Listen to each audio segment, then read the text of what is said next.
Mayor Savage, I can confirm we are now streaming the meeting. You can begin the meeting on your call.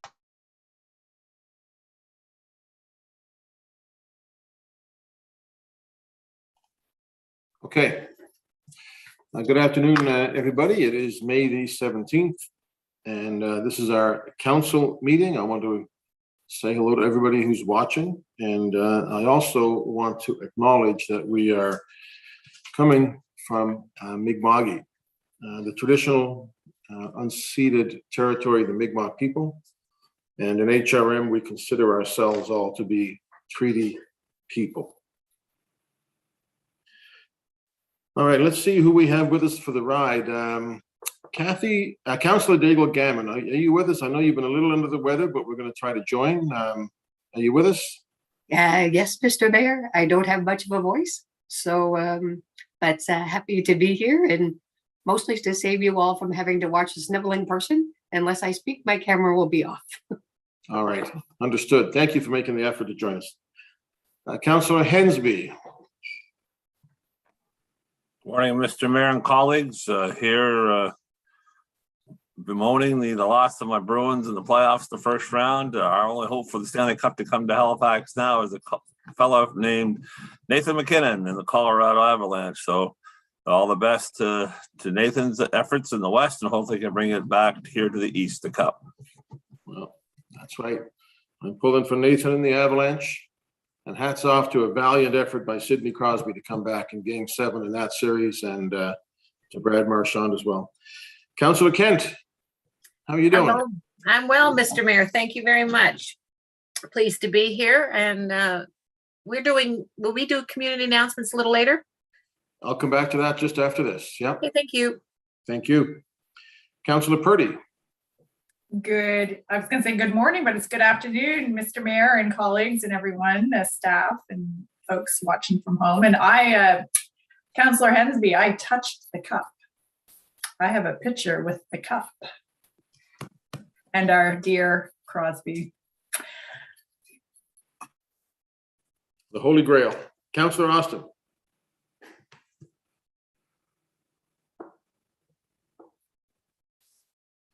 Councillor Austin, let's see with us right now.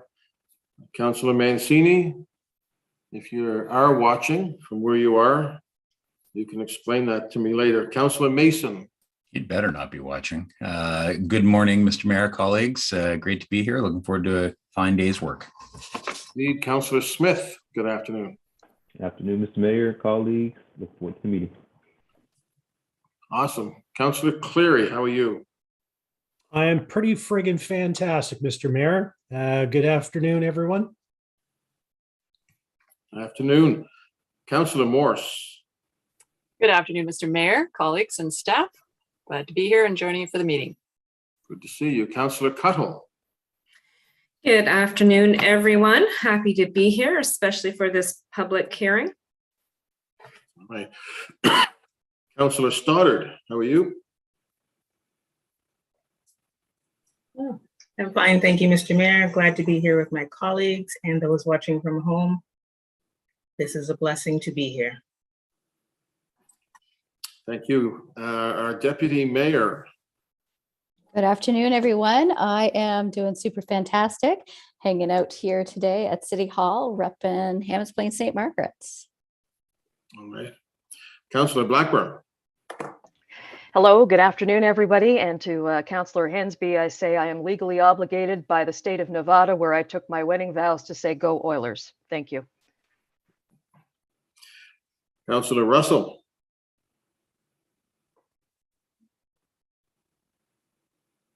Can't hear you, Paul. Good afternoon, everyone from Lower Sackville, and thank you about that. The closest I got was watching the Voyagers at the Forum. So hope everyone has a great day and looking forward to the meeting. Well, that tells us something about your vintage, but I was there too. Councillor Outfit, how are you? I was there too, but far younger than you, Mr. Mayor, by at least a year, I think. But I am well. Hello from Bedford Whiteworth to everybody. All right. Just go back. Councillor Austin, did we get Councillor Austin? You'll be, I expect, joining us shortly. Jacques Dubé, you with us? our CAO. Good afternoon, Mr. Mayor, members of council. Good afternoon. Good to see you and Councillor Mason looking like twins today. John Traves, are you with us? Afternoon, Mayor, members of council. All right. And everybody else, we've heard from our clerk and others, so we're ready to go. We will begin with community announcements and acknowledgements. Deputy Mayor. Thank you so much, Mr. Mayor. So I am just pleased to let the community of Hammonds Plains know that we have new bus stops at 1948 Hammonds Plains Road. So the employers and employees at Cape Codwood Siding and Acadia Fish and Chips and Enzo Pizza and Canuck Resources will have access to bus 333, connecting the new Park and Ride in West Bedford and the Park and Ride in Upper Tantallon. So it's just really exciting to see some more transit action on Hammonds Plains Road. Thank you for that. Councillor Blackburn. Thank you very much, Mr. Mayor. And I want to send a shout out today to Maureen and Scott Sturgeon. They are a husband and wife paramedic team from Beaver Bank. And earlier this month, they were recognized with the Emergency Medical Services Exemplary Service Medal. And this is given out every year to paramedics that have at least 20 years in, including 10 years in an emergency medical services position. And just want to say congratulations to them and thank you so much on behalf of the community for your service. Thank you. Thank you very much. Councillor Kent. Thank you, Mr. Mayor. I just want to remind folks in the senior years of District 3 that I'll be hosting a tea at Horizon Recreation Center tomorrow from 1 to 2:30. Looking forward to that and seeing people in person. My understanding that Councillor Purdy will attend with her mother-in-law. So that's a special, extra special treat for that day. I also want to remind folks that it's Police Week and that two things are happening in the community, that the HRP will be at Micmac Mall with a booth as a recruiting effort. And I know that they're working hard with us as counselors and the community to make sure that the elements of diversity and inclusion and really asking and encouraging the young women in our communities to consider this kind of service. It's rewarding and we need more of you. So I want to put that out there. And the RCMP are having an open house at their headquarters tomorrow as well. Or Thursday, sorry. So if anyone is interested, just drop into those two locations. Thank you. Thank you. Councillor Cuttle.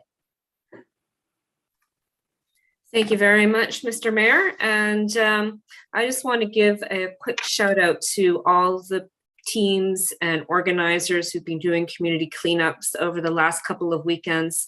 There's been community cleanups from one end of District 11 to the other. It's quite amazing at the amount of litter and dumping that people have been cleaning up. And I just want to thank you for what you do, because you make an improvement to our community for the benefit of everybody. I also just want to quickly mention that the dog park, the designated dog park, is now open at Roche's Pond the old ball field behind Roche's Pond Park. And I know a lot of people were excited about that. And I just want to say thanks to staff for getting that up and going so quickly. And finally, I have a community meeting on Thursday in Sambro at St. James United. And I look forward to seeing people there. Thank you. Thank you, Councillor. Councillor Hensby. Thank you very much, Mr. Mayor, and I hope our council meeting won't be too long tonight, because the Mineville Community Association is having its annual general meeting tonight at 7 o'clock at the Lake Echo Fellowship Baptist Church at 17 Peter Court in Mineville. Also tonight at 8 o'clock is the Seaforth Hall Society annual general meeting at 606207 Highway in Seaforth. And this upcoming Saturday, the North Preston Daycare Center will be celebrating its 50th anniversary. It was originally marked in December, but they held it off until May because of COVID restrictions. So looking forward to a very eventful night, acknowledging the history of that. And I also want to acknowledge my mother-in-law's 102nd birthday today. Oh, that's awesome. Yeah. What's her name, David? Wanda Goodyear. Well, I wish her many more good years. Happy birthday to her. Councillor Russell, what's happening out your way? Oh, a bunch of good stuff. Thank you very much, Mr. Mayor. A couple of weeks back, we were at the Sakawa Canoe Club for their grand opening. The mayor and Councillor Blackburn and myself were there. This is the opening of the new building. And a few days ago, Chris McPherson, one of the head coach from Sakawa, was named as part of the 2022 Canada Games coaching staff for Team Nova Scotia. So a really hearty congratulations to Chris McPherson. Additionally, I'd like to extend a special thanks to the Sackville High football team and coaches and additional members of the school who helped with a litter cleanup around the school this weekend. We collected some 15 bags of litter, a shopping cart, and a busted chair. It's great to be able to have these, especially with the students. Our young people are our future, and I really enjoy being able to build our community with them being involved. And this morning, I was especially pleased to present a check to Sackville Legion, Calais Branch 162, so that recognition for Afghanistan could be added to the Sackville Cenotaph. This is something that I have wanted to see done for years, and I'm pleased to see that this is moving forward. So thank you very much. Thank you for that. Councillor Outfit. Thank you, Mr. Mayor. And the first thing I'd like to do is to congratulate Alex Munn, M-U-N-N. He is a student at CPA and a Bedford resident, and he was one of 17 recipients across the entire nation of the Terry Fox Humanitarian Award. As he's just done some stellar work in our community, and I think maybe you and I, Mr. Mayor, should probably send him a letter. So I'll be in touch with you about that. And speaking of CPA, I just want to say break a leg to all those participating in the musical 9 to 5. There were many years ago when I was involved with musicals at QEH, and they were a lot of fun. And I hope the folks participating in 9 to 5 at CPA will have a lot of fun. Thank you, Mr. Mayor. Thank you. Councillor Stoddard.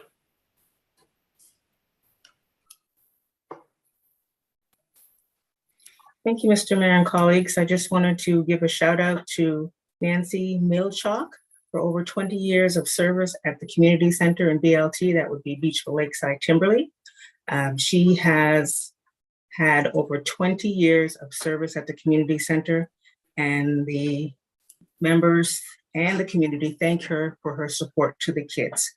I'd also like to make notice that the opening of the Beachville Lakeside Timberley Community Gardens is also happening on the 28th. If anybody would like to drop by, they're going to unveil their new gardening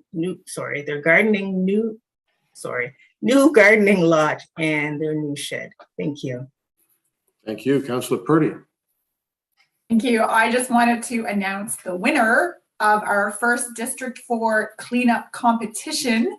It was the Comets softball team. So we had 18 young people come out in one location, and they cleaned up. Well, I have to say there was another team that was very, very close. I needed a second set of eyes to see who actually won, but they did an amazing job in the heat on Saturday. We had 6 different locations, including folks out in their kayaks picking up litter on the edge of the lake. So, I mean, it was just amazing. So thank you to everyone, and especially to the Comets team, who with the coaches and the parents, just amazing support to get our district all ready for summer. So thanks.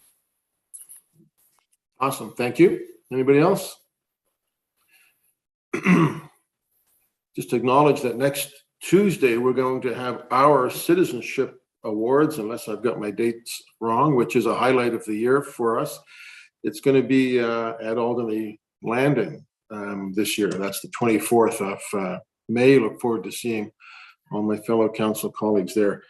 And I also want to just say well done to our old friend Peter Stauffer. The CAO and I were both at the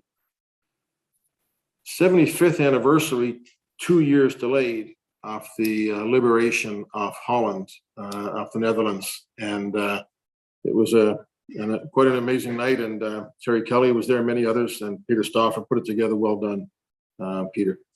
All right, colleagues, does somebody want to consider approving the minutes of May the 3rd, 2022? I can do that. Councillor Russell, seconded by Councillor Purdy. All in favor? Aye. Opposed? That's carried. The order of business, additions, deletions, Mr. Clerk. Ian? Mayor Savage, we have been informed of one additional item for today's meeting. Councillor appointment, Federation of Canadian Municipalities, election to Board of Directors. Okay, is everybody okay with that? Show of hands. All right, that will be added. Thank you all very much. Councillor Hensby.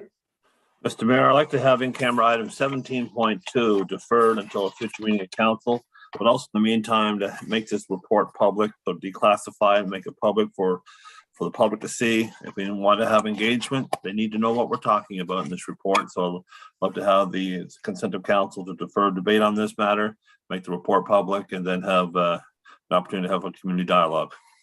Thank you. Okay.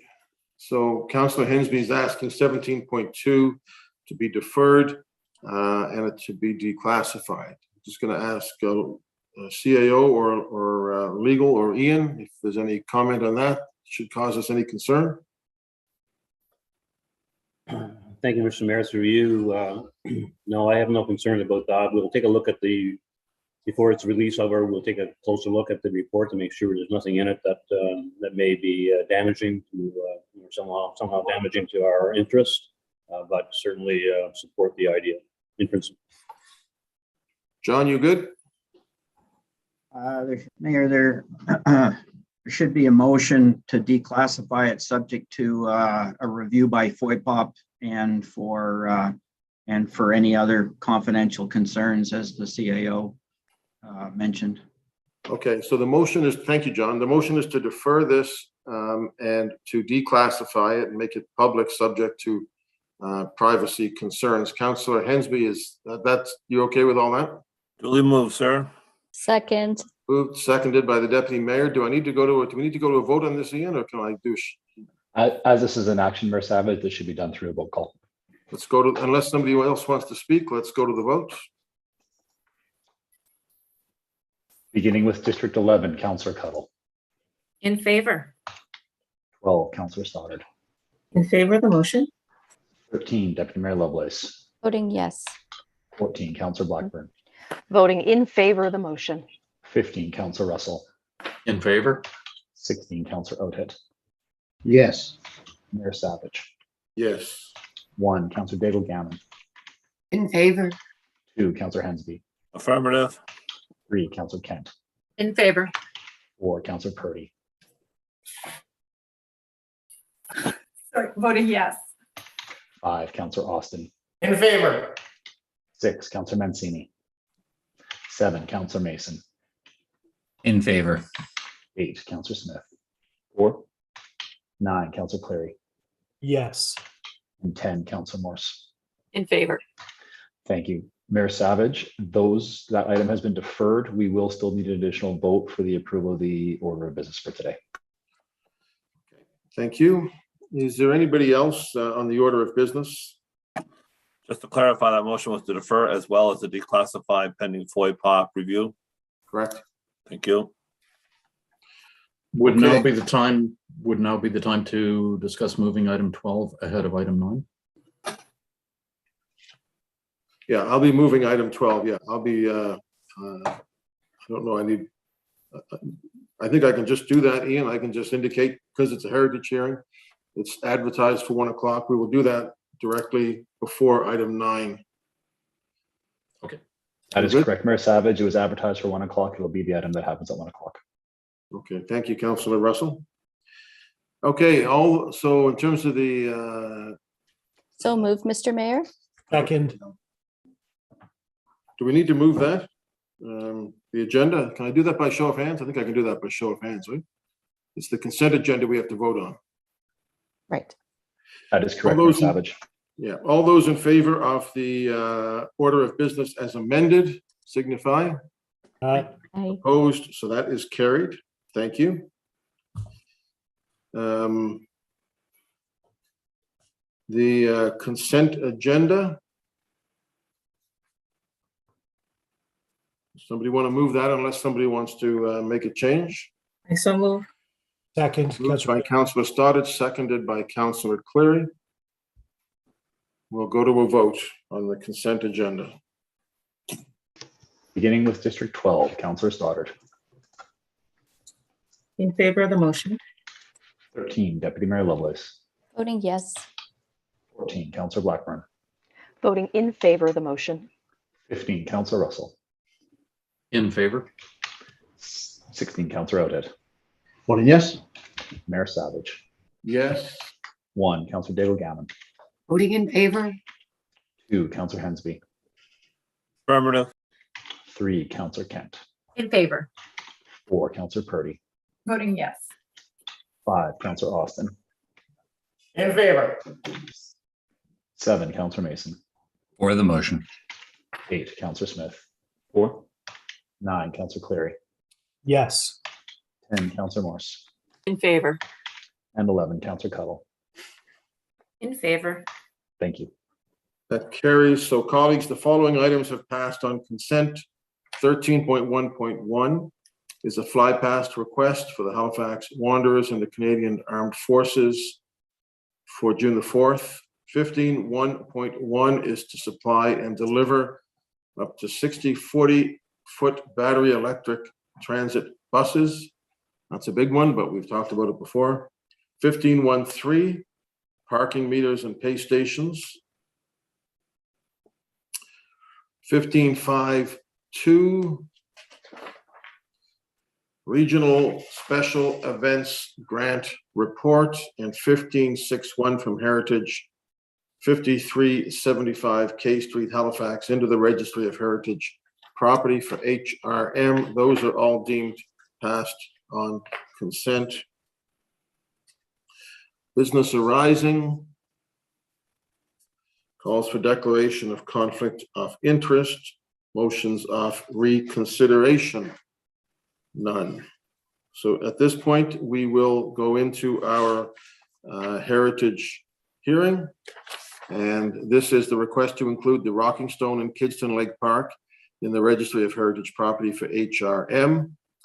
I want to thank folks for joining us today. The order of events for this virtual hearing is similar to a regular heritage hearing. We will start with a staff presentation and then open the hearing. The property owner will not be presenting today. There is not an applicant today. As a reminder to council, only the registered property owner can speak on this issue. So we'll ask staff for the presentation. I see the familiar face of Seamus McGrail. Good afternoon, sir. The floor is yours. Good afternoon, Mr. Mayor and Council. Seamus McGrail, Heritage Planner with Planning and Development. I'll just share my screen here.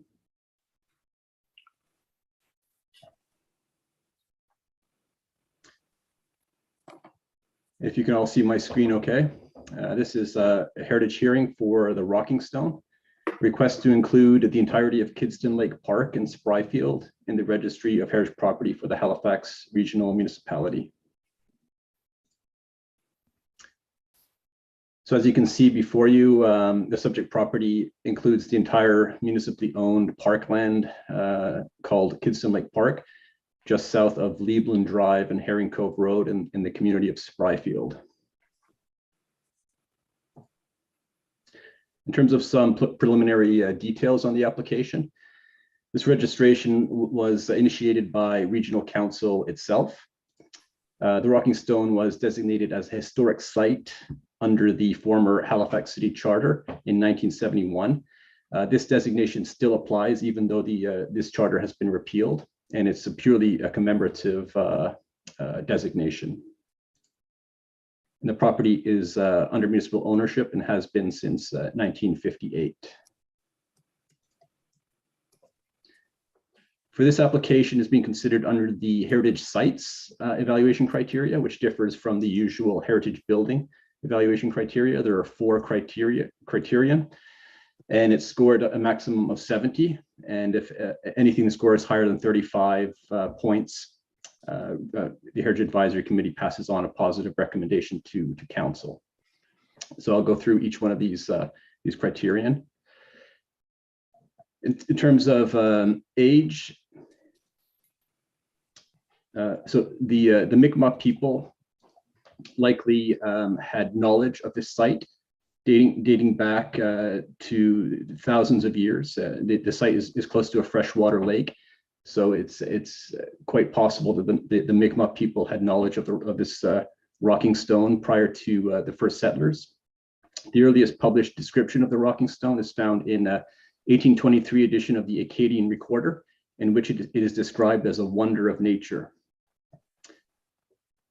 An 1828 edition of the Nova Scotian indicates that the stone can be set in motion, an undulating motion, with the ease of only one hand. The earliest identified depiction of the rocking stone is a watercolor painting from 1836 by Sir George Back, a British Royal Naval officer, explorer of the Canadian Arctic, and also an artist. The rocking stone site is approaching 200 years of continuous use as a local tourist attraction, recreational spot, and natural wonder.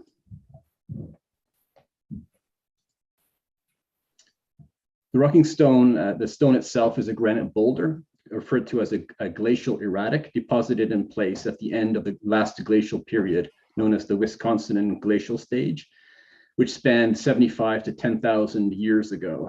The first settlers to this community who owned and operated the land were early German immigrants who were farmers and involved in real estate. George McIntosh purchased the property in 1787, and Mr. McIntosh was one of the foremost landowners in the community of Spryfield at his time. The Kidston family purchased the property in 1846 and owned it for just over 100 years. John Kidston operated the Rocking Stone farm just north of the Rocking Stone site and carried on the family tradition of farming and ran a successful dairy farm as well in the area.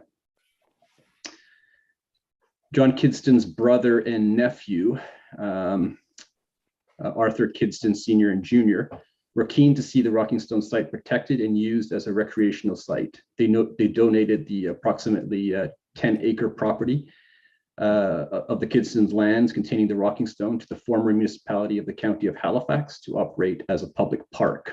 In the 1960s, the Spryfields Lions Club carried out a beautification project on the property, and the municipality purchased lands to create an access road, including a portion of the former Rocking Stone Road. In terms of the integrity of the site, the stone itself has somewhat settled as a result of its use as a tourist attraction. Originally, the Rocking Stone could be moved with the effort of a single hand. Later, the stone was movable with the assistance of a wooden lever. In the early 1960s, slab wood from nearby logging operations and other debris had rendered the stone completely immobile, although some in the community maintain that it can still be rocked using the right method. In terms of character-defining elements, the large granite glacial erratic itself, known as the Rocking Stone, is a character-defining element, along with other glaciated granite outcrops throughout the park. Physical access along the original Rocking Stone Road is a character-defining element. Continued recreational use of the site, the surrounding natural woodlands, and the dry, barren ecosystem of the site are all considered to be character-defining. In terms of its community value, the Rocking Stone bears witness to the entire history of the community of Spryfield. The Rocking Stone site has witnessed the generations of Kidston family members working the nearby farmlands and generations of passersby who have stopped to picnic atop of it or photograph themselves with it. It has been documented throughout history in newsprint, hotel guides, books, paintings, plans, reports, photographs, and in commemorative names such as the Rocking Stone Road and the nearby Rocking Stone Heights School. In terms of Heritage Advisory Committee's scoring, it scored full points for continuity of use, integrity, and context, and full scores for a site of local historic importance, for a total score of 60 of 70 points for registration evaluation of a heritage site. And as such, the recommendation before council is in favor of including this property in the Heritage Registry. Thank you very much, Mr. Mayor and Council. Thank you. All right. Is there any questions of clarification?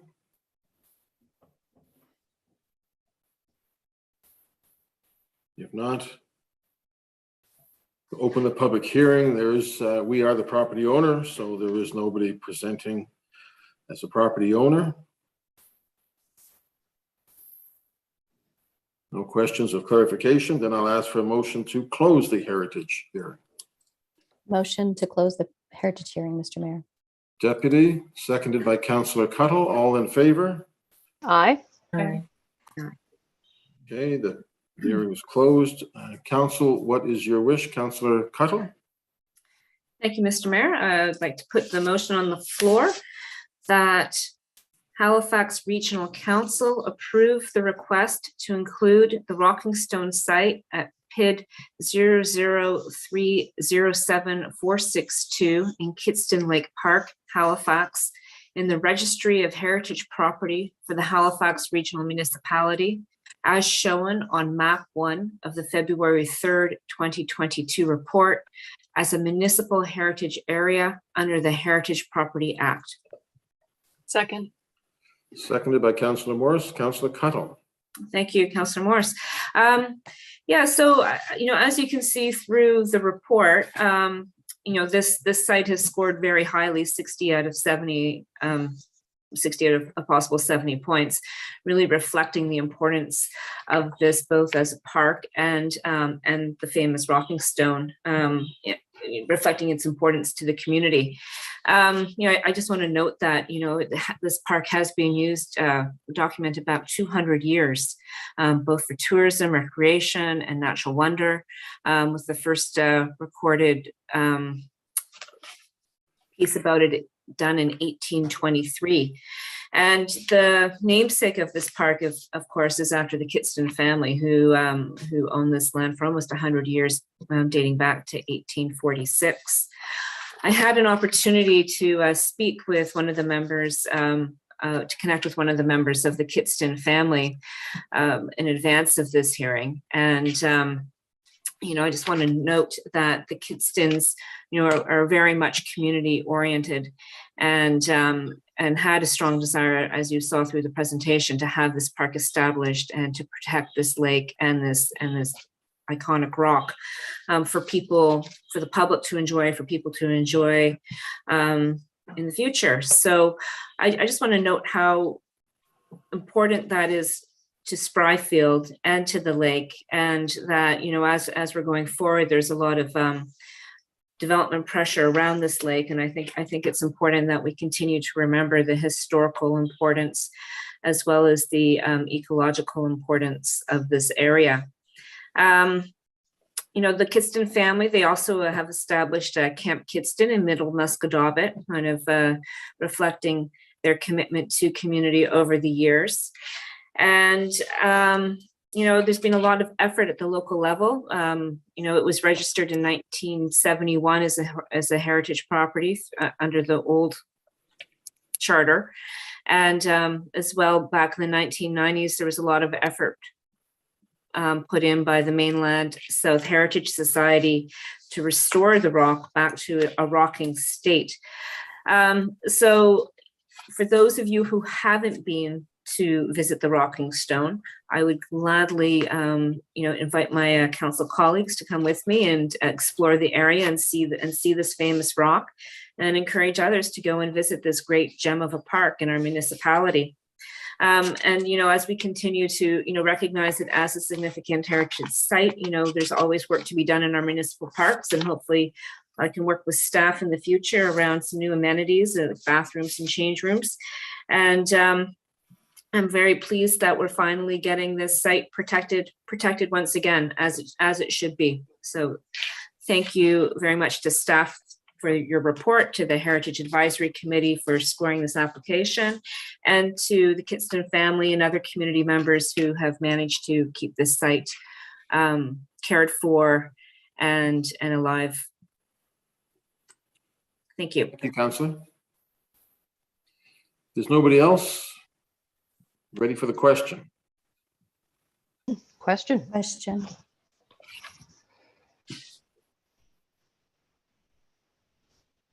Beginning with District 13, Deputy Mayor Lovelace. Voting yes. 14, Councillor Blackburn.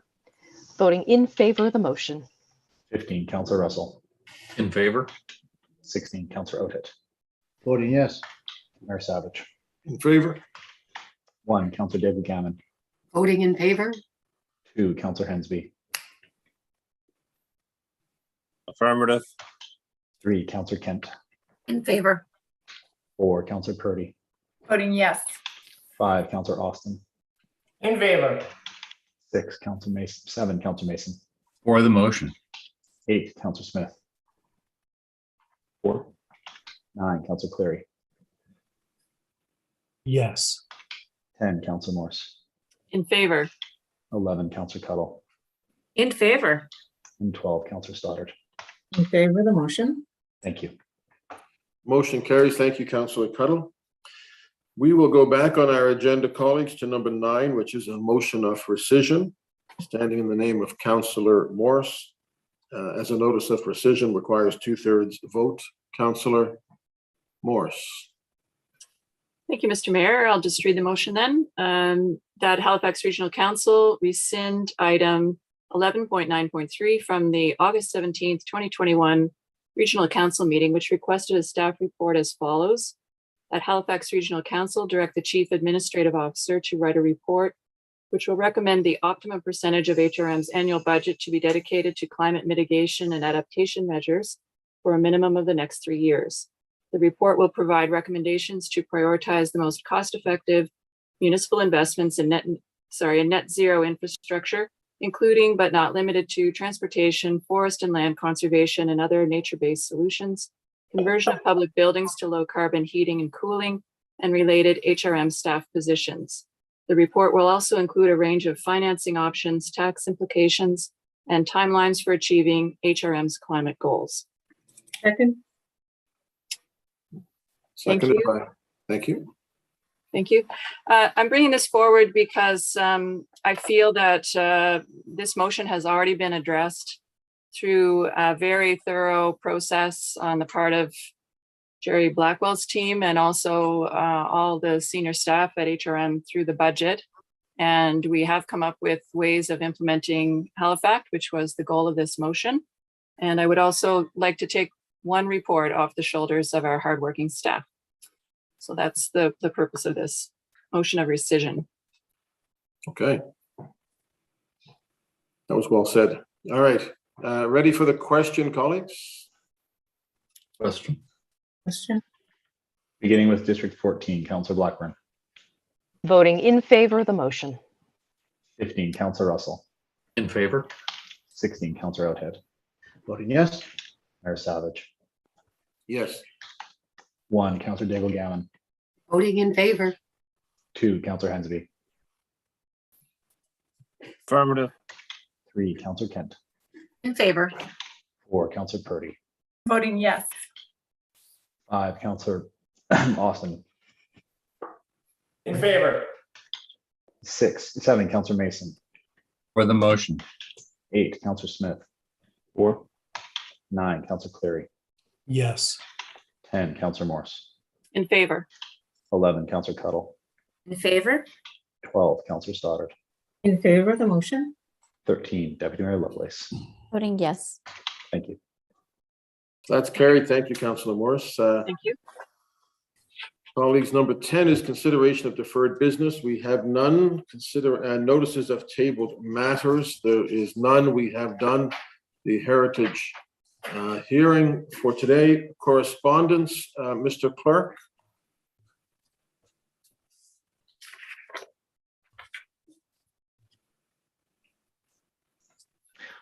Thank you, Mayor Savage. Correspondence has been received for items 15.1.2 and 15.1.4. This correspondence has been distributed to all members of council.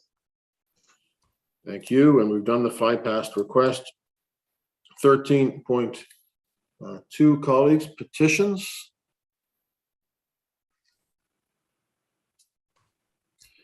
If there are no petitions, we will go to presentations. Item 13.3.1 is the Community Monitoring Committee. Scott Guthrie is the chair. Scott, are you with us today? Yes, Mayor, we are here. Good afternoon. Thank you for joining us. The floor is yours, sir. Okay, thank you. I just want to make sure that we have good audio. We can hear you. Yeah, thank you. Okay, thank you. Good afternoon, Mayor Savage, and through you to council. I contemplated beginning my remarks with a conventional thank you for giving us time today to respond to two recent council resolutions pertaining to the Community Monitoring Committee. In the circumstances, though, I think that might leave the wrong impression. Actually, as some of you know, I'm here today representing the Community Monitoring Committee by legal entitlement, not by sufferance.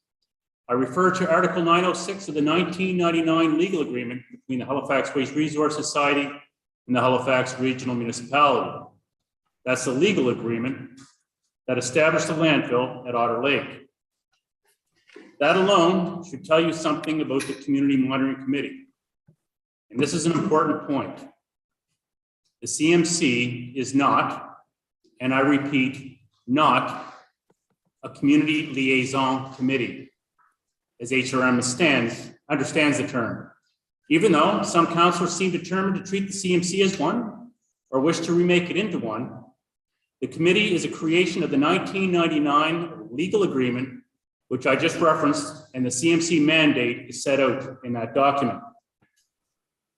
The CMC is not cut from the same cloth of the more subservient HRM controlled committees that fall under the Community Liaison Committee rubric, nor is the CMC a committee of regional council.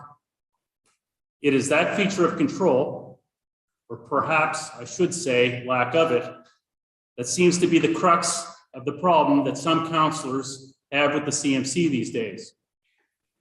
Suffice to say, the CMC is an arm's length community volunteer group, the result of partnership struck between the Halifax Waste Resource Society and HRM that produced the 1999 agreement. The CMC monitors activities at the Otter Lake landfill.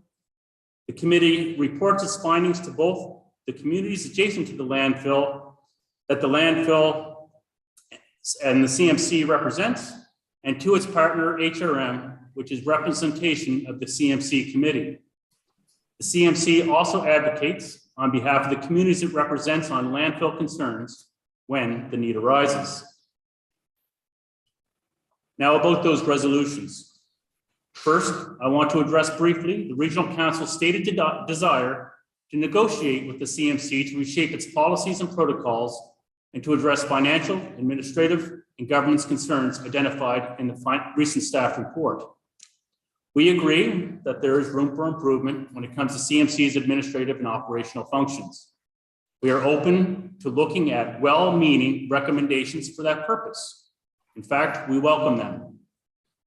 At the same time, we are only interested in changes that strengthen the CMC and not enfeeble it.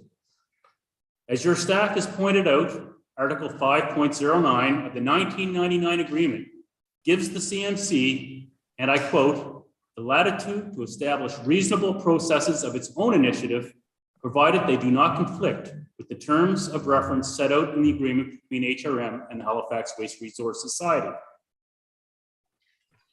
We believe we have used that latitude appropriately, but again, we are open to discussion. We received with interest the results of the performance review conducted under the auspices of the HRM Chief Financial Officer.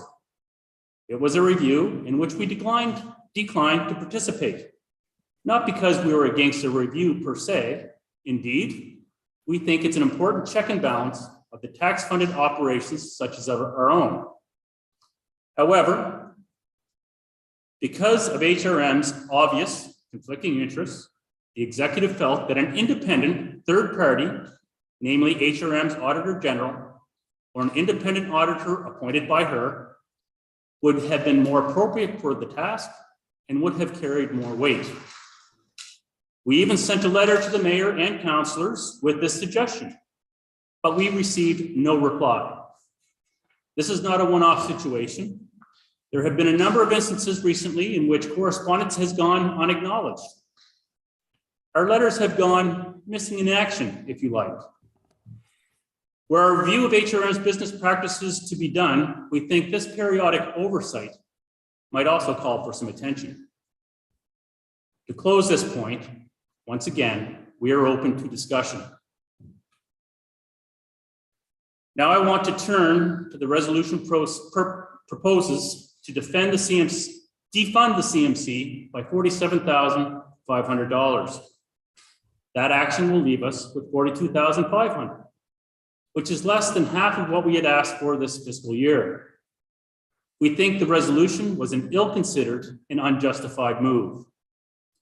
Our requested $90,000 is the same annual amount that we have received for the past 6 years. Your defunding plan will leave the CMC with a budget less than what it had in its first full year of operation in 2000. The budgetary figure then was $65,000. Put another way, what you propose to give us this fiscal year falls $22,500 short of what we had more than 20 years ago. I think most people looking at council's proposal will find that the shade mean-spirited.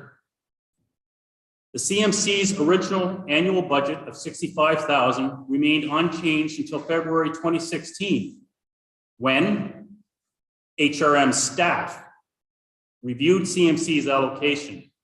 It was HRM staff that recommended the CMC budget be increased to $90,000 from $65,000. The reasons given were inflation and the need to fund the activities required for the CMC to fulfill its mandate. CMC's activities have not diminished since then. So what makes it prudent to cut its funding now? Does HRM not wish to enable the CMC to discharge its duties in relation to the latest Otter Lake landfill operating permit? Does it no longer respect the agreement it has with the affected communities that allowed the landfill to go ahead in 1999? And without an environmental assessment, I might add. As we understand it, there is consultation that we have a part-time executive director, and the cut is designed to remove his salary and presumably him. There has been a paid part-time executive director's position with the CMC since the committee was established in 1999. We have had 3 executive directors of the CMC over the course of its operation: Ken Donnelly, Don Mason, and Ken Meach, before the current incumbent, Reg Rankin, assumed the role in 2016. The executive director's job is the only permanent full-time staff position associated with our volunteer committee. Believe me when I say all of our part-time executive directors have earned their modest salaries. We rely on them to coordinate our activities, facilitate our meetings and correspondence, arrange for our communications, engineering and legal advice, website and social media help. Those of us who are all volunteers don't have time to deal with those administrative tasks ourselves, and the councillors that sit on CMC don't either, judging by their busy schedules. But you are right. There is no salary for an executive director explicitly mentioned in the 1999 agreement. However, required funding in the agreement by HRM does provide for, and I quote, part-time administrative and clerical support in Article 904B, and that is exactly what our executive director supplies. Based on this article in the agreement and the history of our organization, we believe we are fully entitled to a funded position for part-time executive director and with the same salary that was allotted to the position last year. A refusal to fund this position at this juncture would be unduly punitive and amount to a contravention of our agreement. I also want to put on record that contrary to allegations that have reached us from council's deliberations, CMC's current executive director did not move to raise the executive director's salary by $12,000 in February of 2016. This is completely false. The CMC board sets the executive director's remuneration. Moreover, our current executive director wasn't the first to benefit from the increase of salary due to the expanded budget that we received in 2016. Initially, it went to his predecessor. The current executive director inherited the salary increase. As I recall, our need for independent legal advice also came in for some criticism.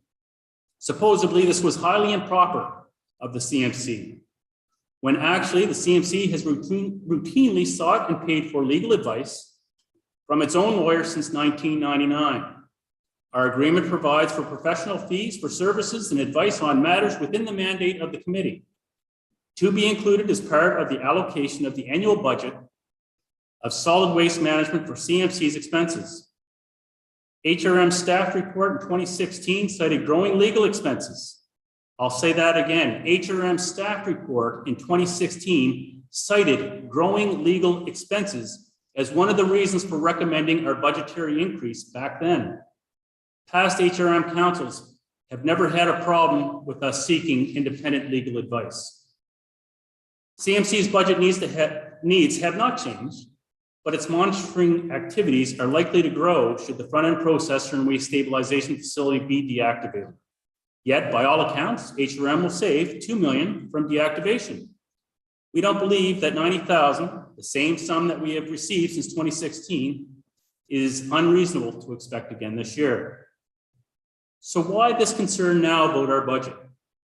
From our point of view, the plan to cut CMC's funding is part and parcel of a deliberate strategy to enfeeble not only the committee, but the underlying 1999 agreement. We know full well that certain councillors have taken offense at CMC's opposition to regional council's plan to deactivate the front-end processor and waste stabilization facility. The CMC has always asserted that without replacement of the FEP WSF, unacceptable waste, as defined by the 1999 agreement, would be trucked and dumped in contravention of that agreement. As the voice of communities it represents, the CMC was duty-bound to oppose the application, and it has done so vigorously. So how to understand the desire to hobble CMC's activities now with an unwarranted and unjustified deep funding cut? Well, there is no mystery. Quite simply, this proposed severe reduction certainly comes across as punitive, and it will be plain to anyone who has followed this issue. Frankly, the action is unworthy of the HRM Council. It's your choice, of course, but I think most fair-minded people would agree that vindictive action against a community volunteer group is not a good look for Halifax Regional Council. You might also want to consider the message it will send to other volunteer groups in HRM. It won't provide a great incentive for volunteerism or community participation in municipal government. Anyone listening to my remarks today will likely conclude, and quite rightly, that the 1999 partnership forged between HRM and the communities adjacent to the landfill is framed. Until our recent differences of opinion over HRM's deactivation plan for the landfill's front-end processor and waste stabilization facility, our respective organizations worked well in partnership together with Mayor Nova Scotia and HRM staff to serve our respective communities. In some ways, it has been a model of its kind. The 1999 agreement was certainly a landmark achievement based on mutual interest and a sincere desire to avoid the horrors of the Sackville landfill, which bedeviled the cities of Halifax, Dartmouth, the town of Bedford, the county of Halifax, and their residents for many years. We all have the same goal, which is to serve our communities' best interest to the best of our abilities. When our views diverge on what those best interests are, we have a problem. It certainly seems to us that HRM Council is strategically trying to hamstring, undermine, and enfeeble the CMC in the 1999 agreement. There should be a better way to deal with these differences because, after all, it's our communities who suffer the most when there is dysfunction. 30 seconds remaining in your presentation. Our communities are taking note. There have been a lot of commentary by observant citizens on social media lately in regard to the recent resolution to slash CMC's funding. The consensus is that this action is high-handed and unfair. We agree. As I've said before, we are open to discussion. We would like to restore the harmony in our partnership in ways that allow for occasional, respectful differences of opinion, and we all have different perspectives. But an improved relationship won't be obtained by substantially stripping the CMC's budget or by reducing its ability to carry out its obligations under the 1999 agreement. To get back on the page for the citizens who rely on us to ensure that the enjoyment of their homes, their business, and their health is not compromised by living in the midst of Nova Scotia's only landfill operating in an urban environment. This is your choice. As far as CMC is concerned, we are still open for discussion. And that's all I have for you at the moment, Mr. Mayor and Council. Thank you very much, Scott. I appreciate that. And thanks to everybody who's there with you.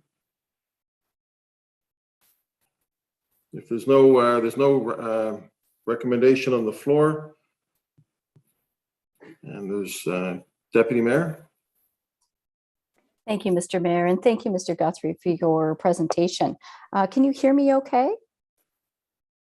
Yes, okay, great.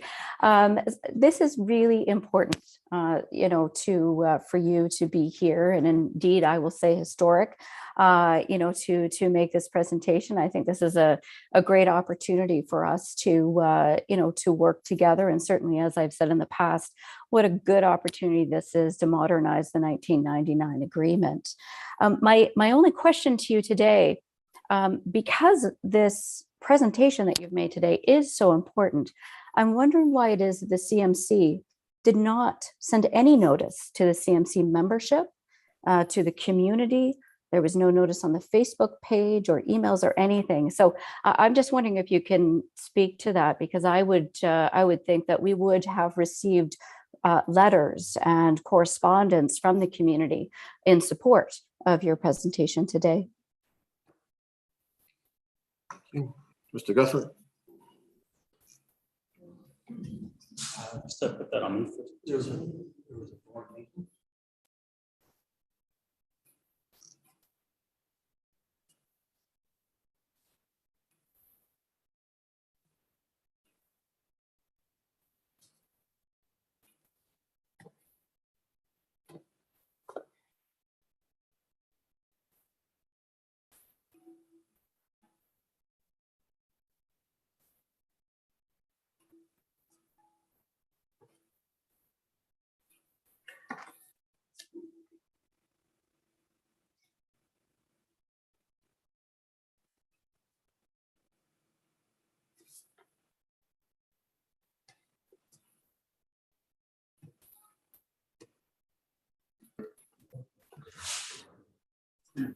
Yes, thank you, Mr. Mayor, to the councillor. What we will say is we did have social media notifications going up. An email was sent out to the board. There was a board meeting that we did have members show up to. Unfortunately, Deputy Mayor, you did not show up to that meeting. The notice was sent out.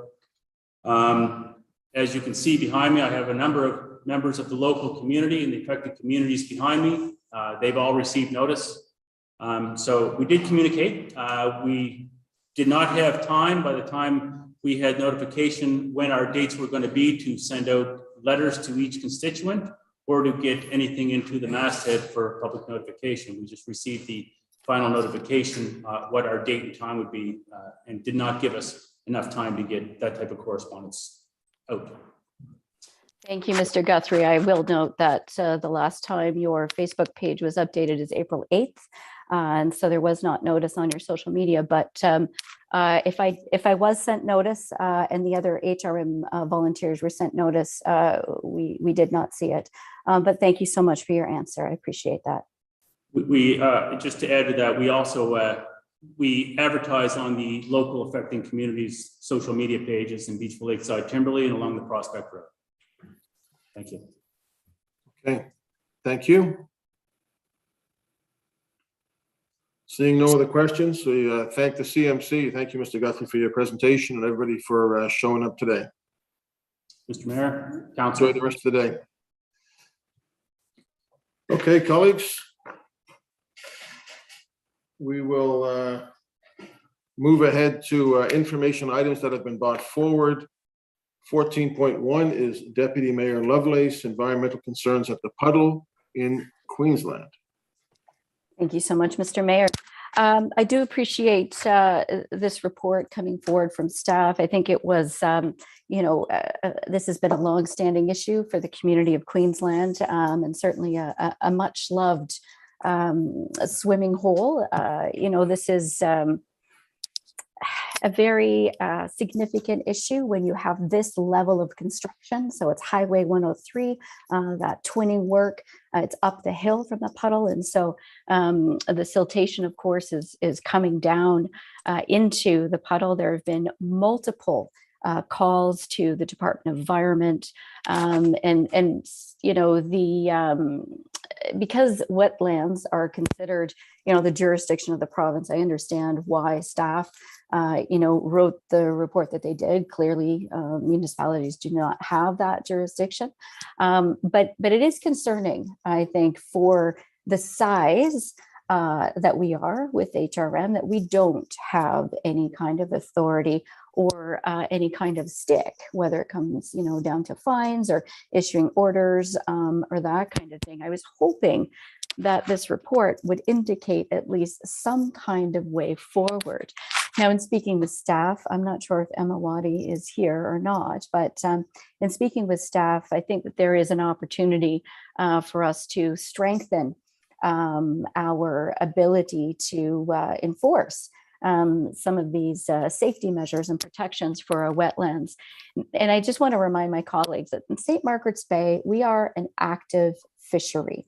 And so any kind of issue, whether it's that siltation that sits on the bottom of these ponds or these streams, that kills fish eggs, right? This really has a large impact into the destruction of not just that wetland and some of those, that habitat, but the overarching bigger problem, which is the economic viability of the community.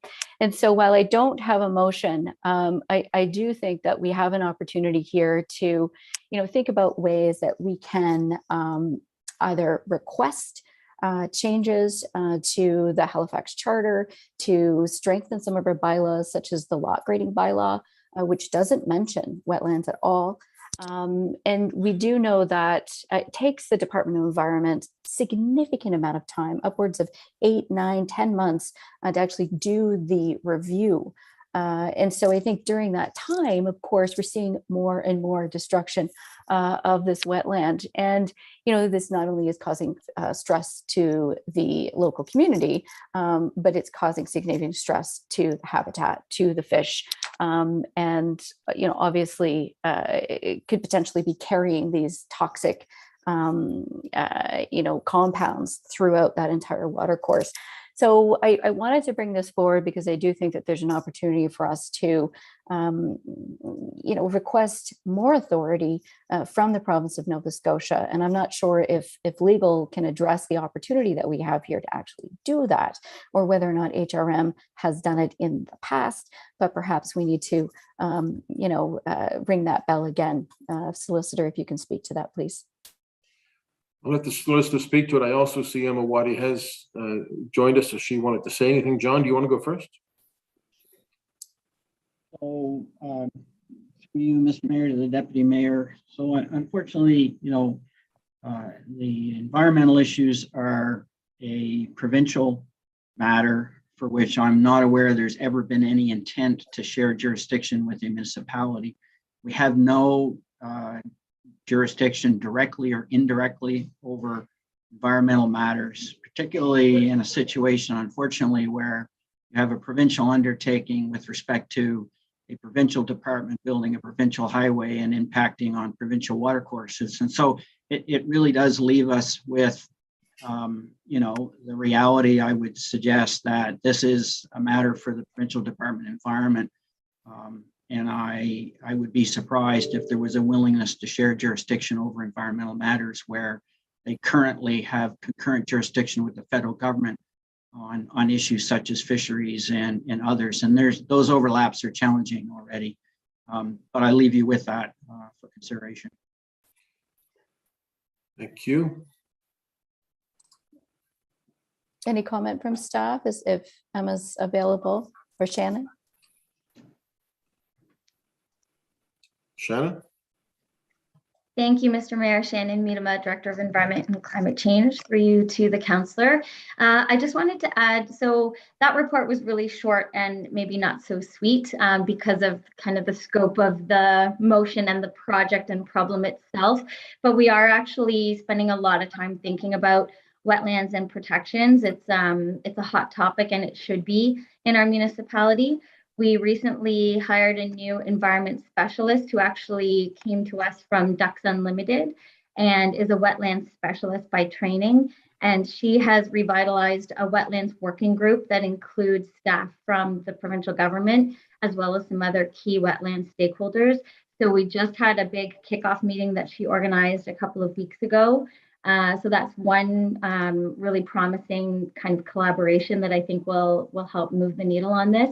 And then also we're working closely with regional planning team with the new the updates to the regional plan and seeing what extra layers of protection can be done through that process. Thank you, Shannon. I think if we look at the jurisdictional scan, there are other municipalities who have, those strength and have strengthened their ability to protect the wetlands. Thank you, Mr. Mayor. Thank you. Councillor Cuttle?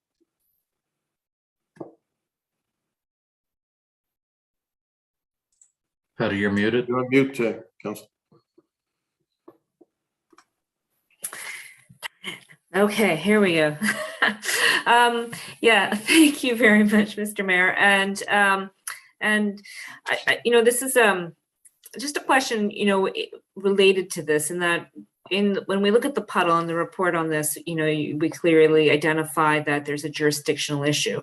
I'm just wondering what powers we have on lands that are not provincial. So, again, a recent case where a developer cleared land right up to the edge of a wetland. What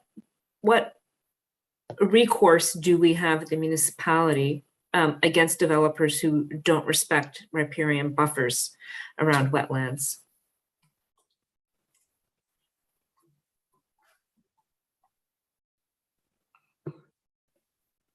Who wants that one? John? I'll take a shot at it. The answer, unfortunately, Mr. Mayor, is just not something that I've spent any time on. It's not a question that I've been asked before. There would be planning. I would suggest that there's likely some ability through our planning bylaws and otherwise. The challenge that comes to mind, though, is that on pure environmental matters, the Environment Act trumps, and the province is bound by the Environment Act. It's a question of enforcement and going forward. But on riparian buffers, when you're getting into development and construction, there is room, I would suggest, for the municipality to take a look at that. It's just not something that I've drilled down into myself. All right, perhaps let's need to request another staff report. Thank you, John. Thank you, Councillor. No other questions. Thank you, folks, for that. Thank you, Deputy Mayor. We'll go to 14.2. Councillor Purdy, flood mitigation, John Stewart and Arklow. Councillor Purdy.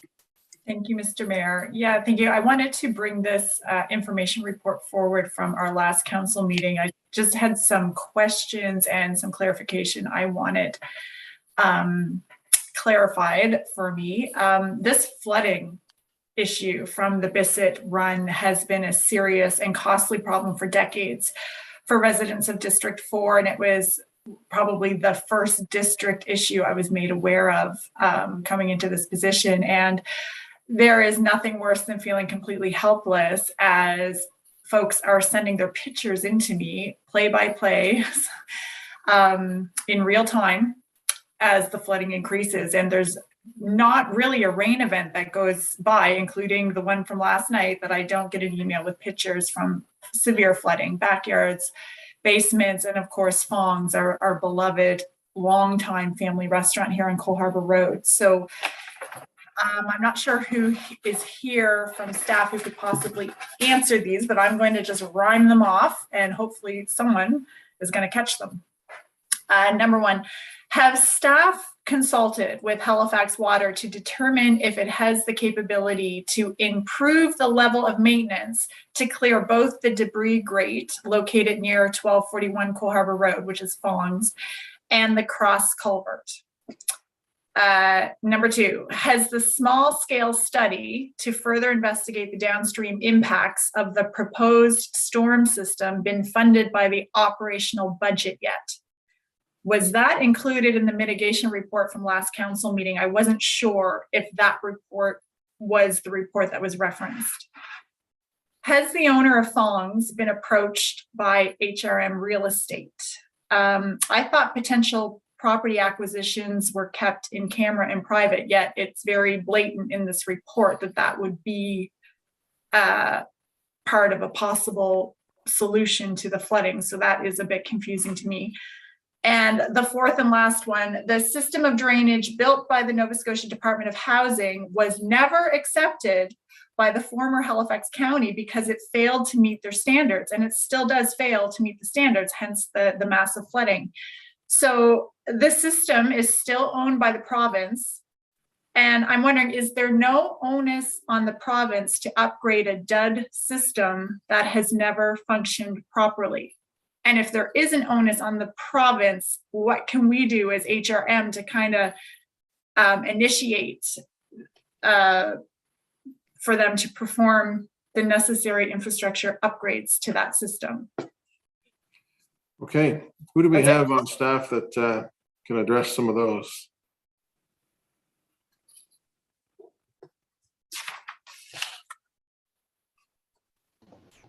Good afternoon.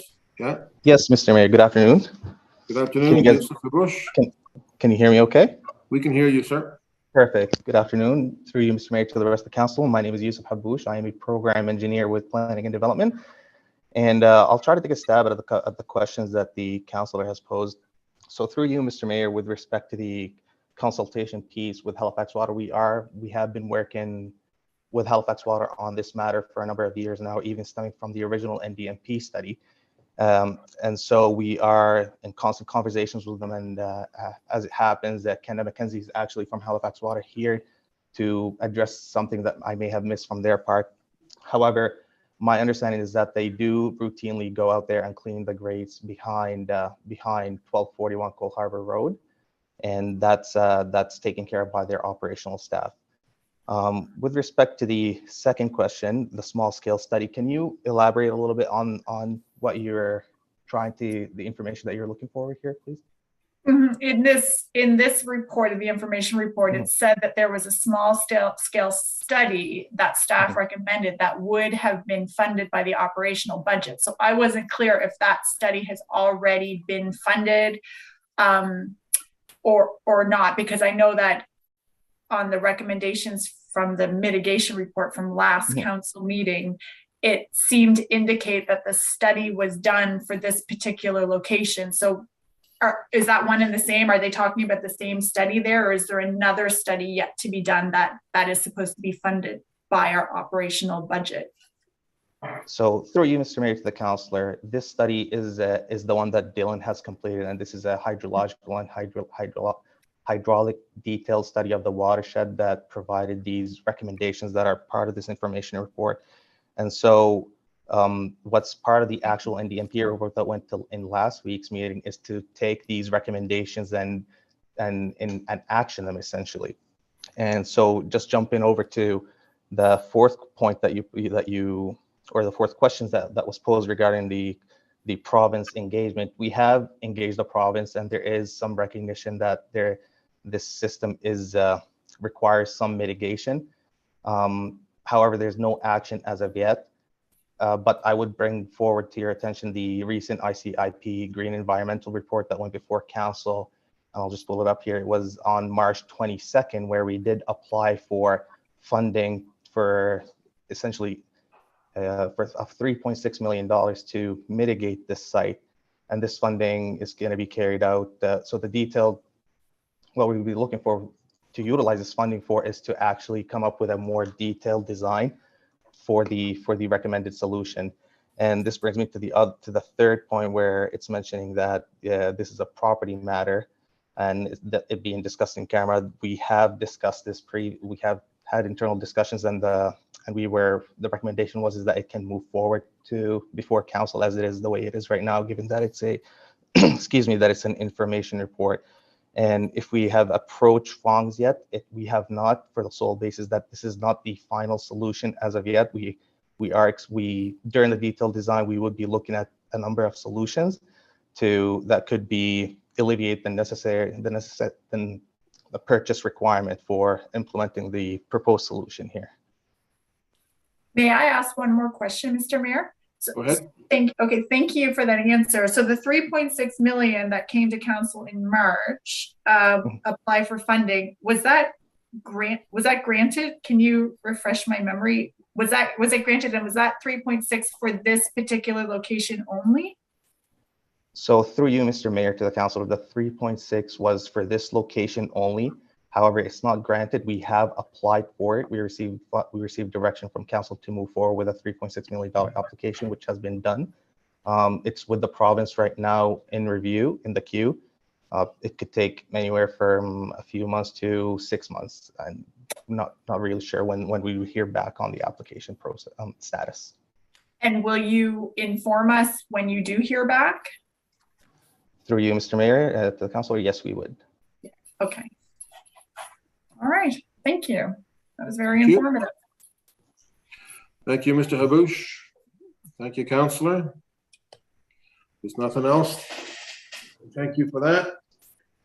Thank you.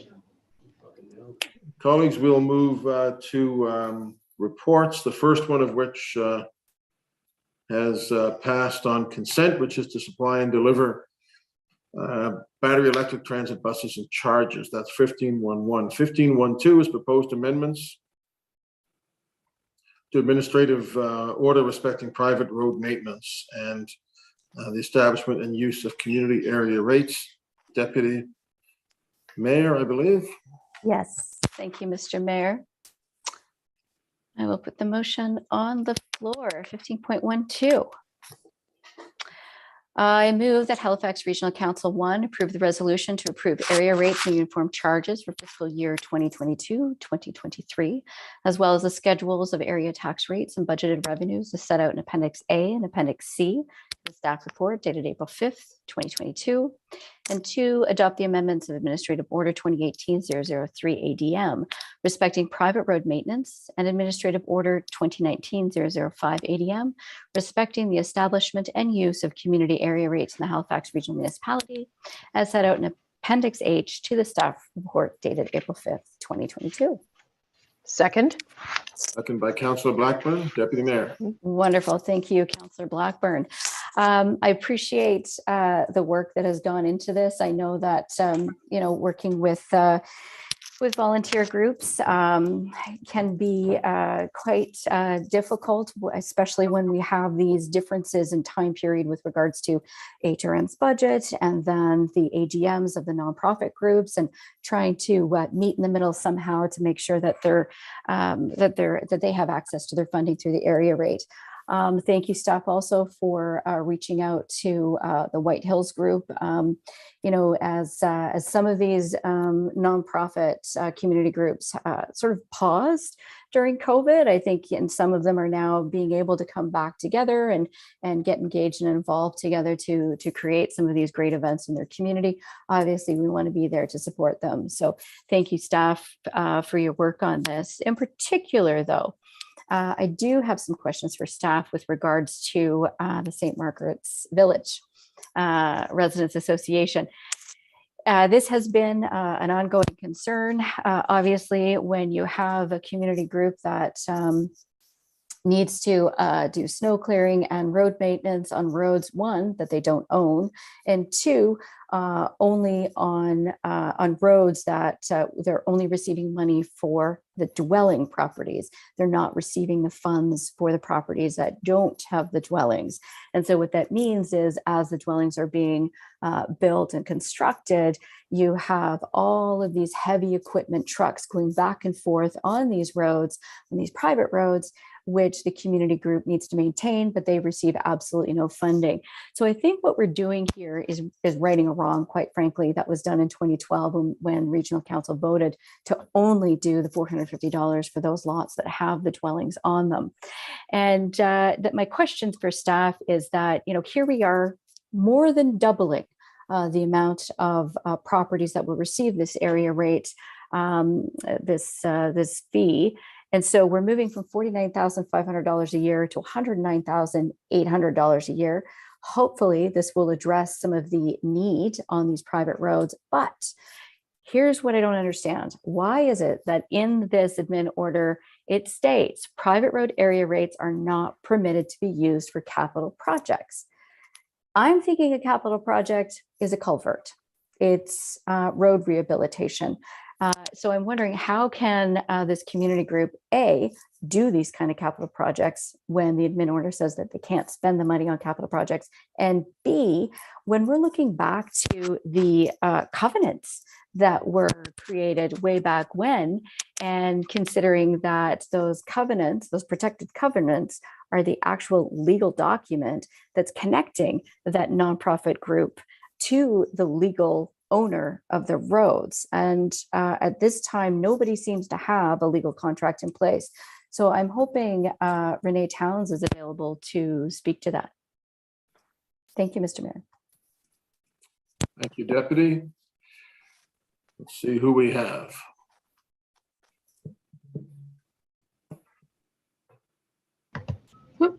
Sorry. Hello, Renee Towns, Great. Director of Revenue and Treasurer. Hello. Good afternoon. We can hear you. The floor is yours, Renee. Good afternoon. Thanks very much. Through you, Mr. Mayor, to the councillors. Thanks very much for your question. So with respect to the area rates, the area rates are separate from the covenants governing that homeowners association. So we, as HRM, our responsibility is to collect the area rate, and we've set out what the association is permitted to use those funds for. So we would not, as the municipality, get involved with the private goings on of a homeowner's rate. In this instance, our role as municipality is limited to what our charter permits us to do, which is to gather this area rate or collect it on behalf of the association and distribute it to them to use according to the bylaws.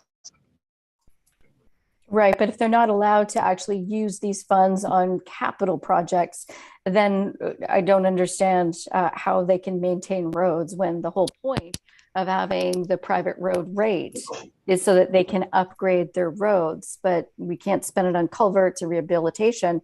We're only spending it on snow plowing. So and spot paving. I'm just trying to understand where this stands. Yeah, thank you. Through you, Mr. Mayor, to the councillor. Thanks. So, so to be clear, the capital refers to the larger, like a paving project or where engineering would be involved. Items like grading or culverts, we would not consider to be capital work. So those would be included. So our understanding was that the association was using it for items that are permitted. So I mean, we'd be happy to take that offline just to ensure and do a double check that everything that they're wanting to do is actually permitted. But again, it's more a reference to the larger scale. We can't support bringing in an engineer to pave it, but you're allowed to grade it. You're allowed to do a bit of filling, the general maintenance of those to keep them operational for a private road. So it was our understanding from the group that those were the activities that they would be undertaking. Okay, so can they pay for legal advice then? If they can't pay for engineering, can they pay for legal advice? So through you, Mr. Mayor, to the councillor. So I think I don't want to make a broad statement about what they can or cannot do. So for example, insurance would be allowed, but I think it might be best for us to discuss the more specifics of the ask, because there might be something a little bit more to it than you know, a generic, that's too generic for me to comment on. So perhaps if we could take that one offline just to confirm that we understand the ask before we dispense advice. That would be appreciated. Okay. I think I think we do have another staff report coming with regards to the ownership of the roads. But when you have a community group that doesn't have a legal contract with the actual owners of the road, there's certainly some legal, issues there, especially from a legal standing. So, Jerry, I'm not sure if you have any comments on that. Yeah, no, I just wanted to just chime in and just basically say, you know, I can appreciate your questions, Councillor, with the specifics of this particular area rate and some of the challenges. But, you know, to Renee's point, the funds are collected on behalf of the homeowners in the spirit of road maintenance, you know, not for full-scale capital projects or any other sources. You know, to your point on legal fees, I'm not quite sure if that would qualify. That seems to be a little bit outside of the scope, but it's something we can certainly look into. Thank you. I appreciate that. Thank you. Councillor Hensby. Thank you much, Mr. Mayor. And when I was the MLA at the time, I was one of the people that got this ability given to the municipal charter in regards to having the ability for private roads to be able to maintain themselves. In the past, they didn't have very limited resources. And there was some caveats put on that. And basically, capital is capitalization, meaning a paving of a road. They're allowed to do everything else. They can use it to build the bridges or culverts and ditching and grading, shrub clearing, whatever the case may be. But paving was not one of those things that were allowed at the time, because the municipalities were concerned to what standard would that be paved to, and the expectation people might think it's a public road when it's not. My only concern, though, is we have a lot of private roads out there that have been paved. I know that Councillor Cuddle's got a number of her area, like Fortress Lane, a few others down there in the Prospect, the Heron Cove area. St. Margaret's Bay Village, most of the streets in there are paved, like a paved driveway. So my question is, how were they able to get paved? That's my biggest question. My interpretation was private roads were not to be paved, but these ones have been.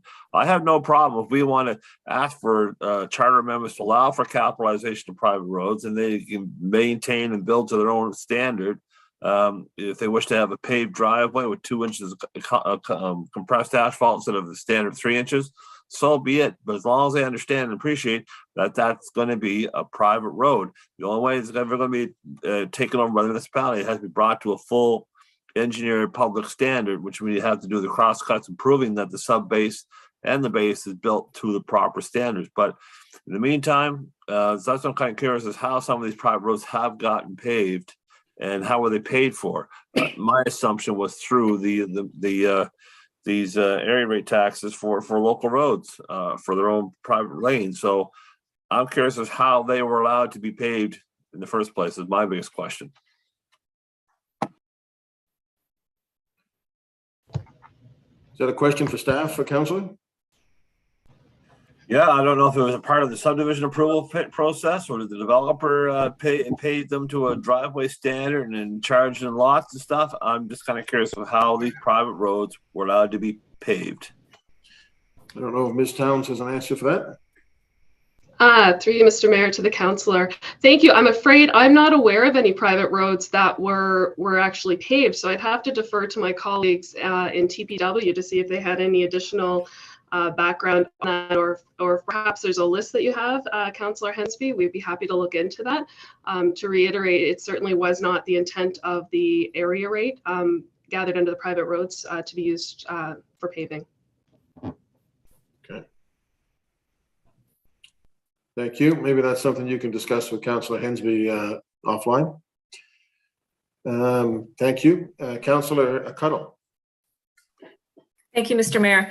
I just want to note that there has been a change in the report this year in regards to area rates, and that all the attached budgets and business plans are not provided. And I'm just wondering if staff, for the benefit of council and the public, if you could just go over about why these changes were made in the reporting and approval of the area rates, and how this affects the approval of those business plans and the distribution of funds. Excellent, thank you. Through you, Mr. Mayor, to the councillor. For that, I'm actually going to ask Daniel Freeman, who is our new Senior Financial Consultant Extraordinaire. Dan was hired with us in January, and his focus since then has been on streamlining this process, cutting red tape in the area process. So with that, I'll turn over to Daniel. Yes, thank you. Daniel Freeman, Senior Financial Consultant, Revenue and Asset Management. Through you, Mr. Mayor, to the councillor. Thank you for the question. So as you mentioned, we have not included the business plans with our report this year. And the major reason for that is that some associations have not had the opportunity yet to submit a finalized business plan. However, in recognition that these are volunteer-based organizations, and in an effort to provide a higher level of customer service to the community associations, we are looking to allow those associations that have provided the required documentation to us to access their funds as soon as council approves this report. We are working to align with the main HRM budget timeline by next year. And we feel that many associations will need a transition period to adjust to these new timelines. This could possibly include shifting the AGM dates that they actually meet and approve these business plans to sooner in the year. Many of them right now are held in early or late spring. However, with that being said, no funding will be released to an association and will remain on hold with us until all required documentation is provided. So the documentation that we'd be looking for would include the AGM minutes from the AGM where the business plan and itemized budget were approved by all members present at that specific association. As well as their prior year financial statements and the finalized business plan, which would include an itemized budget. And our plan this year is to actually publish all finalized business plans and itemized budget on a brand new area rates website, which is now live on the Halifax website. And does currently contain the, I believe, 7 finalized business plans that have been received to date. Thank you. That's great. Thank you very much, Daniel. I don't know why, but I can't see you on the screen here when you were speaking. I was really hoping to see you live here today, because I appreciate the time you've spent with me over the last little while asking questions, answering my questions. Just wondering, when you said that associations might need time to adapt to the new timing because they generally have their AGMs in early, late spring. And that's, I think, because most of them have fiscal year ends at the end of March. Would that mean that there's an expectation to change when their fiscal year ends happen to have their AGM? I'm just wondering how that process is going to work for these associations where the requirement is generally to have an AGM 3 months after their fiscal year end. Thank you. So through you, Mr. Mayor, to the councillor, changing their fiscal year end wouldn't be a jurisdictional recommendation that we could necessarily give. And it's not specifically required. So as I mentioned, if an association wants their funding as soon as possible, and certainly next year, if we do come to council in April with the main HRM budget, that can be done as long as we do have that documentation. But if an association is not in a particular rush for their funding to be received, then there's no issue at all with them maintaining their current schedule, holding their AGM and having their year end, either whether it be March 31st or later. We do have a variety of year ends from these associations, but That would be perfectly fine. We would just keep their money on hold until they do provide that documentation to us to show us that all those requirements have been satisfied. But if the association does so choose, they could move or adjust their fiscal year end to adapt to those new dates so that all of the planning is done in advance of that April report for next year. Okay, great. Thank you very much. Thank Thank you, you for your work Councillor. on this, Daniel. You're welcome. Thank you, Councillor. Thank you, Mr. Freeman. If there's no other questions, ready for the question. Question. Beginning with District 15, Councillor Russell. In favor? 16, Councillor Oathead. Yes. Mayor Savage. Yes. 1, Councillor Dave O'Gammon. In favor? 2, Councillor Hensby. Affirmative. 3, Councillor Kent. In favor? 4, Councillor Purdy. Voting yes. 5, Councillor Austin. In favor? 7, Councillor Mason. For the motion. 8, Councillor Smith. 9, Councillor Clary.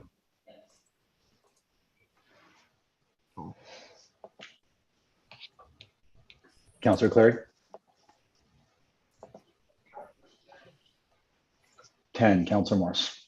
Voting in favor. 11, Councillor Cuttle. Yes. 12, Councillor Stoddard. Voting in favor of the motion. 13, Deputy Mayor Lovelace.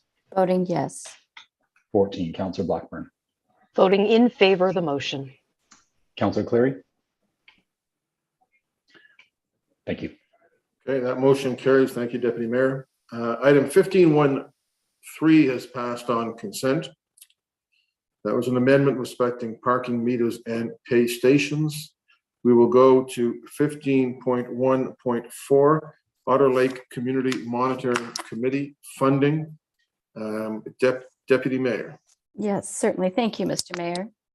I move that Halifax Regional Council allocate the Otter Lake Community Monitoring Committee with $42,500 in total funding for the 2022-2023 fiscal year for the purposes of administrative, social media, communications, and environmental consulting expenditures only.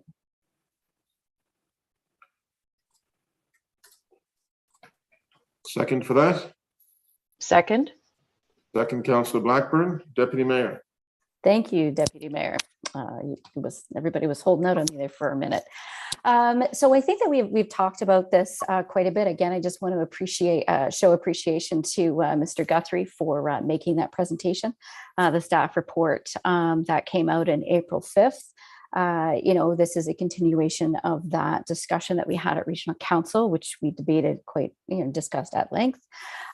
Certainly there were a number of issues identified, both with the legal aspects of pursuing issues on the legal advice when you do not have an association that is an entity, a legal entity. It's not a not-for-profit. It's not registered under the Societies Act. It's a contracted committee in partnership between the Halifax Waste Resource Society and the Halifax Regional Municipality. Certainly, when we know better, we act. And I think this is what this is. And certainly, I do hope that the Halifax Waste Resource Society will be amenable to negotiating a upgraded and modernized agreement so that we can continue to protect the communities and operate, a outstanding waste management facility at Otter Lake. So with that, I look forward to hearing a discussion from my colleagues, Mr. Mayor. Thank you. I have one question just for staff. If this motion fails, what happens with funding for the CMC?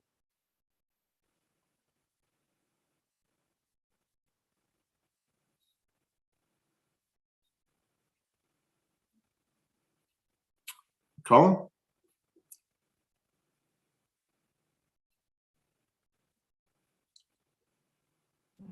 Hello, are you able to hear me? Yes. Okay. Thank you, Colin Taylor, solicitor in legal services. My understanding is, should this recommendation, this motion fail, then the amount that's currently allocated to the CMC through the budget process of $90,000 would be what they would get for this upcoming year. Thank you. Councillor, let's see if I got the orders here. Councillor Smith.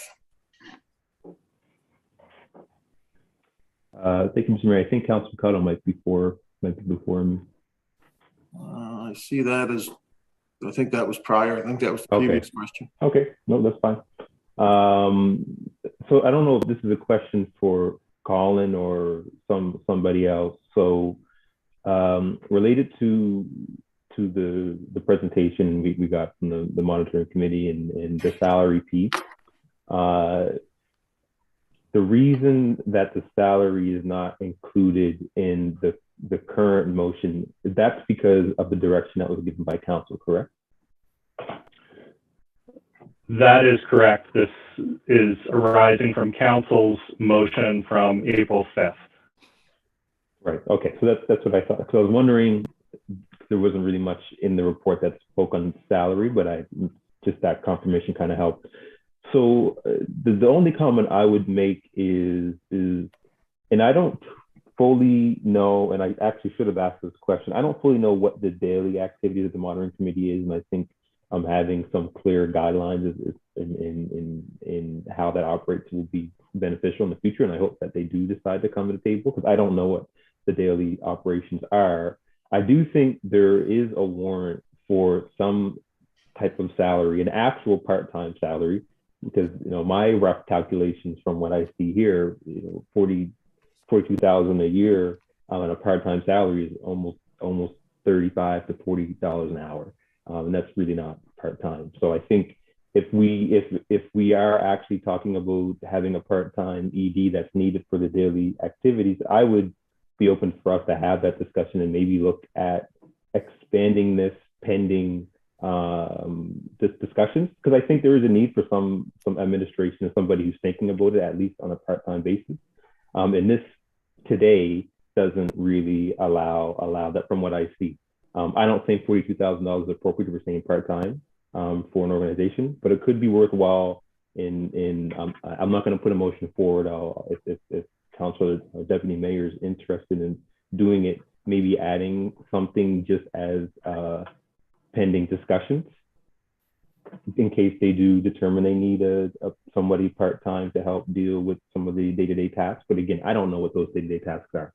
So it's hard for me so I'm not going to put a motion forward, just the thought that it might be something for us to think about pending discussions, but I do agree with mostly what has been put forward here. And thank you all the councillors who've been working on this. So, thank you. Thank you. Councillor Stoddard. Thank you, Mr. Mayor, and thank you, Councillor Smith. That was one of the things that I was going to raise in connection with the salary. So the question is, what part is administration and what part is salary?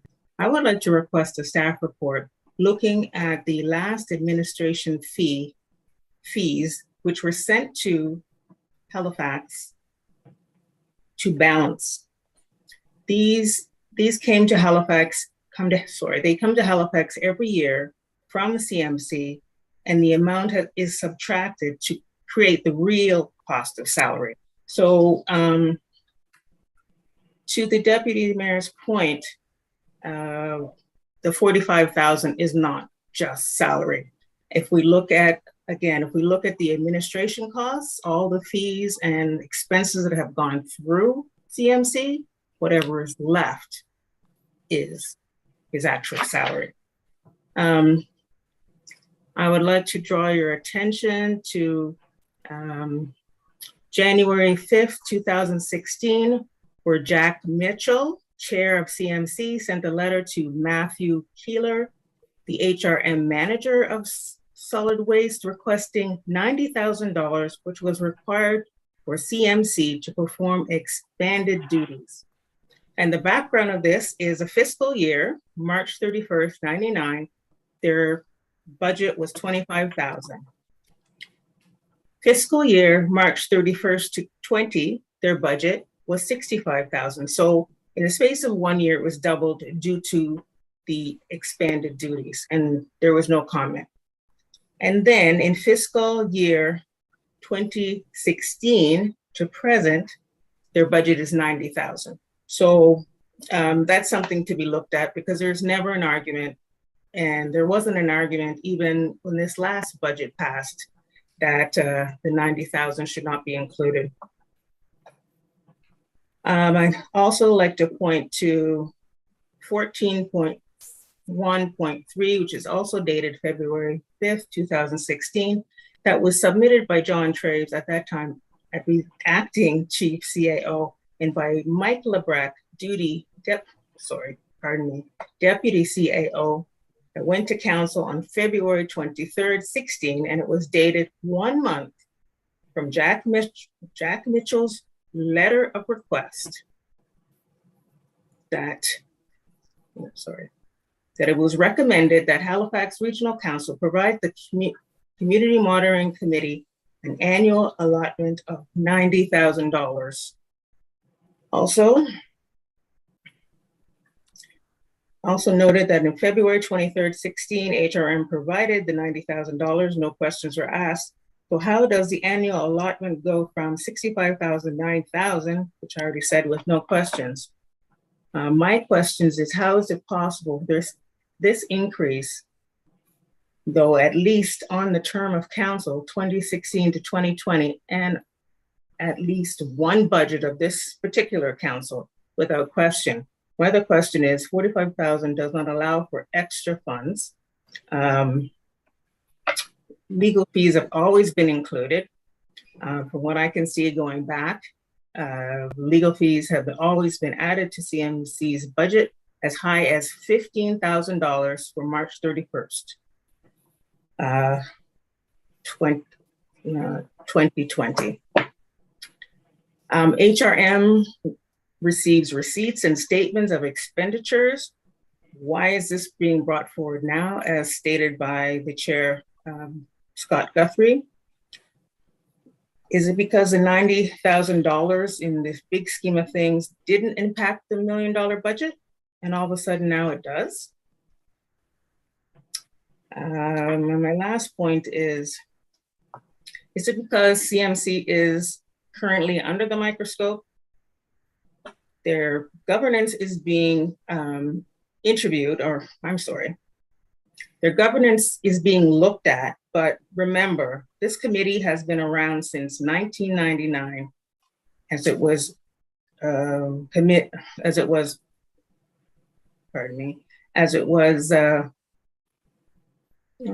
lost my train of thought, sorry.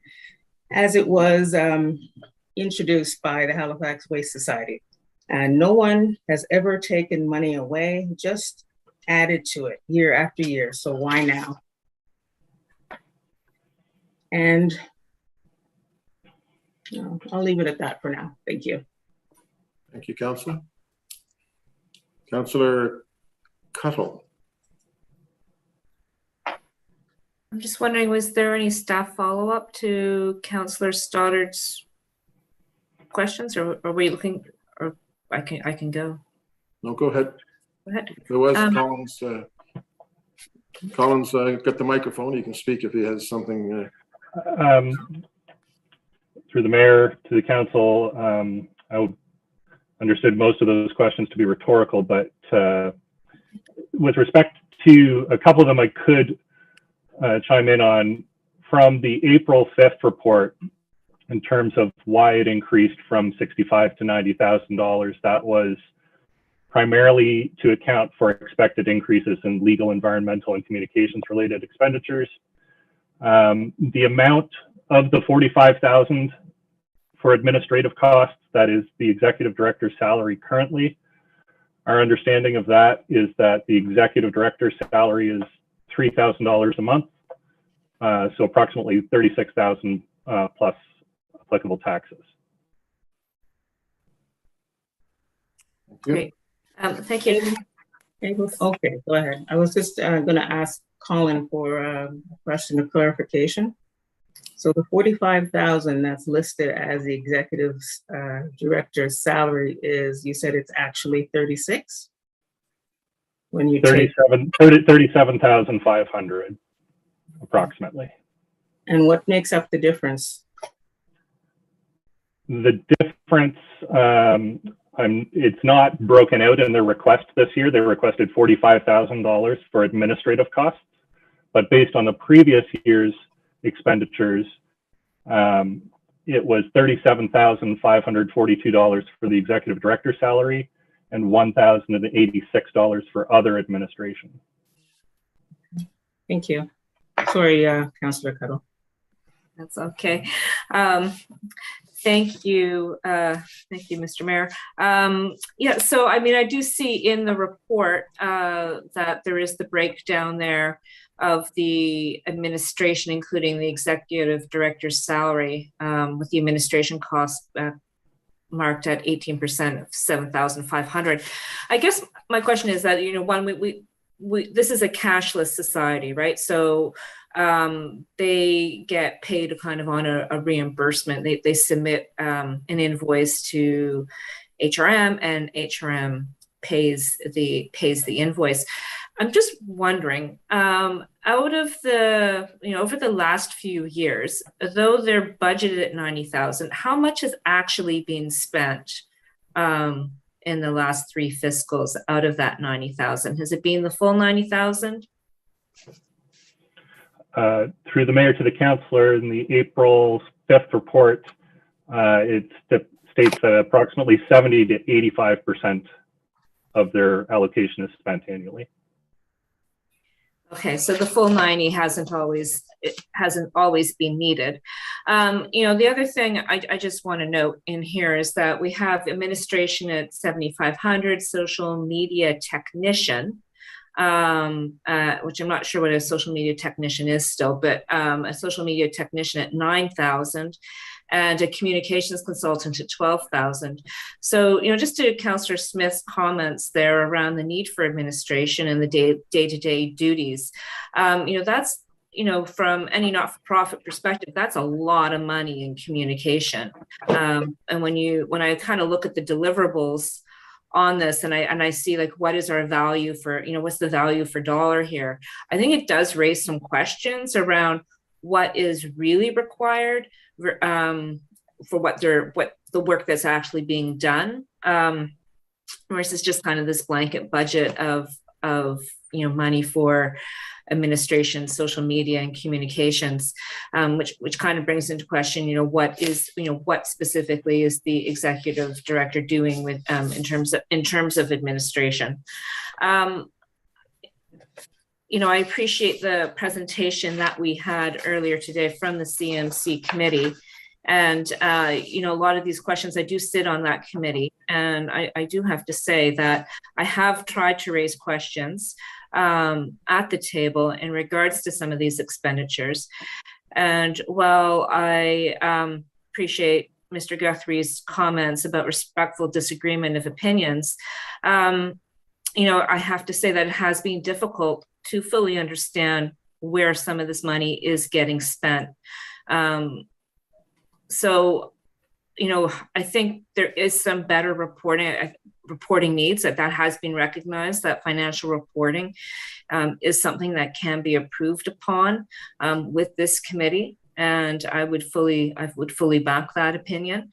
And I think, you know, it is important that we do have community groups that do engage the community. And I'd be interested too in knowing what that engagement is and how effective it has been.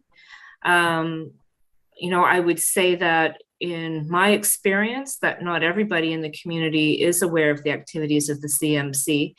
And, you know, certainly not on a proactive basis. It's generally been a reactive basis. But I do think there is an opportunity here to look at the role of the CMC in its communications, what it communicates, when it communicates, and for what purposes. So I'm just going to leave that there, just to provide a little insight from my council colleagues. Thank you. Thank you. Councillor Purdy. Thank you, Mr. Mayor. I was just curious about the legal issue, the legal, whether the community group has the ability to receive legal advice. Because I remember our last conversation around this, my understanding was it didn't really have that ability, but we received correspondence that kind of said, yes, it did. So I'm just wondering if someone from staff can answer that. Do they have the ability to get legal advice? And if so, is that our responsibility as HRM to fund that legal advice for that group? Colin? So through the mayor to the councillor, so just to reiterate, this motion today arises from a council initiative. This is not arising from a staff recommendation. But if you look back at the April 5th report, it mentions there are some potential issues with legal expenses. It doesn't say that legal expenses are never appropriate for the CMC, but if legal expenses for the CMC are required, they should be for the benefit of the entire CMC and not for the benefit solely of the Halifax Waste Resource Society or the benefit solely of regional council. Is there an opportunity for someone from staff or even the auditor general to help the group with the new budget, with the new, just some of the concerns that even Councillor Cuttle brought with, the communications budget, like to help revise a budget plan for their group moving forward? Through the mayor to the councillor, I don't have any specific insight on that other than to say the motion that council already passed in April, which was to work with the Waste Resource Society to develop mutually agreeable policies and protocols, could encompass looking at their budget as well.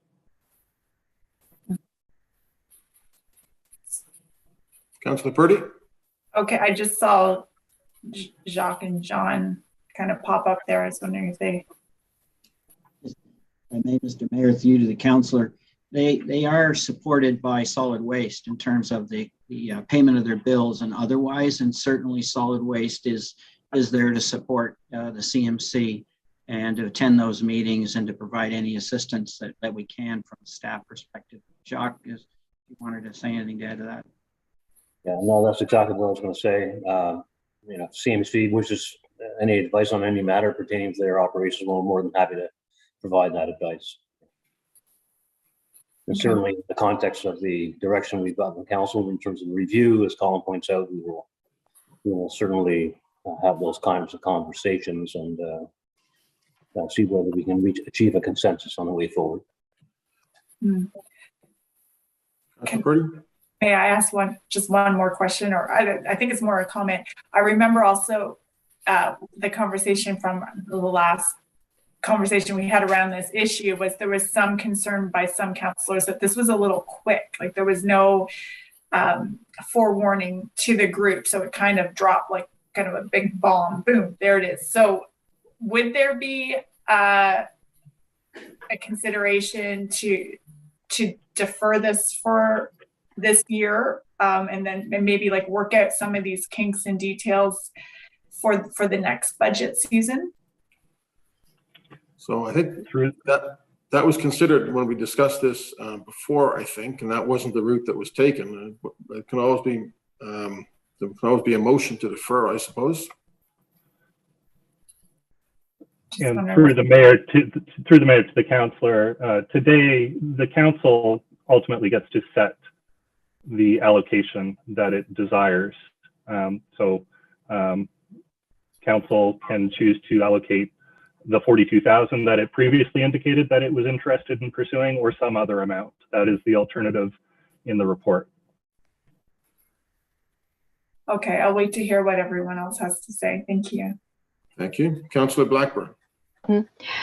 Thank you very much, Mr. Mayor. And I'm just wondering, just a few quick questions for staff on this. And I'm just wondering, has the group lived up to their obligations of the 1999 agreement? Are they required to hold an AGM every year and report the minutes of that? What about financials? Are they required to have a financial audit? And I guess, I'm just trying to figure out in my mind, what the heck is this group? They're not a registered nonprofit. They're not a committee of council. So, what the heck are they? And do we have other similar groups in HRM that, have the same structure whereby they're funded by the taxpayer, but limited accountability to HRM? And so I just wonder if somebody could fill in those blanks. But certainly agree that if this agreement goes back to 1999, I mean, good Lord, we were watching Shakespeare in Love at the Oxford Theatre and downloading music on Napster in 1999. So I just, I think it's time to look at the terms of that agreement, because I think that some updating may definitely be needed. But just wondering if someone can ask or answer the question about whether or not the group has lived up to their obligations of the agreement, their obligations to HRM. Thank you. Through the mayor to the councillor, I don't know that I have much more to add to that discussion other than what was discussed in April through the governance review, which provided a comprehensive overview of the operations of the monitoring committee. Okay, well, I guess by the committee's own admission, their governance is not as solid as it should be, and I guess the question is, do we reward constant just sort of underperforming, underreporting by just giving them the same amount that they've always been given, because we've always done it that way? One of my favorite sayings is, nothing changes if nothing changes. Thank you. Thank you. Councillor Hensby. Well, Mr. Mayor, since I'm probably the only councillor around the table here, or actually Councillor Kent may have been there around 99 and around this time when this memorandum was approved upon.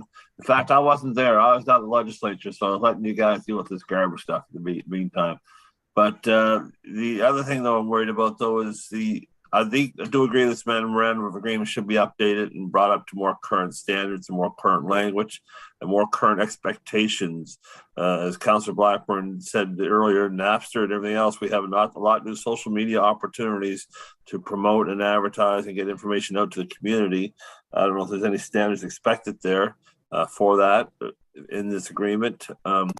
Also, my understanding is that do we not have the contractual obligation with the Halifax Waste Resource Society, and they fund through the Community Monitoring Committee? Because I thought as council, we could not give money unless it's registered as the Registry Joint Stocks. And where the Waste Society is, the Monitoring Committee is not registered. So I'm just kind of curious, is our contractual obligation goes through to the Waste Resource Society, and they in turn pay for the operations of the Community Monitoring Committee?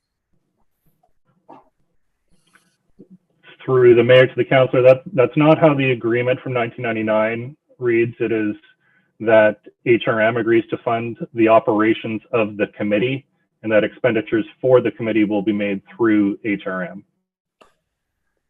Well, I think we need to reevaluate that relationship and maybe have it more formalized through the Halifax Waste Society, Waste Resource Society, because that is a duly recognized organization through the Registry Joint Stocks. The Community Monitoring Committee is not, so I would like to see that tightened up, but I would not want to see the funding cut because they do a critical role in providing information and monitoring for the community, on the behalf of the community, on behalf of all of our municipal citizens that produce waste resources that go to this site for disposal. So I'm not in favor of this motion of limiting the funds, but I do like to see the agreement revised and updated and renewed.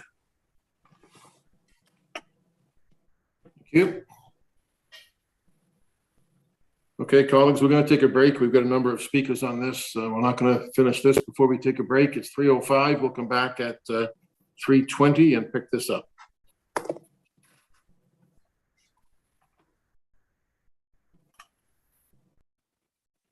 We will be muting microphones and cameras for the duration of the break. Thank you.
Good afternoon. The time is now 3:20. We'll be removing the folding screen and returning microphones and cameras.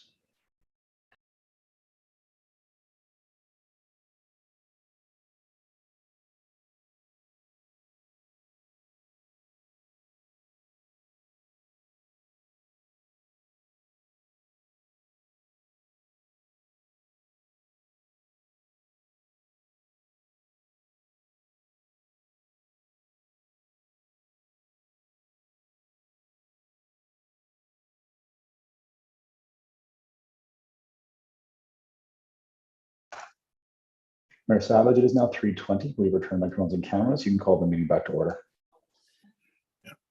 Okay, yeah. Are we good to go? Yes, Mayor Savage, you are. Okay, I'm just looking at this list. I have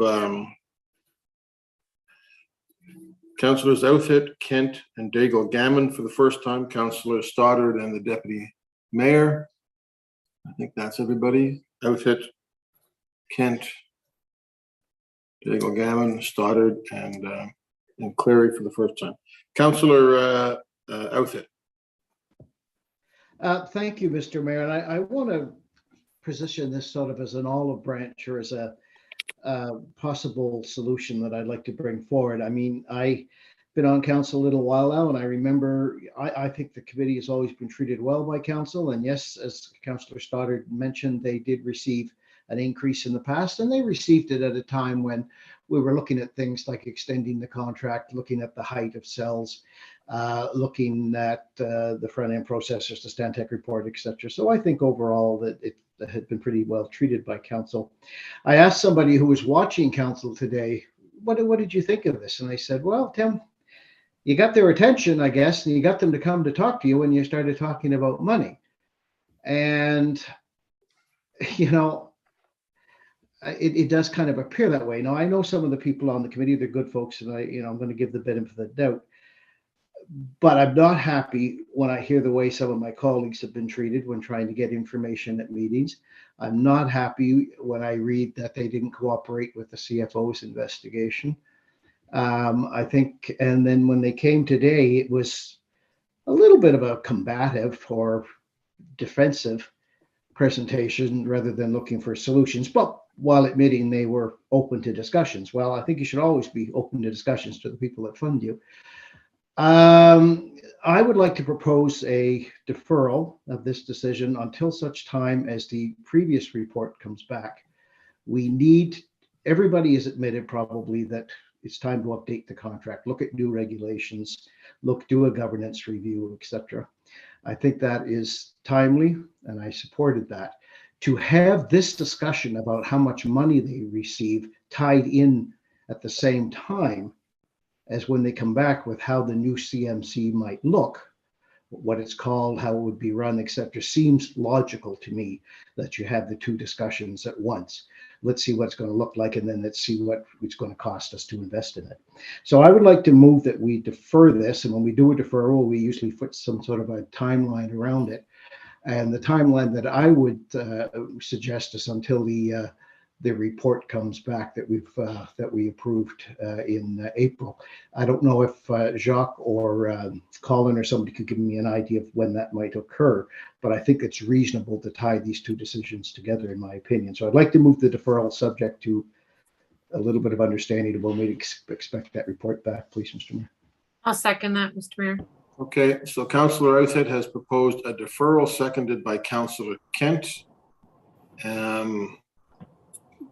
Jacques or Colin or John, any sense on the timing on that? Mr. Mayor, I can't recall the date at which we put in report center to get it back to check on that, but you know, I would suspect it will take us several months to come back with a report on this, simply because what the wild card is in this conversation is our ability to communicate and talk and speak to the CMC, right, in terms of having a meaningful conversation. The extent to which that will happen quickly, I don't know, but you know, my expectation would be that a report of that nature would come in back probably before the end of this year, would be my hope. Maybe Colin has other information on what's in the agreements and the rest don't have that in the agreements. So, Mr. Mayor, through you to the council, the motion passed by council in April doesn't specifically ask for a report to come back. It simply directs the CAO to request that the Waste Resource Society sit down with HRM staff to try and develop some of these mutually agreeable protocols and to address the governance issues that were in that report. We haven't started that process with them yet, somewhat pending, whether they're going to have funding for an executive director, say, because some of the issues in that April 5th governance report related to the role of an executive director, and it's challenging to have that discussion without knowing whether they're going to be funded or not. Okay, so thank you, Colin. I still like the spirit of my deferral. I might just change the wording a little to say then I would like it deferred for 6 months while the discussion that we agreed to in April is undertaken. If they don't cooperate, if a decision isn't made, then that report or that update or that information item can be brought back, Colin, as well as a discussion of money at the time. I think this keeps the fire, if you will, under their feet and ours, to that we want this resolved in 6 months. And we'll at that time talk about governance as well as funding, if that's okay with the seconder. Yes. Okay. All right, so that is now the deferral for 6 months. In the meantime, there will be these discussions. And hopefully we'll have something resolved in 6 months. Councillor Outfit, that's your proposal. Councillor Cleary on the deferral. So I'm not in favor of a deferral, and I'll tell you why. And then I have a question for our staff about how we proceed if we're not going to make a decision around funding. So let's not forget, go back to that April 5th report. There was non-compliance with agreed upon quorum for meetings. So they were actually having meetings that weren't legal.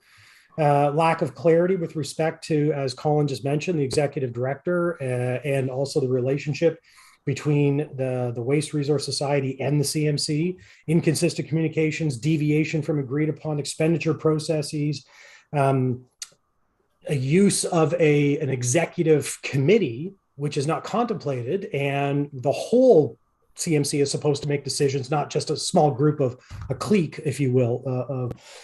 So there are fundamental things that are broken here, as I mentioned last time we spoke about this. And again, I'm not sure, we actually had a motion to defer last time too, colleagues. I don't even remember that. We defeated that motion to defer because we need to fix this.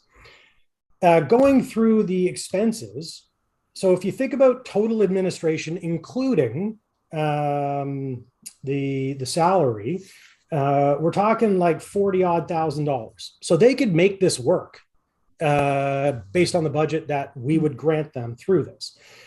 They would not be able to do the legal fees. They would not be able to do environmental consulting, or pay a communications consultant or a social media technician, which one would question. So if you go back to the original agreement, that 99 agreement that Mr. Guthrie kept referencing, none of those things are mentioned in the agreement. It talks about clerical support, not an executive director. I'm assuming that's the kind of thing where someone needs to keep minutes of meetings and someone needs to handle correspondence and someone needs to put together the notice that goes out to the community and post it and that kind of stuff. So just keep kicking this can down the road doesn't help us, doesn't help them, doesn't help the community that they're supposed to be serving. So I'm not sure why we'd want to defer that. So I can't support a deferral, and I do support the motion that's here. But my question to Mr. Taylor or other staff, and maybe it's finance staff, I'm not sure, but the motion that we're talking about today is to say, here's how much we're going to give them. Because if you look at that 99 agreement, council every year, we are supposed to set. It's not just about, well, what did we give them last year? Oh, let's give them again this year. We're supposed to do our own due diligence, look at what we're getting out of this, what the community is getting out of it, and then grant them an amount. So my question is, if we defer this, are they then not unfunded? Like, how do they operate? Because they would have zero funds, because this motion is to grant them funding for the year.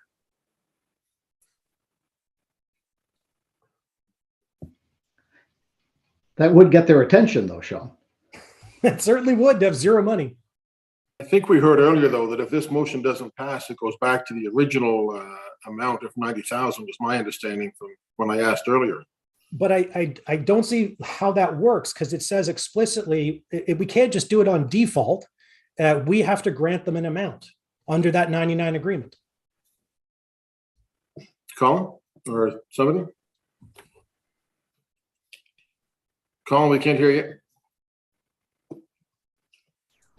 Through the mayor to the council, it would be a bit confusing to have a deferral as to know what that actually means for the amount that's allocated to them for the next 6 months. You'd then be 8 months into the fiscal year without necessarily clarity on, are you going to scale that back from $90,000 or not?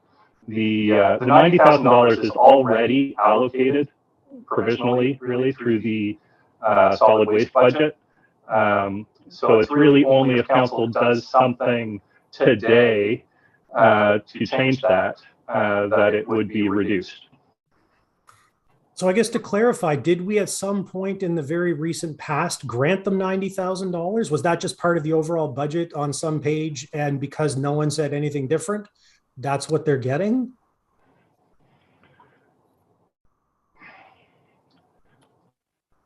I don't know that I would speak with absolute authority on this, but I think that's generally the way it has worked in the past, is that through the annual budget process, the allocation gets made through the solid waste budget. There is no specific council motion with respect to the budget. It just gets baked in. Here, what our report says that is, if council were to proceed today with the motion on the floor, then the amount that gets reduced here would just go into surplus, really, for the year. Okay. Thank you, Mr. Mayor. Thank you, Mr. Taylor. Thank you. Councillor Kent.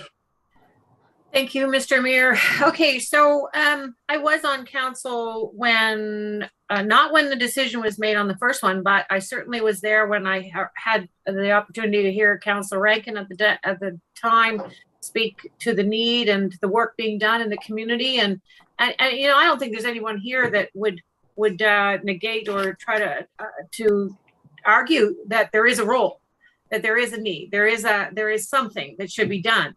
But 30 plus years at a point now where we are sitting with differing of opinions of what's happening, you know, understandings that there is some layers to the administration of that particular committee, with public funds being utilized with not a lot of scrutiny over the use and the contribution to the community, reporting, transparency.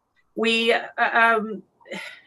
the concern around the non-engagement to this point more recently with the committee and the CFO, and since the motion was on the floor, that's disconcerting.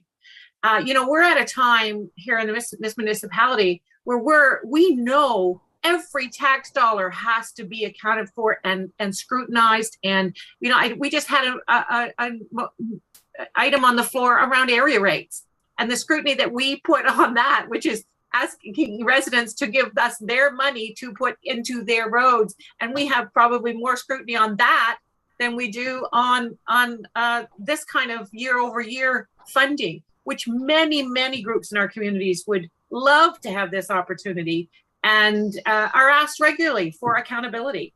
So I just feel like I'm on the deferral. I have been grappling with that as I was listening to everyone's comments, and I was thinking, should we be deferring? So I was okay with supporting the seconding the motion.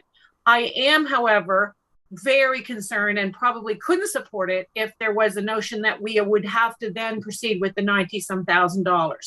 That to me is part of this bigger picture. If that's the case, I'm not in favor of I won't be supporting the deferral but I'm okay with the 42,000. We need these folks to come to the table. It's not an unreasonable expectation. The fact that they were here today is a good sign, but it's only assign based on us, reviewing the information that they brought forward, but it didn't sound particularly engaging for, yes, we'll come out, we'll be part of something change. But it's overdue to me, in my opinion, for change or a review of that particular structure. I don't think it's unreasonable that we do that. We want them at the table. We want to hear their experiences. We want to hear why it went the way it did and what are the key pieces that should still be in place out in the community to in the interest of the HRM citizens that they're representing. So for now, I'm going to leave it there and wait to hear what others have to say. But if we still, and maybe I just need one more comment from Colin around clarification, that if we defer, is the entire 90,000 plus 92,000 or whatever it is going out to them? Because if it is, I won't support the deferral. I'd rather go back to the main motion and speak to that. But for now, I'm probably run out of time, Mr. Mayor. Have I? You're okay. Okay. Colin? Through the mayor to the councillor, my understanding is that $90,000 is currently in the budget to be allocated to the Community Monitoring Committee, and unless a motion was passed today to change that, that is the budget that would be allocated to them until the deferral is dealt with sometime down the road. Thank you. Thank you, Councillor Lovelace, Deputy Mayor. Thank you, Mr. Mayor. Thank you so much for this great conversation. And I appreciate the deferral, Councillor Oathett. I won't be supporting it. We've already gone through this in April, so I feel like this is Groundhog Day. I do think that, if we consider the motion and we consider the words in the motion, we are asking them to provide administrative, social media communications, and environmental consulting. They get an envelope from HRM. How they use that envelope is up to them. Those budget lines are moved around, right? So they've taken money out of communications and put it into legal. They've taken, as a committee, they will make that decision as far as how they expend their funds. So I think it's important for us to realize that if we defer this, all we're doing is accepting status quo. And for whatever reason, this committee is receiving a different level of entitlement than other committees that we're funding, whether it's the area rates, the private roads, and so on and so forth. And so I think what we need to do is we need to go back to the April 5th report, which itemized the significant issues that need to be addressed, and certainly make a move to do that. That's what we're here for, right? We are here, we see a problem, we address it. And, just back to the whole presentation that we saw today, it was great to have a presentation, but I will again remind my colleagues, no communication went out to the committee from the CMC. No HRM volunteers on that committee were invited to participate in the development of that presentation. There was no understanding whatsoever that the community was invited. No posts since April 8th on the Facebook page, nothing. So again, here we have a administrative salary, and yet all of those things are not taking place. And the most important role that the CMC plays is to communicate with the community. We need them to do that. And yet they continue to fail in that regard. And so I won't be supporting the deferral. But again, Mr. Taylor, I appreciate your work on this. Thank you. Thank you. Councillor Cuttle. Thank you, Mr. Mayor, and thank you, colleagues, for this discussion. I just want to say that, unlike area rates, the CMC is the community group that oversees our municipal landfill. It's our only municipal landfill that we have in HRM, and it happens to be situated in District 13 on the border of District 11.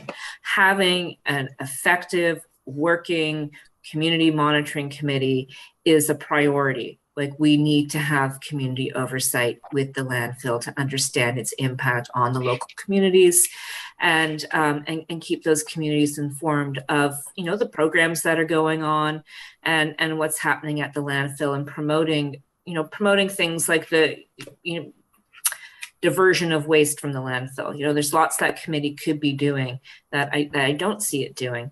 I'm just wondering about the deferral. If our choices are to approve the 42 or not approve it and have the 90, is there a way in which we could approve the motion that's on the floor now for the 42? And should the CMC come back and renegotiate, the agreement or look at improving their governance model, their financial reporting, the other things that were noted in the report around where improvements could be made, could we at a later date then look at considering what's really required for, if more is required for assistance, and approve that at a later date? Through the mayor to the councillor, I do think that is possible. Today, council ultimately needs to set an allocation to the CMC for certainty, in my view, whether it's 90,000, 42,000, or some other amount, so that there's certainty in the interim how much money the CMC has to spend. But there's nothing stopping the CMC from requesting more money in the future, or from council bringing a motion to provide more funding in the future, should that money be available in the overall budget. Okay, well, kind of based on that, I think I am going to support the motion that is on the floor. I'm not going to support the deferral because, I think that it's important that this group does have money to put time and effort and resources into kind of addressing some of the issues, and that, should it be needed at a future date, they can come with a request back to council, and we, if needed, and if that need is demonstrated, then we can always approve extra funding to this group. I think that that is something I can support. Thank you. Thank you, Councillor Daigle Gammon.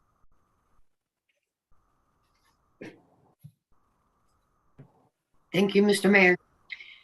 Can you hear me all right? Yeah, you sound great. Oh, good. That was an exaggeration, but you sound okay. I'll try to be brief because I might lose the voice. It's so clear that there are governance issues and that there's a fractured relationship between HRM and the CMC. And so, but fixing the governance by using the budget, I'm not always sure that that's the right approach that we would want to take. And so I actually support the deferral, but along with what Councillor Cuddle had just said, if there is a way in the deferral that the funding continues until such time as that report that, in the April first part of that motion that was approved about the Waste Resource Society working with HRM to get an agreement. So if there was a way that the referral would be until such time as that agreement comes in, and then to negotiate the budget, that at least gives a little bit of breathing room. And I do think that there needs to be a place or a moment where, we are a little bit more gracious. Yes, the presentation today did have a little bit of an edge to it, but any nonprofit that the funder is coming, or organization, not a nonprofit, but when your funding is on the table, then there always is there is an edge to how you're going to present to that.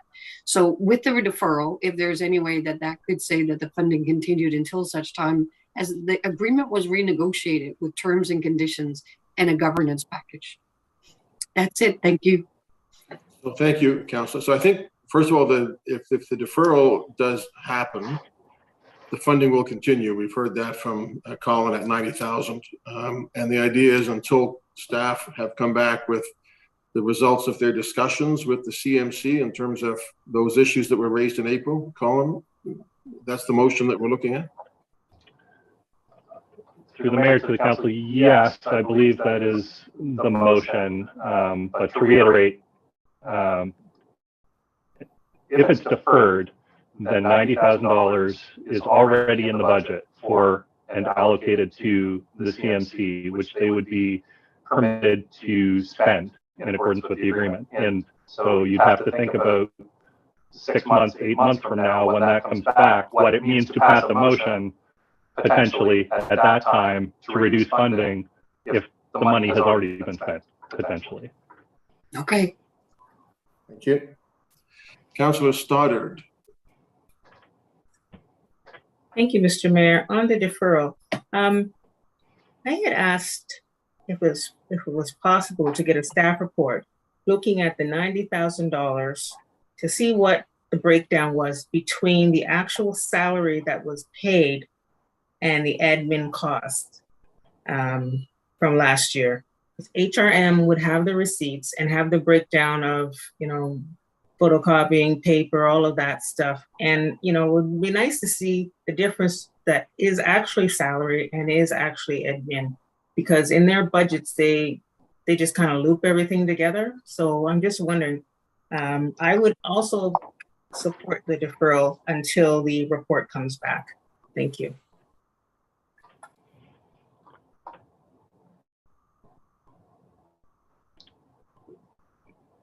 Through the mayor to the councillor. So the $90,000 budget, I don't have the numbers for 2021, 2022, but in 2020, 2021, 37,542 was the executive director's salary or expenditures. That's $36,000 or $3,000 per month plus net HST.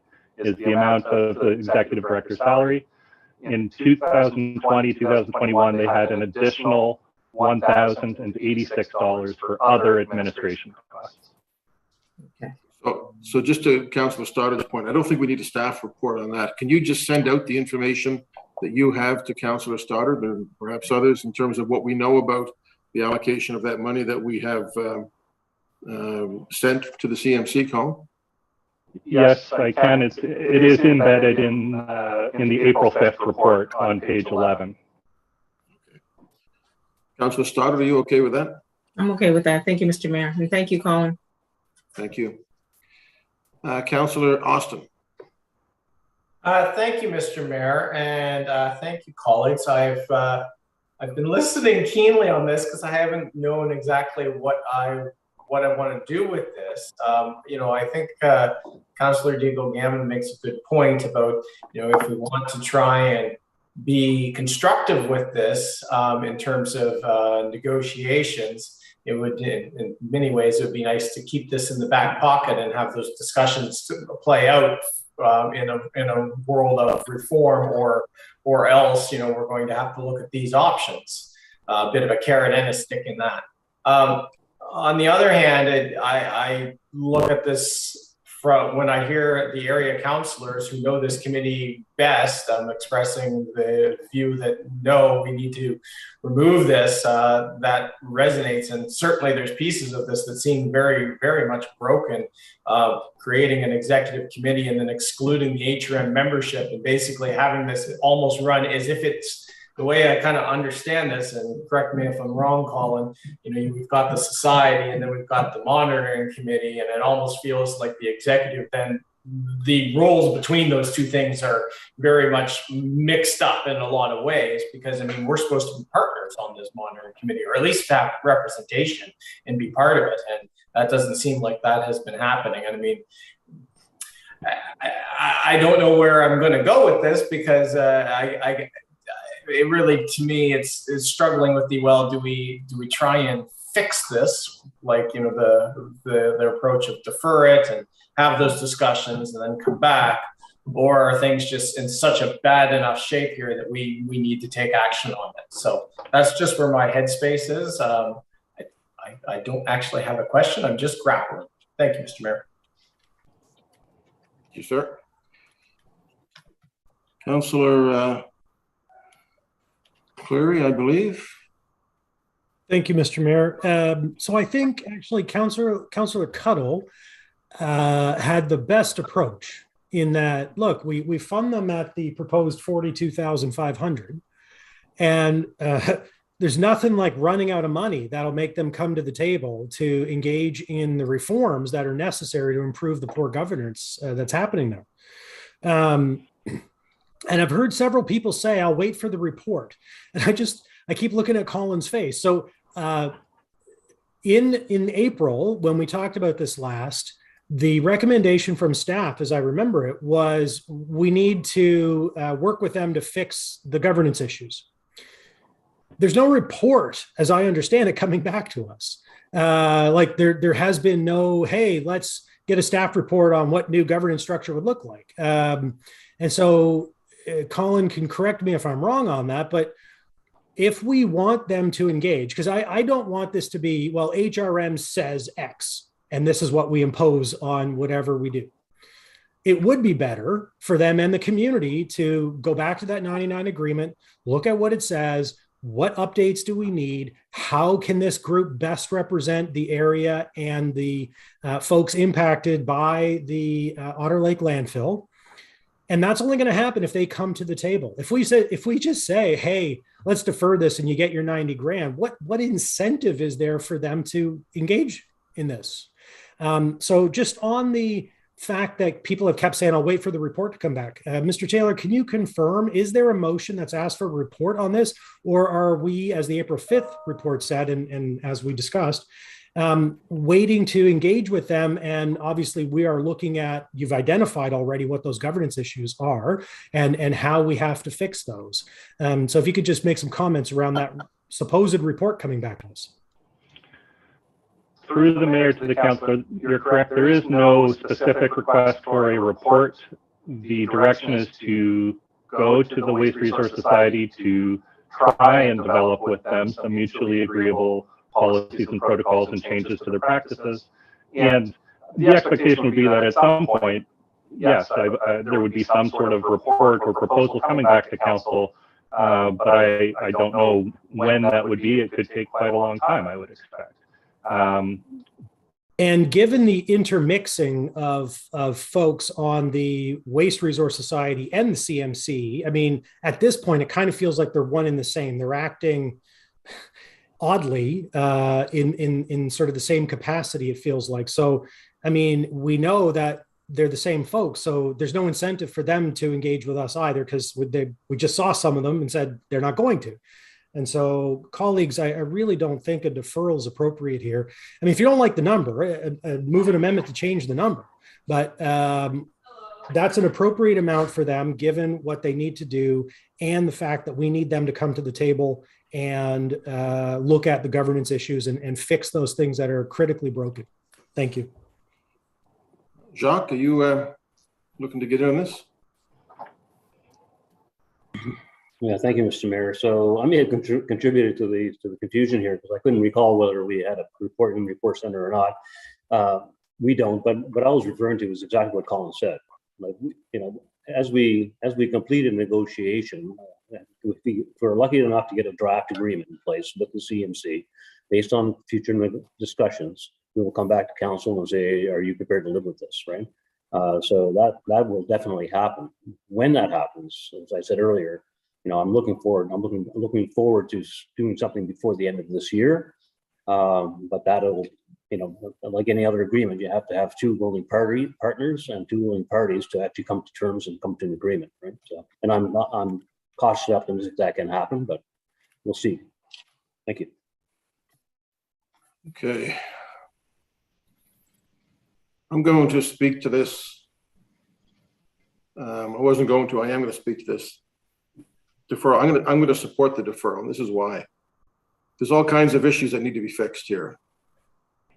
I just don't think you pull the money and then say you can talk about it. I think we need to have a period of time where it's very clear that if we don't get the kind of improved cooperation and governance that we want, then we will be very clear that we will change the funding. I think Councillor Daigle-Gammon's voice was a little weak in timbre, but it was strong in impact, I think, which is, I don't think this is how you deal with partners, even partners with whom you have a disagreement. We have a lot at stake here, where the provincial government have indicated they're going to support what we think is a very sensible thing to do, which is to deactivate and test what happens if the FEP is deactivated. Doesn't mean forever, but we're going to check it out. That's a big deal for us. It means a lot to us. So I understand the emotions and everything else. For me, I think that deferring for 6 months, and there couldn't be any question that the CMC is listening to this debate and understand how serious we are about getting more action. So I will support Councillor Outfit on the deferral. We'll see where it goes. Councillor Purdy. Thank you, Mr. Mayor. This is a good conversation. I really, I'm kind of like Councillor Austin, unclear still, but my question was surrounding the report, I guess, engaging the community group to kind of amend their contract, I guess. Is there a specific staff that is directed to do this? If we don't have a clear ask for a report to come back, does that affect the priority of this with staff? Like who is going to be taking the lead on this? And if the staff that couldn't really engage the group prior to the April report, should perhaps there be a look maybe to recruit new staff that might be able to develop a good connection with the group to help move this forward in a positive way?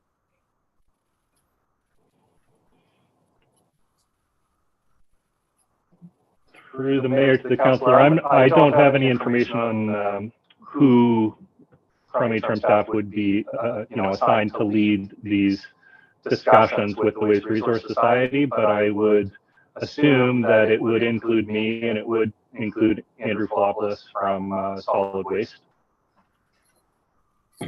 So, Mr. Mayor. Yep.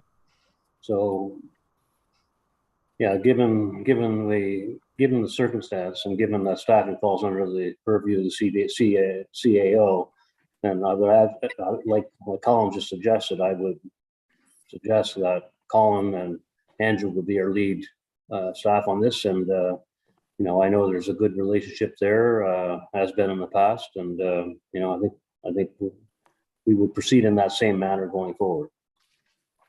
Okay, that's great. Thank you. Thank you. Councillor Russell on the deferral. Thank you very much. I will not be supporting the deferral, and the reason is because we're looking at affecting their cash flow so dramatically. If we cut their budget by 50% today or down the road, 6 months, what would happen is if we say, yes, you've got $90,000 to spend now, and in 6 months we might come back and cut that to $45,000, they will have spent that $45,000 in the 6 months. And so 6 months down the road, when we decide to cut their budget in half, we will not be giving them any additional funding for the remainder of the year, and they will have spent all of the money that they've got. I ultimately think that we will come to a decision to reduce the amount of funding that they get. I ultimately think that it would be to the amount that is requested, the 42,000 or 500 or whatever it is. And if we defer that decision for 6 months, we will leave them in a position of not having any operating funds for the 6 months. So I will not be able to support the deferral for that reason. Thank you. Thank you. Councillor Stoddard, a question of clarification.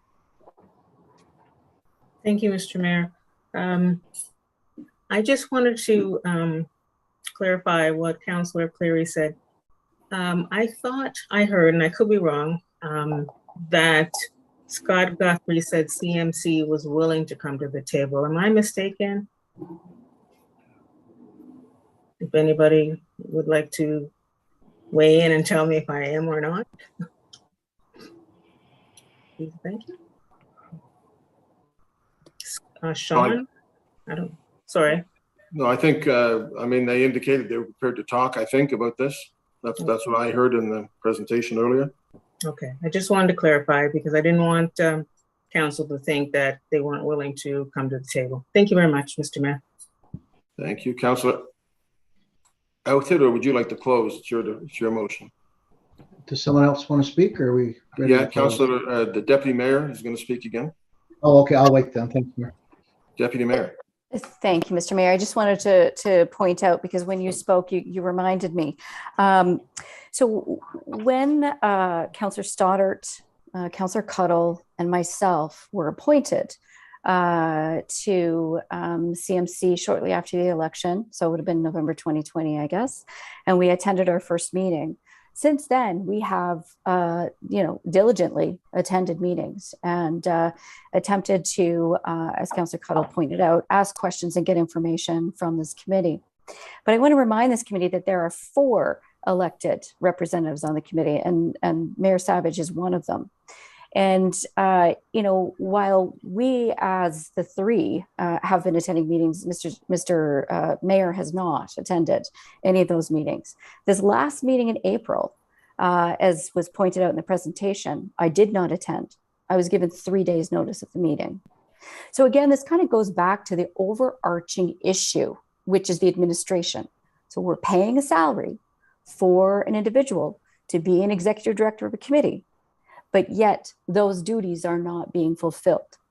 So with this deferral, all we're doing is, again, kicking this down the path and acknowledging that the entitlement of this committee is status quo, and that all of the other committees and all of the other groups that are doing their due diligence and following the rules and following the regulations and following the guidelines that we present to them and coming to the table as partners. That's what we want.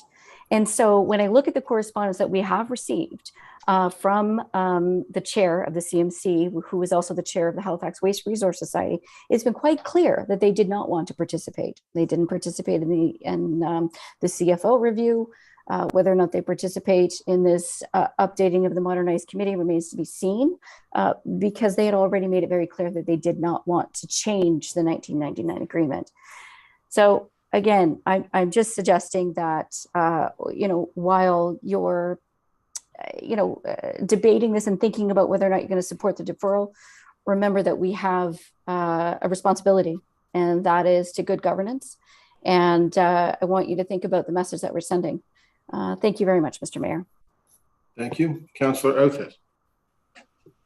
Thank you, Mr. Mayor. And I think most of the arguments that I've heard against this deferral are exactly the reasons why I brought it forward, because this does give us the leverage. It does give us the clout to do exactly what we need to do, but we give them a little more time to come to the table to try and fix it. I'm happy if I could even amend my own thing, say that they can't spend more than 50% of their budget during this next 6 months. But the point is, we passed in April a motion that has no teeth. Go off and talk to them, see what we can talk about governance and whatnot. This gives it teeth. And I don't care if it's a report or a napkin or a carrier pigeon that it comes back on, what we want to call it. The point is that when you give direction, something has to come back to us. And what comes back to us has a better chance of having made some progress if we tie some leverage to it. The leverage being, this motion probably could pass today, that your budget would be cut in half. Now you can live with that today, or you can get our act together, put on our big boy and girl pants for 6 months and have a talk about how to fix this going forward. And if it's appropriate for me to say that it come back in 6 months and they not spend more than 50% of their budget during that time, that's fine as well. But we give them $90,000 a year. So what we're saying is we don't want to make a decision for 6 months, roughly half their budget, on what we're going to do until we've given them a chance, with a little bit of pressure of the budget being used as a stick, to have this discussion, rather than, I think today does risk looking a little punitive, though I'm not happy about what I have heard. But I think it puts it in a better, as Kathy and the mayor and others have said, I think that it gives us a little bit of leverage while still hopefully negotiating, meeting in good spirits over the next 6 months to see how to fix this going forward. So I think we're all on the same page. We all want it fixed. I think we all want it. The debate is when we want to use the stick. I'm asking us to use the stick 6 months from now. Others want us to use the stick right now, but we all want it fixed. Thank you, Mayor. Thank you. Councillor Cuttle. Thank you, Mr. Mayor. And, you know, Tim, to your point and to Kathy's point, you know, I think, you know, we're both trying to come at this to the same point from different angles. That, you know, well, we don't want to completely cut the funding from this group. We need it to evolve and exist. We also need to have a little bit of the impetus to create the change that's being requested and called for. So, Councillor Elhit, I would agree with your deferral. Kind of looking at the past spending patterns, we know that the 90 hasn't been spent. I would suggest the 50% spend that you know, for the first 6 months, and then we can look at the rest of that, the other 50% after that. But maybe looking at doing that on a 75% of the 90, since we know from past spending patterns they're only spending 70 to 85%. So you know, I would say that let's do 68,000, split it 50-50. And hopefully get some positive changes happening between HRM and the Community Monitoring Committee, with the community first and foremost in our minds. Mr. Mayor, can I speak again if there's someone on the list? Or? I just want to make sure I understand. Councillor Cuttle, are you suggesting a change in the motion, the deferral motion? If Councillor Elhit, well, he suggested, Councillor Elhit suggested doing the 50%, not spending, only spending 50% in the next 6 months. And so I'm assuming that will be an amendment to his deferral amendment. But I'm also suggesting reducing it from 90 to 68. I'd like to keep it simple, and I'd be happy with a friendly amendment if it would be with the seconder that we just not spend more than 50% at this time, rather getting right down in the numbers and spending another hour on this. But I'd be happy with a friendly amendment that they not spend more than 50% of their budget during the next 6 months while we have these discussions. Okay. I'd be open to that. Okay. Just I want to make sure legally that this is a deferral motion. The deferral motion has been friendly amended. Are we okay, Ian, or John, are we good with that? The terms you wish, or council wishes, Mayor, on the motion to defer. Okay. So that's the motion to defer for 6 months while the discussions happen, with no more than 50% of the budget being spent in the meantime. Correct? Okay, colleagues, I think that's the motion, and that's what we have on the speakers list. Are we ready for the question on the motion to defer? Question.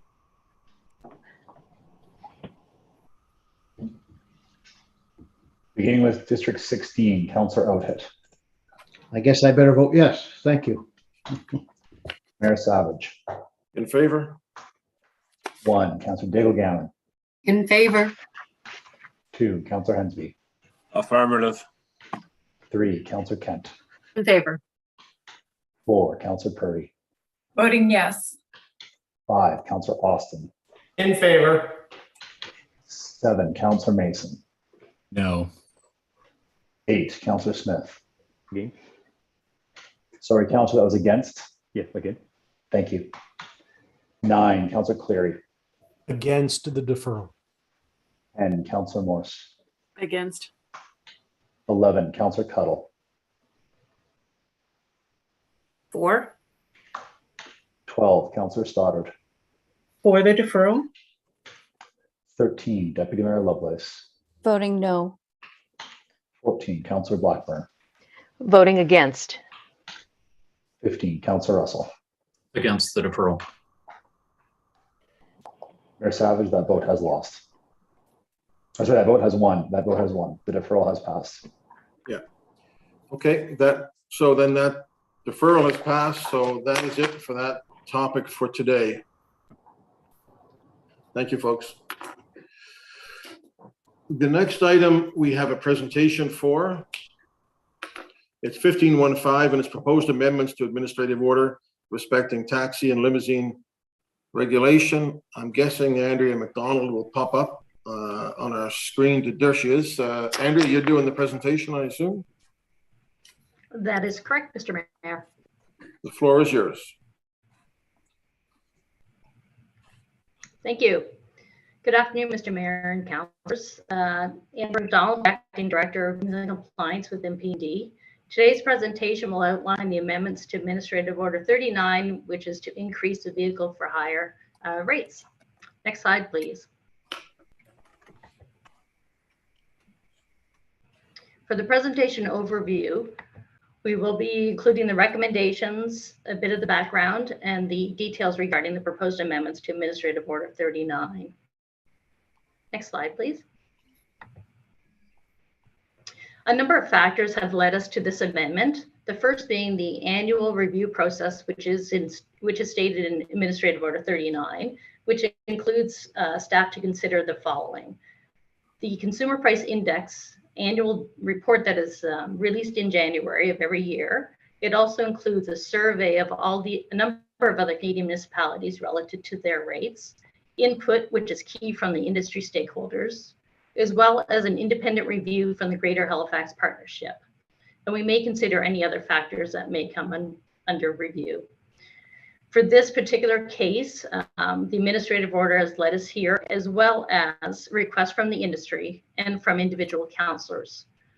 The recent fuel price increase is also key with regards to this, especially the latest rate increase last night, and the length of time since the last rate adjustment was completed. Something of note is that during this process of us bringing this forward, the industry has had the ability to charge a surcharge because of another section of the administrative order, and some industry members have chosen to do this while they're awaiting this increase that is being brought forward.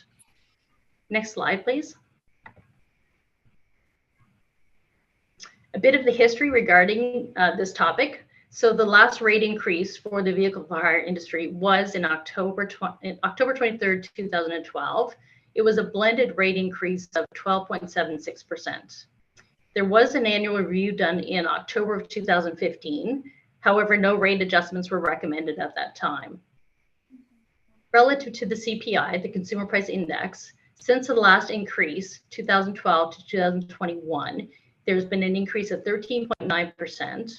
Since the last review of 2015 to 2021, it has increased by 10.5%. And just for the past year of 20 to 21, it has increased for 4.4%. And as we know, inflation continues to rise based on the current state of the economy. Next slide, please. A jurisdictional scan was completed. We looked at 15 other Canadian municipalities.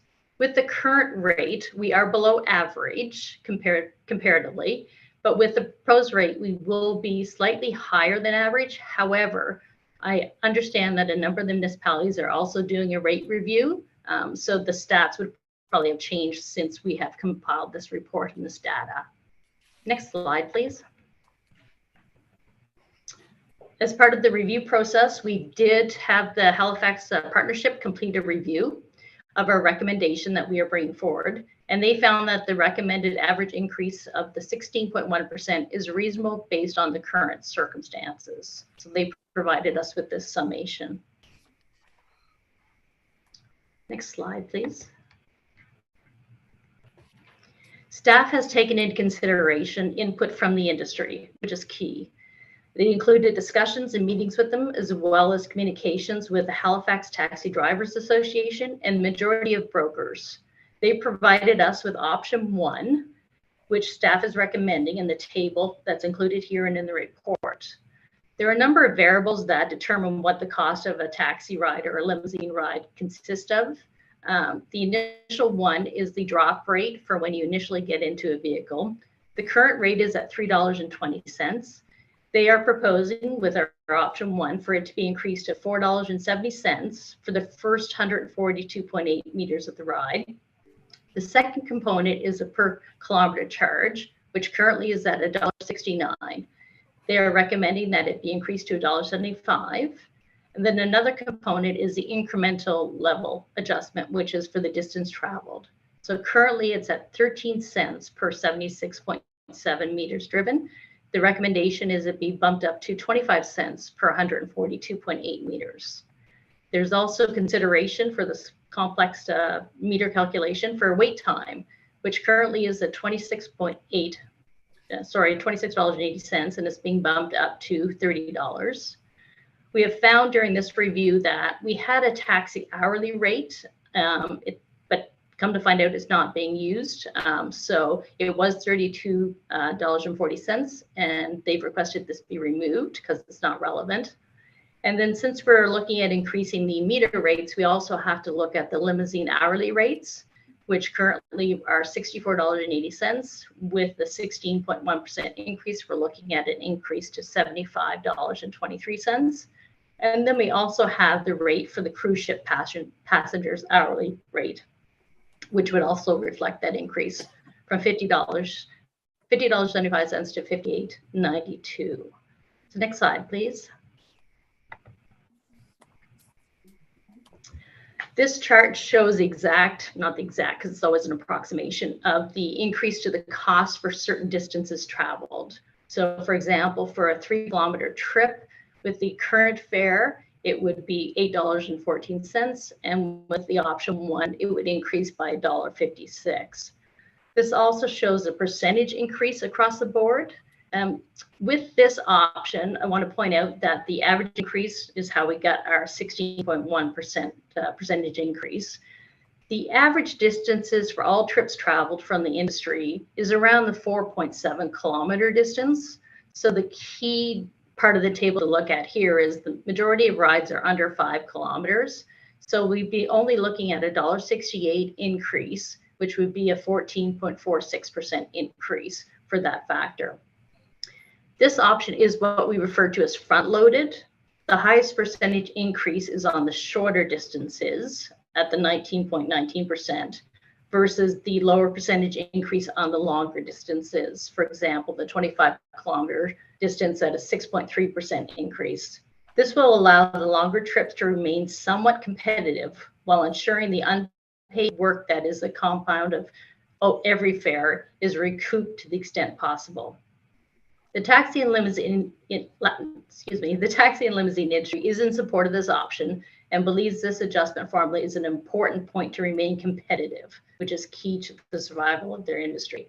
The costly portion of all trips is the unpaid work portion, which is the wait time and the deadheading to make it to pick up the passengers.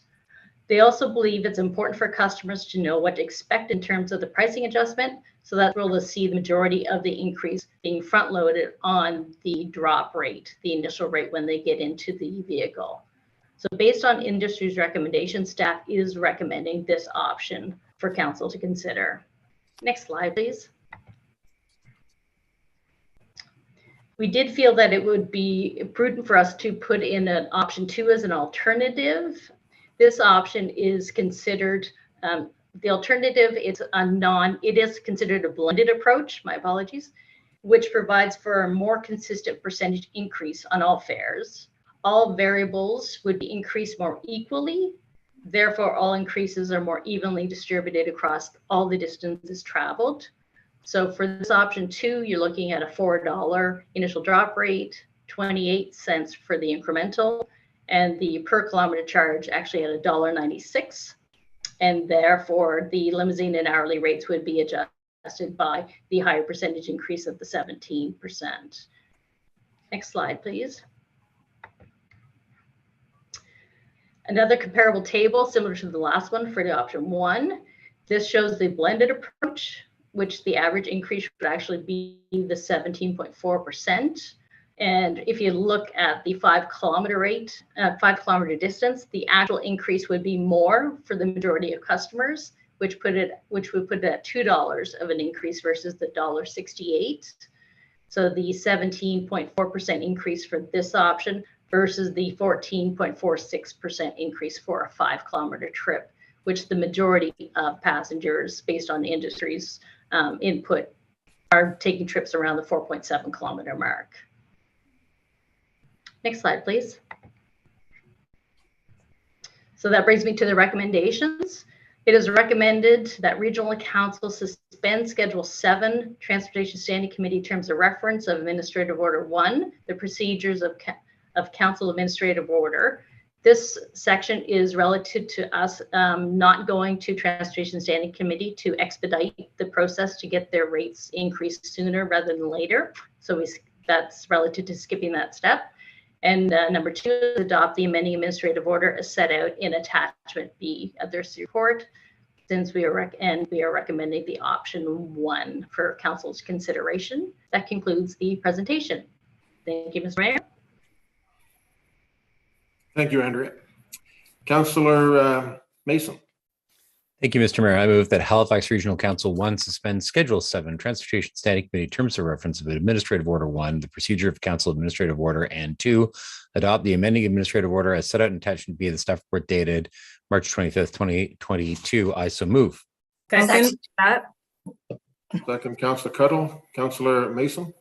Thank you, Mr. Mayor. So when this was brought to me as chair of the Transportation Standing Committee, Councillor Stoddard as vice chair and I were polled, and we both agreed that it's pretty critical to get this to council as fast as possible, given the incredible strain that the taxi industry, that the independent drivers who make up the taxi industry are finding themselves under. And certainly we've been hearing from individual drivers, from the various groups that represent them, and from the broker, the email I shared with the clerk and council from Casino Taxi, that they support option 1, the staff recommended option. Nobody likes to see the cost of taxis go up, and often there are vulnerable people who are potentially impacted by that, though a lot of customers and clients are getting chits, and if the price goes up, that will still be covered. And certainly the industry is aware. If you ever go to the casino office, they have these framed month-to-month reports that are color-coded white and red on a block on the wall going back decades, and red is where the number of people taking a cab has gone down, and every period of red follows a taxi fare increase. So, it's a double-edged sword for them. They're simply not making enough money as independent drivers to be able to justify the fare. The fares don't justify the cost of the drive. At the same time, they know that this could impact their industry in a different way, and also temporarily drive down usage. But given that they support it, and the fact that the interrupter clause was put in again last night, and I think it was 10 cents. I saw on Twitter. I haven't actually seen a pump yet. I think I'd probably pass out if I saw it 209 there at the gas station on Quimpool Road. But I mean, this is a real challenge for these folks. They weren't really making a whole lot of money before the current crisis, and I think council needs to respond and give them the support. So I ask for your support. Thank you, Mr. Mayor. Thank you. Councillor Hensby. Thank you much, for Mr. Mayor. In regards to accelerating the processes and bypassing the standing committee, I totally agree with that. So if this is to go through, when will these new rates become effective for the general public that are listening? They want to know, well, if the tax rates are going up, do I have any time to get my last minute errands before it goes up? Is it tomorrow, next week, or the first of the month? One question. Second is, how is this going to be communicated to the general public? Is it going to be done through our social media ways, or we'll leave it to the industry? And third is that talk about the surcharge, the fuel surcharge that people have been invoking. Will that have to be dropped now, because with the new rates, so hopefully that will compensate for not having a surcharge anymore? And the last question is, in the past, we used to have a schedule in regards to what it costs for fares to different places to the airport. Will that also be revised and updated?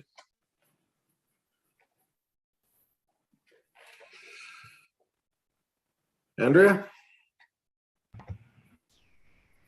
Thank you, Mr. Mayor. Through to the councillor. I think I've got them all noted, so I'll take a stab at them. As far as effective date, it would be immediately once it is posted this evening. So the clerk's office will be posting that.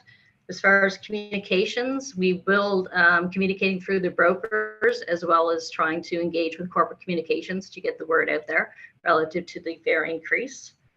The surcharge.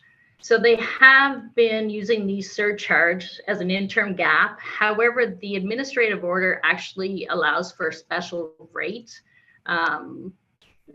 that they would be able to charge if they wanted to moving forward, if they have cooperation and agreement with a passenger before a ride is taken. But my understanding from speaking to the industry is once this rate was passed, they would no longer be charging the surcharge. For example, if casinos is $1.30 per trip. That's my understanding relative to the surcharge. And as far as the schedule, so they have to post the rates within their vehicles. We no longer have any involvement with the airport's flat rates. They're separate. They dictate their own rates for the charges to and from the airport. I have been in communication though with Anita Chisholm from the Airport Authority, and she is aware of this pending change. And it's my understanding they had already increased their rates back in 2019, but they are reconsidering increasing again, and they were curious as to where we would fall after today's discussion. So I hope that's addressed all your questions. It certainly has, but I just hope that that flat rate information be somewhere posted. Once, if the airport does change its fare structure, perhaps we could have that posted somewhere just for the benefit of our own citizens instead of trying to seek and search wherever they can find it. So that information is helpful. Thank you. Thank you, Councillor. Thank you, Ms. McDonald. Ready for the question, colleagues? Question.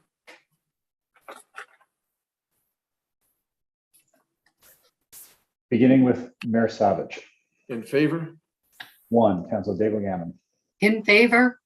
2, Councillor Hensby. Affirmative. 3, Councillor Kent. In favor. 4, Councillor Purdy. Voting yes. 5, Councillor Austin. In favor. 7, Councillor Mason. For the motion. 8, Councillor Smith. 4. 9, Councillor Clary. For the motion. 10, Councillor Morse. In favor. 11, Councillor Cuttle. In favor. 12, Councillor Stoddard. In favor of the motion.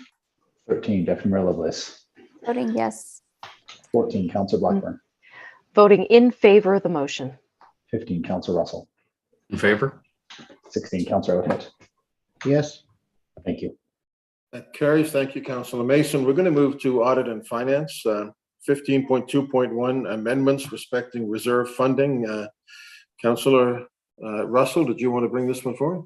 Sure, I can do that.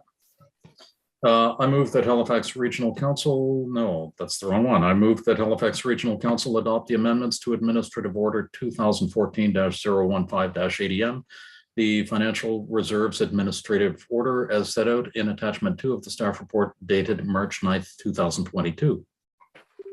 Second. Second by the Deputy Mayor. Councillor Russell. Thank you. I am generally in support of this. I like the idea of the funding emergencies and how they are declared. I do have, I was going over this a few times, and I do have one question about it, and that is section 13A 6 at the very end of that paragraph. It says that the CFO, with the concurrence of the CAO, may borrow reserve funds for various reasons, and they are generally directed by council. But at the very end of that sentence, it says, or to generally account for the operations of the municipality. And I'm just curious, what is envisioned with that? If there is something that is not envisioned or approved or something by council, then what would be done to generally account for the operations of the municipality? The Honourable Jerry Blackwood. Thank you, Mr. Mayor, through you to the councillor. Yeah, so that section would only be invoked, obviously, if an emergency was in place. That would relate to, I guess, situations where we had liquidity issues, where we would need to divert funding to meet payment obligations, or to create, liquidity and funding for unbudgeted items that would be related to an emergency. So basically, council and the mayor, would through the process declare the emergency and invoke the emergency powers through the admin order. And this is basically the CAO and CFO having delegated authority to carry that out. And that makes sense, but I think a lot of that is covered when it's talking about including any operating or capital expense and the replacement of any approved revenues or funding. That leads me to believe that this is something else, and I'm just not sure what that would be. Can assist there, Mayor. John? I'll let John go. I would suggest that what you referred to previously, Councillor Russell, really relates to budget items in an emergency. There is a recognition that there is a need for a catch-all, and there may be items which are not budgeted for, but for which we have borrowed in an emergency or otherwise need to spend. And that would be this language at the end. So this is a catch-all in an emergency where we're not able to define today what the potential expenditures might be. This allows us the flexibility at that time without having to change the AO or otherwise go back in a state of emergency. Okay, thank you very much. Thank you, Councillor. Ready for the question, colleagues? Question.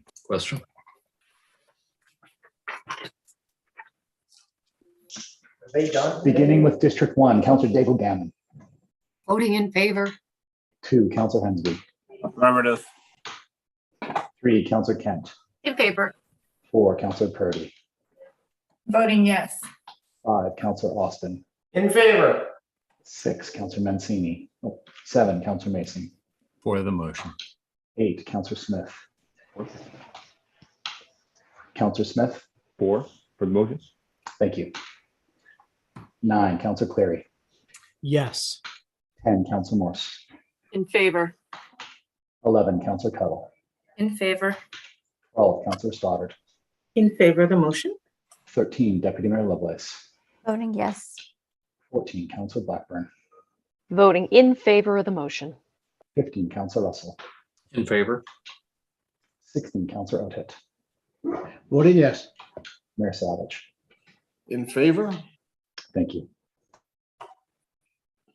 Thank you. Thank you, colleagues. We'll go to 15.3. This comes out of Transportation Standing. It's amendments respecting the appointment of the Traffic Authority. Thank you. Thank you, Mr. Mayor. Councillor Mason? I move that Halifax Regional Council adopt the amendments to Administrative Order 12, the appointment of the Traffic Authority Administrative Order, as set out in attachment 2 of the staff report dated April 24th, 2022, to repeal the appointment of Tasso Goutralakis as Deputy Traffic Authority, appoint Lucas Pitts Pienge as the Deputy Traffic Authority. I so move. Seconded by Councillor Hensby. Councillor Mason? Thank you, Mr. Mayor. So I'm going to start with the injunctions. Bow your heads. What we talked about in Transportation Standing Committee the last time we appointed this is that to remind everyone the purpose of today's discussion is to consider the CAO's recommendation for a nominee for the position of Traffic Authority of the Halifax Regional Municipality, to make a recommend and to take this, consider the recommendation from Transportation Standing Committee. Traffic Authority is a position created by statute, and the advice of the CAO and subject to policy, Regional Council appoints these statutory positions who are empowered by legislation to make decisions within their purview. We don't have a supervisory role over the decisions that fall within the purview of the Traffic Authority.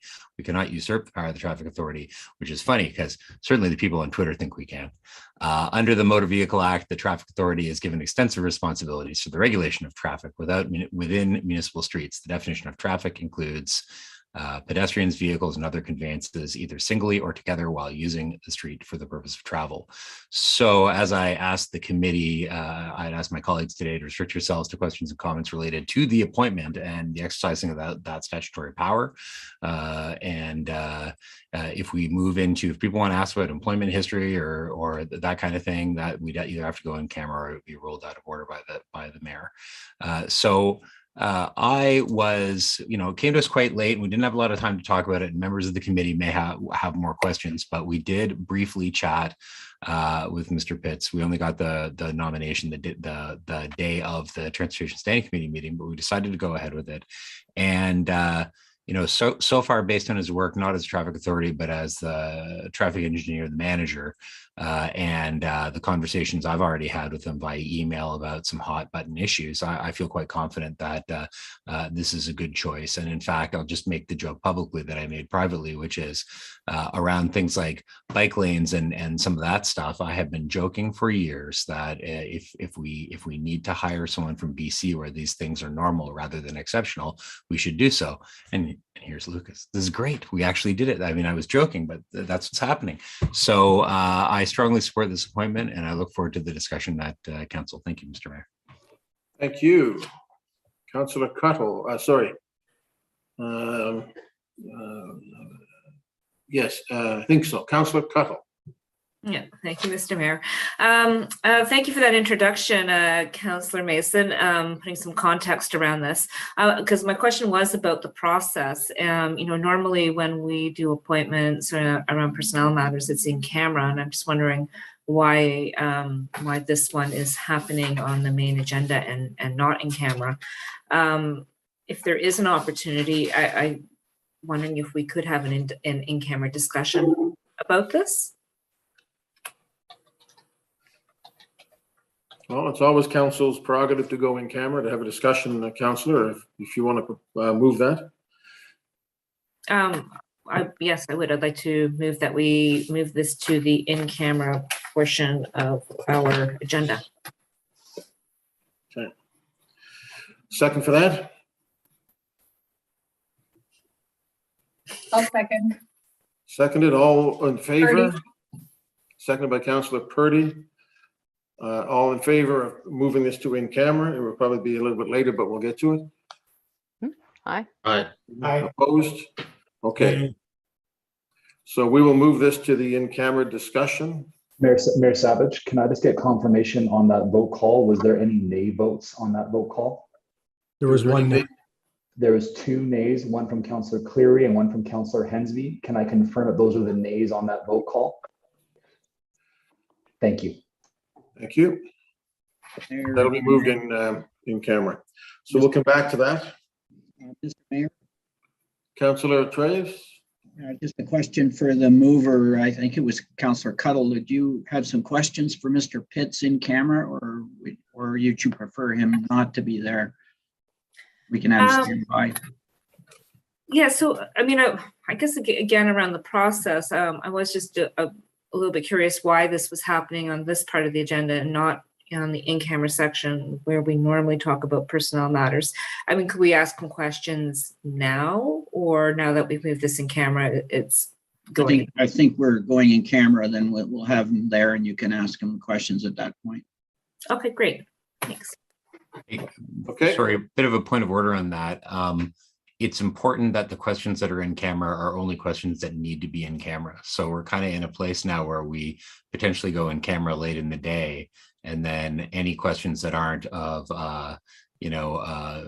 legal or personal nature around his employment history and such would then have to come back into public. Like my understanding is, and John can clarify that if we want to ask him, how do you approach this kind of traffic issue or whatever, like that all should be in public. I think that's what we did at TSC.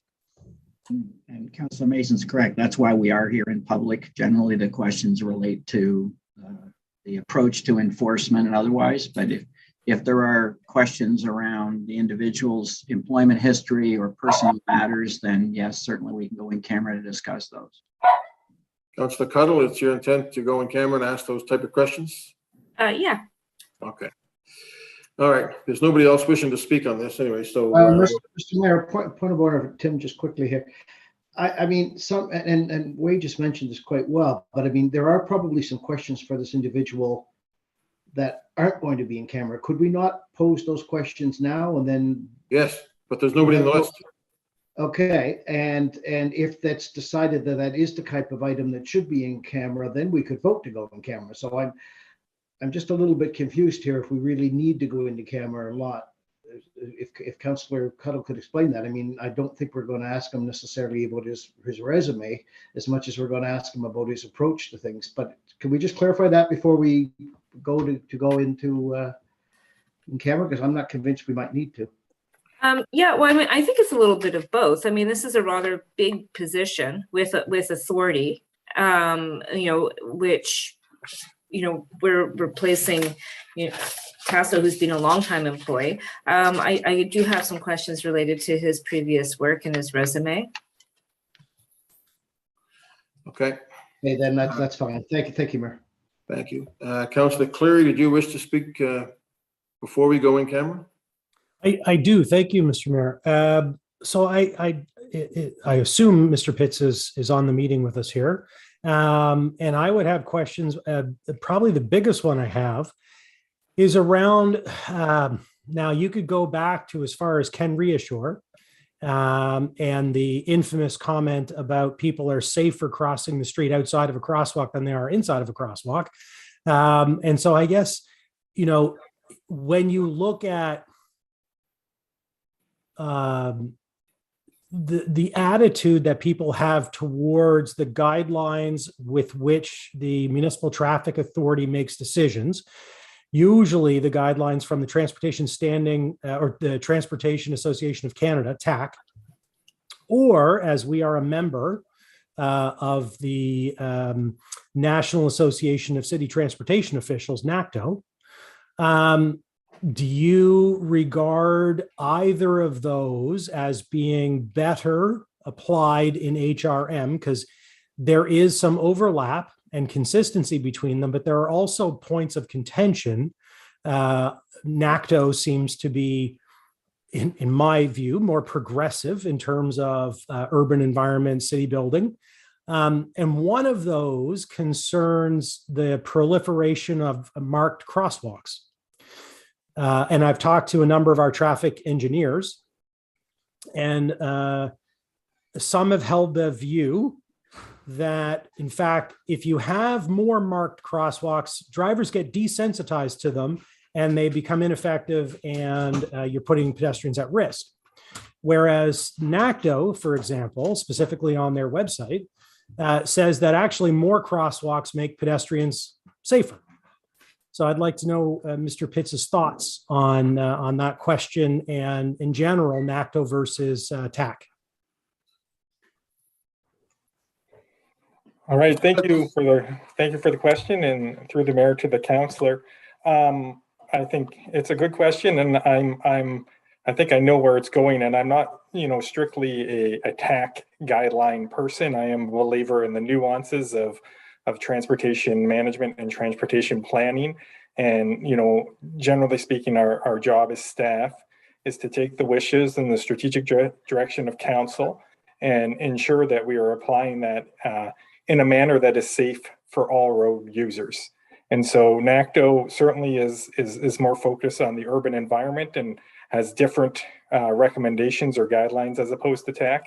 And those are very viable and very progressive in manner. And as Councillor Mason pointed out, I am from the West Coast, and in a lot of the work we have done traditionally out on the West Coast, we go in different directions than the TAC guidelines would necessarily recommend. A very diplomatic answer. I'm impressed. But also, you had, if I could, was that Jerry Maguire?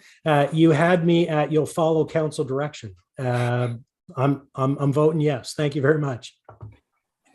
All right. Show me the money, Councillor Clary. That anybody else in public on this? If not, we'll defer this to in camera. We'll move to Northwest Community Council, commercial uses, Beaverbank, Hamilton Plains, Upper Sackville. Who wants That would to be me. Deputy Mayor. Thank you so much. Yes, this is been on my plate for quite some time, so I'm going to put the motion on the floor. Thank you very much. I move that Halifax Regional Council direct the Chief Administrative Officer to 1, initiate a process to consider amendments to the Beaverbank, Hammond Plains, and Upper Sackville Municipal Planning Strategy and Land Use Bylaw to proceed with option 2 as outlined within the staff report dated January 31, 2022, to increase the size threshold of commercial use requiring a development agreement, and 2, follow the public participation program for municipal planning strategy amendments as approved by Regional Council on February 27, 1997. I'll second that, Councillor Russell. Thank you, Councillor Russell. So this has been an ongoing issue within the Hammond Plains, Beaverbank, Upper Sackville land use. We have significant swaths of mixed use zone, and we don't have those secondary planning documents. We don't have kind of the nitty-gritty detailed work that we've done with community that other districts have done. And so Councillor Blackburn and I have been chatting about like how do we more effectively create a much more nuanced approach to ensure that we're meeting the needs, 1, of the community, 2, of developing viable, sustainable, vibrant communities, 3, ensuring that we're, contributing to this overall economic development approach to support businesses, but also to ensure that we're supporting businesses that the community needs. And so this motion originally at Northwest Community Council came out of a need to recognize that we had a new business that wanted to start in Hammond Plains, and they were restricted to 2,000 square feet of that business, and it was a children's business. So we would be servicing, or this business would be servicing, a very important target market within the community. But it took, a very long time for them to get through that development agreement process. And I want to thank staff for the work that they did in getting us to this point.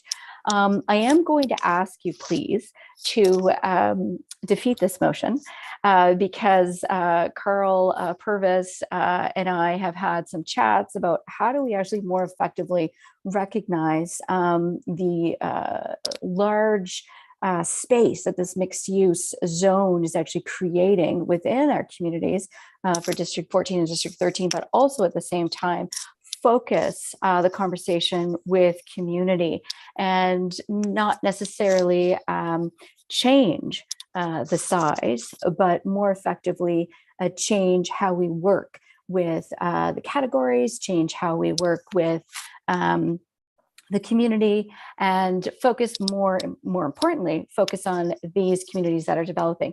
And so the motion that I want to put on the floor is more about the as of right uses within that mixed use zone, and not only acknowledge the mixed use zone requirements, but more importantly, focus on that target and the categories within the children's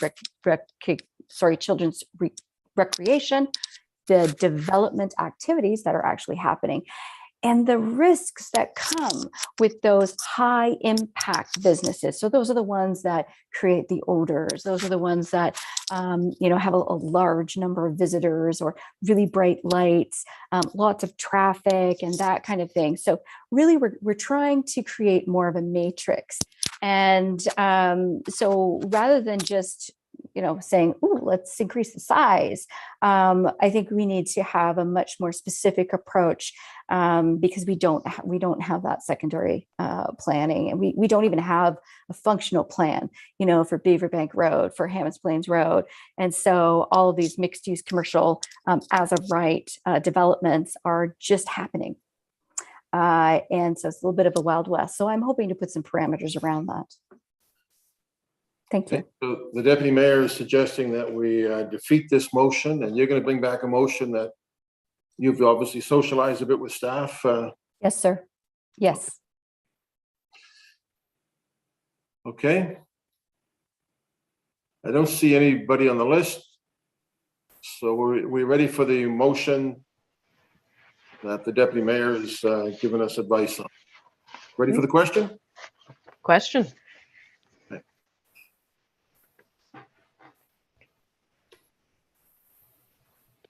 Beginning with District 2, Councillor Hensby. Negatory. 3, Councillor Kent. Opposed. 4, Councillor Purdy. Voting no. 5, Councillor Austin. Against. 6, Councillor Mancini. 7, Councillor Mason. Against. 8, Councillor Smith. Against? 9, Councillor Cleary. No. 10, Councillor Morse. Against. 11, Councillor Cuttle. Against. 12, Councillor Stoddard. Voting against the motion? 13, Deputy Mayor Lovelace. Voting no. 14, Councillor Blackburn. Voting against the motion. 15, Councillor Russell. Against. 16, Councillor Oathit. Voting no. Mayor Savage. I'm sorry, Deputy, I just can't support this. No. 1, Councillor Dale Gammon. Voting no. Thank you. Deputy Mayor? Oh, you're all such good students. Thank you. So I've just posted in the chat this new motion, and I will read it, that Halifax Regional Council direct the Chief Administrative Officer to 1, initiate a process to consider amendments to the Beaverbank, Hammers Plains, and Upper Sackville Municipal Planning Strategy and Land Use Bylaw to create new size thresholds for commercial uses permitted as of right within the MU1 zone, acknowledging the need to encourage and enable children's recreation developmental activities and other low impact uses, while also recognizing the need to mitigate the impact of higher intensity commercial uses that may generate large volumes of visitors, lights, noise, and odors. And 2, follow the public participation program for municipal planning strategy amendments as approved by Regional Council on February 27th, 1997. Second. Awesome. Thank you so much. And so, I just want to give you a very quick example. We have a subdivision in Hammers Plains. It's called Highland Park. It's split to the north and the south by the Hammers Plains Road. Now, on the south side, for the most part, it's an R1. It's a residential zone. On the north side, there's a little bit of residential zone right on that very busy highway trunk 213 Hammers Plains Road. And then further away from the Hammers Plains Road is a mixed use zone. And so, instead of creating that commercial activity, whether it's a paving company or gardening company or whatever, on the Hammers Plains Road, the land use bylaw has pushed it out into the woods. And so what we see is these large trucks and these vehicles that are going further into the subdivision. And, that's just not good planning. And so really what we want to do is we want to go to community and work with them to decide what kind of activity should be happening in this mixed use zone, what activity is considered low risk and what activity is considered high risk. And so I'm just realizing too, colleagues, that February 27th, 1997 was a very long time ago. Maybe we should be updating that community consultation public participation program. But anyway, that's for another story. But I do hope that you'll support this. And I'm not sure, Councillor Blackburn, if you have any comments on this, but just keep in mind that this is a huge area of land between District 13 and District 14 that we're looking to dig deep into the weeds with. Thank you. Thank you very much, Deputy. So anybody else on this? Okay, ready for the question? Question. Beginning with District 3, Councillor Kent.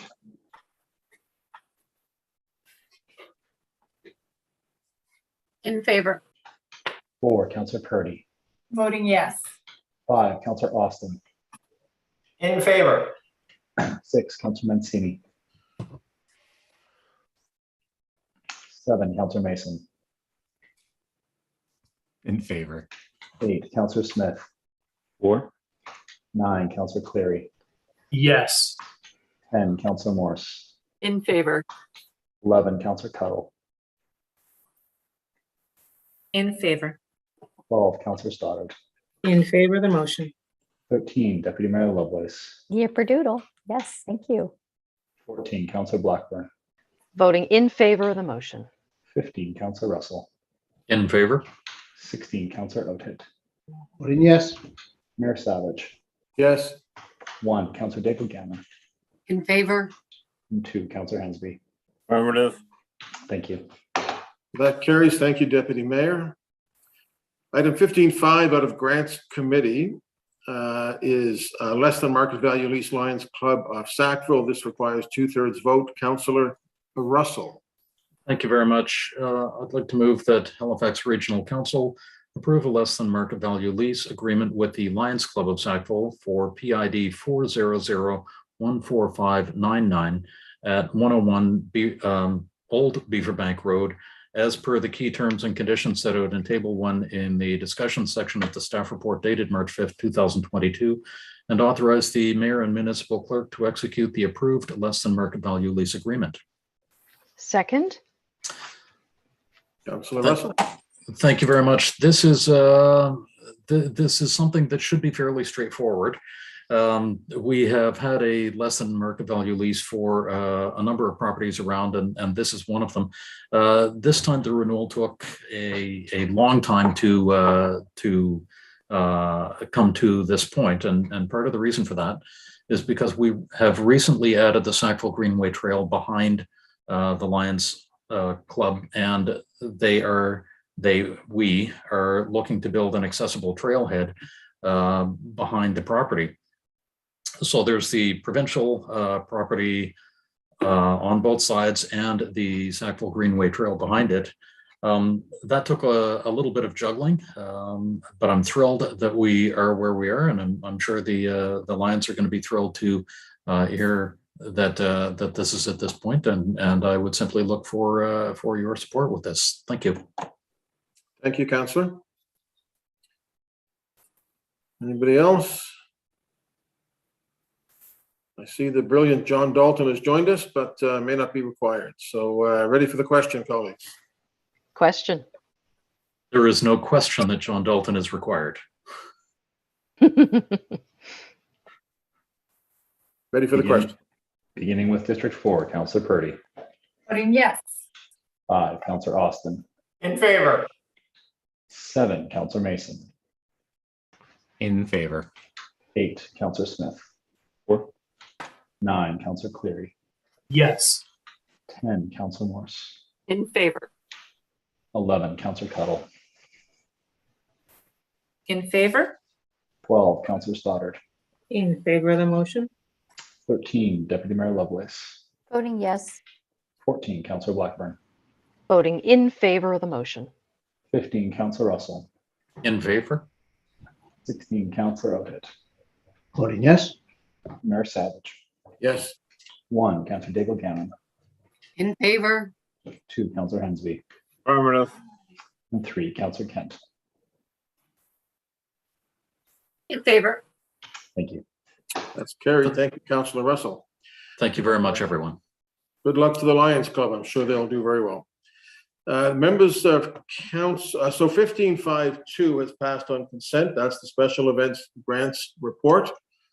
That's about 2/3 of a page of typing passed on consent. Well done, colleagues. Item 15.6.1 has also passed on consent. That's the Heritage Advisory Committee to include 5375 K Street in the Registry of Heritage Property. That takes us to 15.7.1. Councillor Morse. Renewal of funding for TNR program Feral Cats. Thank you, Mr. Mayor. And this came up through one of my residents who's a volunteer involved with the SPCA. And what this is about is renewing a 5-year contract to the SPCA for their work with volunteers to trap, neuter, and release feral cats to control the stray cat population in HRM. And some of the longer term councillors may remember a time when Halifax Council was known for spending a lot of time debating and discussing what to do about feral cats. And I don't want to go back there. So I hope we renew this contract. They have been fairly effective at reducing the population of stray cats. And this would just be renewing their contract. Because they have reduced the population, they're not looking for as much money as they've asked for before. They started out with $50,000 a year, and now they're looking for $25,000 a year for the next 5 years. So if I could read my motion, I guess I should have done that earlier, that Halifax Regional Council direct the Chief Administrative Officer to provide a staff report and recommendations with respect to continued funding for the SPCA's trap, neuter, and release program for feral cats for another 5 years. Second. Thank you. Second by, I didn't quite catch, Councillor Stoddard, thank you. Thank you, Councillor Morris. Councillor Hensby. I was just joking about rats. We can't have another debate on cats. Just joking. Okay. All right. Ready for the, sorry, Councillor Purdy. Thank you, Mr. Mayor. I was just wondering, was the SPCA notified of this renewal request to council? I was thinking of doing this too, you know, being approached by residents, but I was advised that since the SPCA didn't request for this to be renewed, that maybe it wasn't a priority to them, or maybe they just didn't realize that it was running out this year. So were they involved in this decision to renew the 5-year contract? If I may, Mr. Mayor?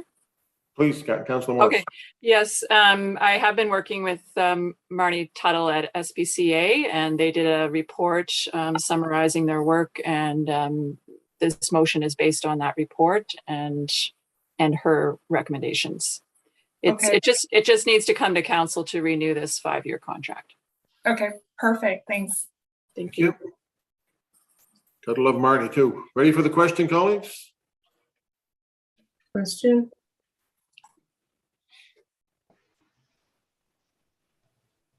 Beginning with District 5, Councillor Austin. In favor. 7, Councillor Mason.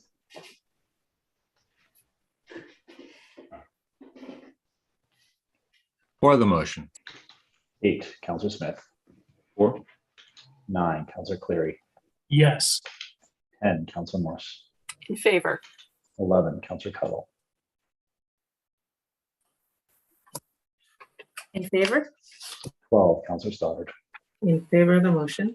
13, Deputy Mayor Lovelace. Voting yes. 14, Councillor Blackburn. Voting in favor of the motion. 15, Councillor Russell. In favor. 16, Councillor Oudhead. Yes. Mayor Savage. Yes. 1, Councillor Diggle-Gammon. Yes. 2, Councillor Hensby. Affirmative. 3, Councillor Kent. In favor. And 4, Councillor Purdy. Voting yes. Thank you. Carries. Thank you, Councillor Morris. Councillor Morris as well, 15.7.2, Highway 102 corridor study impact on proposed national park. Thank you, Mr. Councillor Mayor. Morris. So I'll read the motion.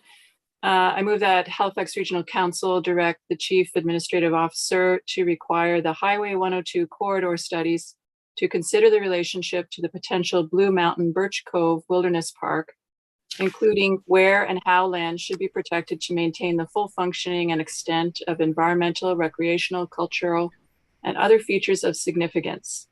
This should include, but not be limited to, mitigating impacts and changes to water quality and water quantity and water quality in Susie's and related lakes in the watersheds of the proposed Blue Mountain Birch Cove Wilderness Area Park, and the identification of minimum non-disturbance setbacks from Susie's Lake and other water courses and the protection of associated wetlands.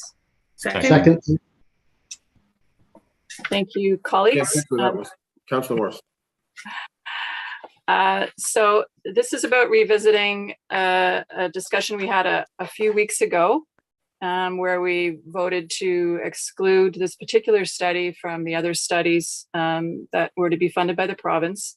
And what I would like to discuss is whether, since we have been, since this study has gone forward, whether we can make this study work in the best interests of the proposed Blue Mountain Birch Cove Wilderness Park. I think the issue here is that there are privately owned wetlands that supply a portion of the water going to Susie's Lake and the chain of lakes. And so if that privately owned land were to be developed, it could potentially have a big impact on Susie's Lake. And so I think with this study, we could look at that and get some facts around it and be able to make better decisions. Okay, thank you. John, are you looking for attention?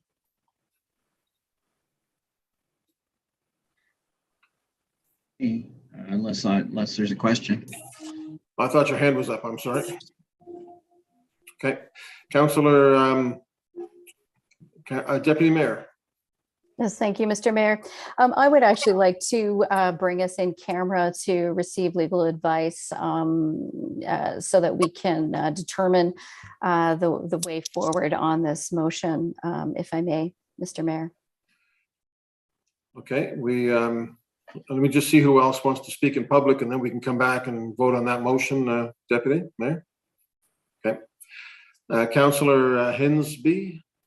Thank you very much, Mr. Mayor. Just to clarify, in regards to the funding that was approved by the province for the study for this corridor, who will be conducting that study? Would it be us, or would it be the province, or a third party? I just want a clarification on that.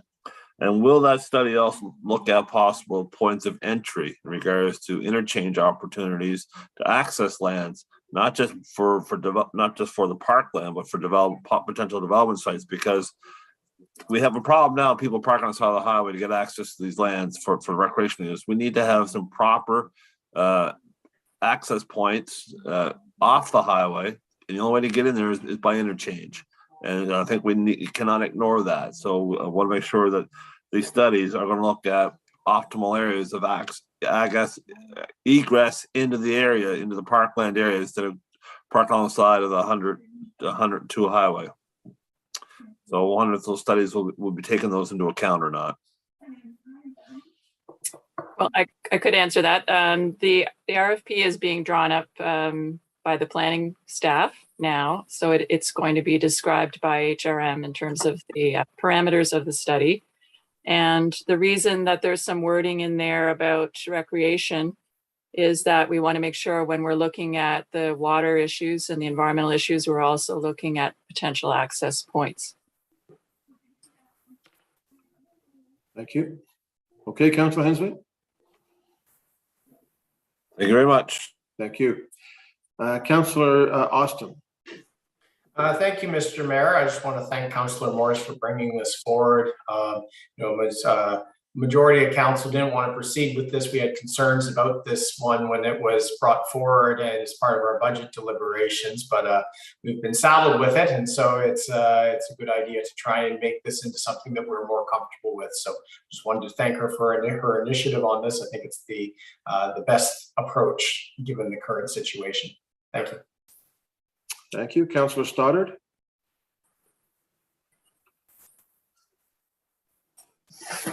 Thank you, Mr. Mayor. I do support Councillor Morris's motion. The wetlands, as we talked about, they filter the runoff from 102.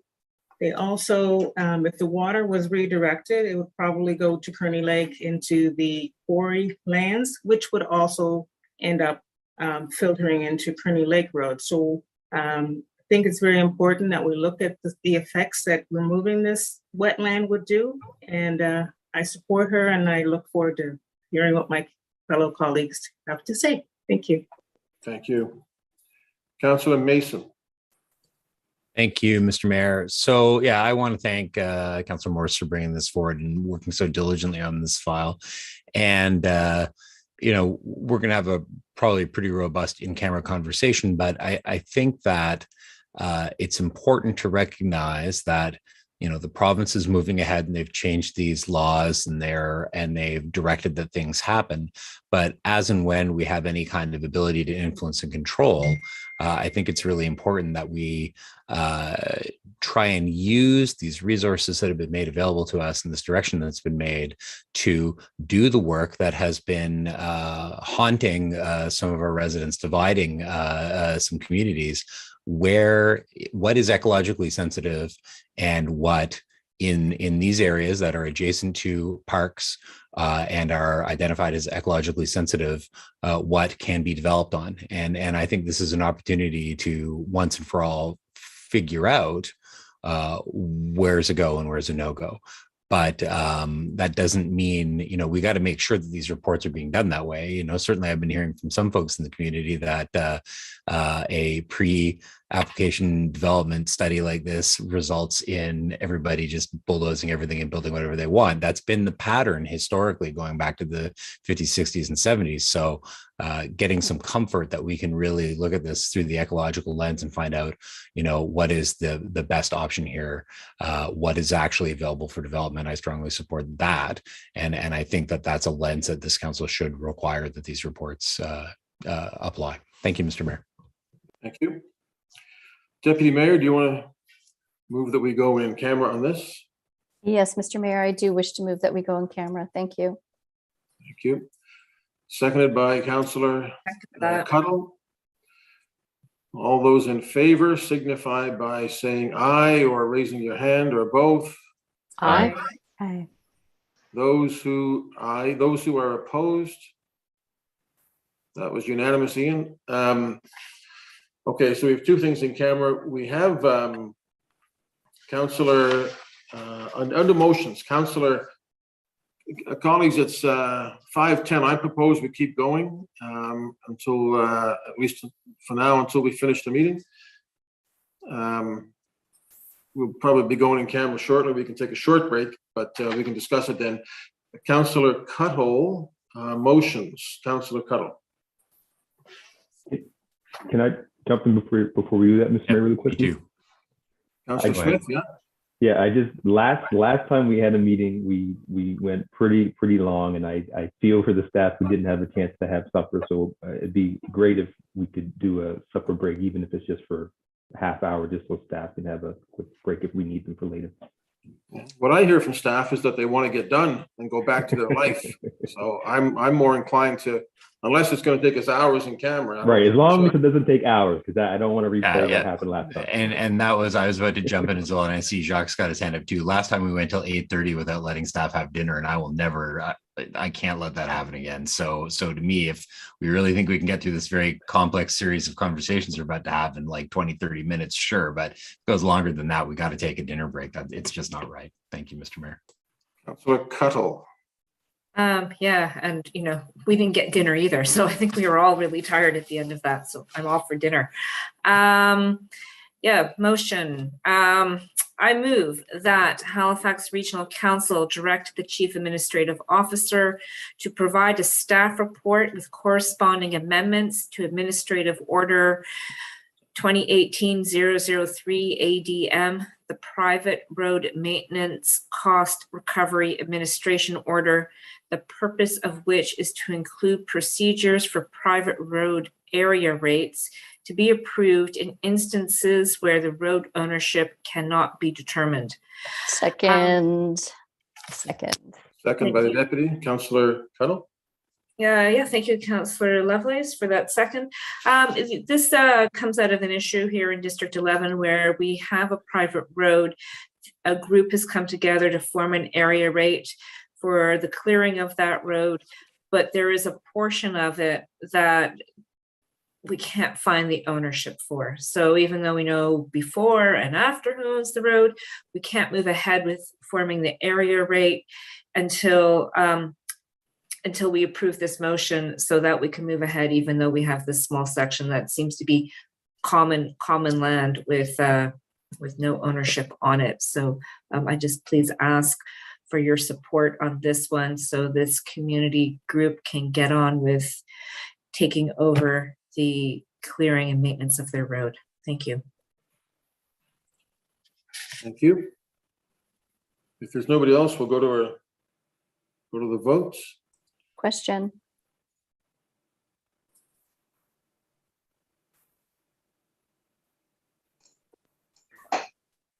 Beginning with District 7, Councillor Mason. For the motion. 8, Councillor Smith. 4. 9, Councillor Cleary. Yes. 10, Councillor Morse. Voting in favor. 11, Councillor Cuttle.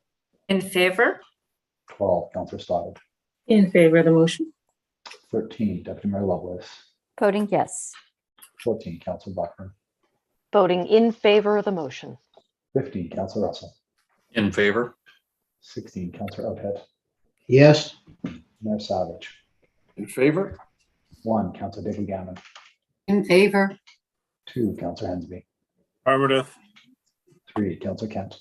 In favor. 4, Counselor Purdy. Voting yes. And 5, Counselor Austin. In favor. Thank you. Okay, that passes. Thank you, Counselor Cuddle. Motion We to have approve an the added in-camera item. minutes. Motion to approve the in-camera minutes of May 3rd. Just a second, I'll just, okay, is there a second for that? Second. Second by the deputy. All those in favor? Aye. Aye. Those opposed? It's carried. Ian, this item 18.1, that's a public item. That's correct, Mayor Savage. Who's going to lead us on this? Item 18.1, you have that, colleagues? Mayor Savage, I can provide an introduction to this and I can pass it off to the councilor. To council. So we were informed today that there was a motion that is required to name Councillor Smith, or if you meant name a councillor to FCM. As a part of this process, we typically ask for nominees for appointees to these groups. This is a need for a motion that we need to provide to them in a quick period of time. So the hope was, or the intent was to call for nominations today for members for this, and then to do this formal. You have the motions in front of you as well.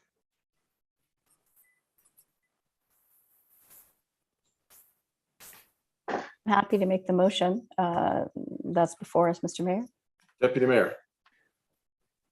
Sorry, Mayor Savage, if I could, just as a part of this process, we typically do ask for a call for nominations for individuals before we name them. So we have provided a draft motion to you, but we would be looking for a call of 3 times for nominations for this. Okay, colleagues, that's what we'll do. We're going to call 3 times for nominations to the FCM Board of Directors. Just to let you know, if there's no nominations, we have a good representative. Okay. Pick randomly out of a hat. Do we need to nominate Councillor Smith? Because if so, I nominate Councillor Smith. Second. Second, Councillor Smith has been nominated and seconded. Are there any further nominations? Are there any further nominations? Are there any further nominations? Hearing none, Deputy Mayor Lovelace. Oh, yes. Thank you, Mr. Mayor. So I read this whole thing. Here we go. This council resolution for 2022 Federation of Canadian Municipalities election to the Board of Directors. Whereas the Federation of Canadian Municipalities represents the interest of member municipalities and policy and program Deputy matters. Mayor Lovelace, Deputy Mayor Lovelace, my apologies. I have posted a motion in the chat that is a little bit shorter. Really? And will be there. So my apologies for miscommunication on that, and you now have that in front of you. That is good, and I like it. All right. That Halifax Regional Council, I move that Halifax Regional Council 1 waive Section 17 of Administrative Order 1, requiring a staff report from the Chief Administrative Officer. 2, approve the nomination of Councillor Smith to represent the Halifax Regional Council and the FCM Board of Directors for a term to June 2023. 3, adopt the resolution required by Federation of Canadian Municipalities with respect to the Board of Director appointment as circulated. Awesome. Second. Second by Councillor Mason. Perfect. Let's have a bow, Councillor Smith.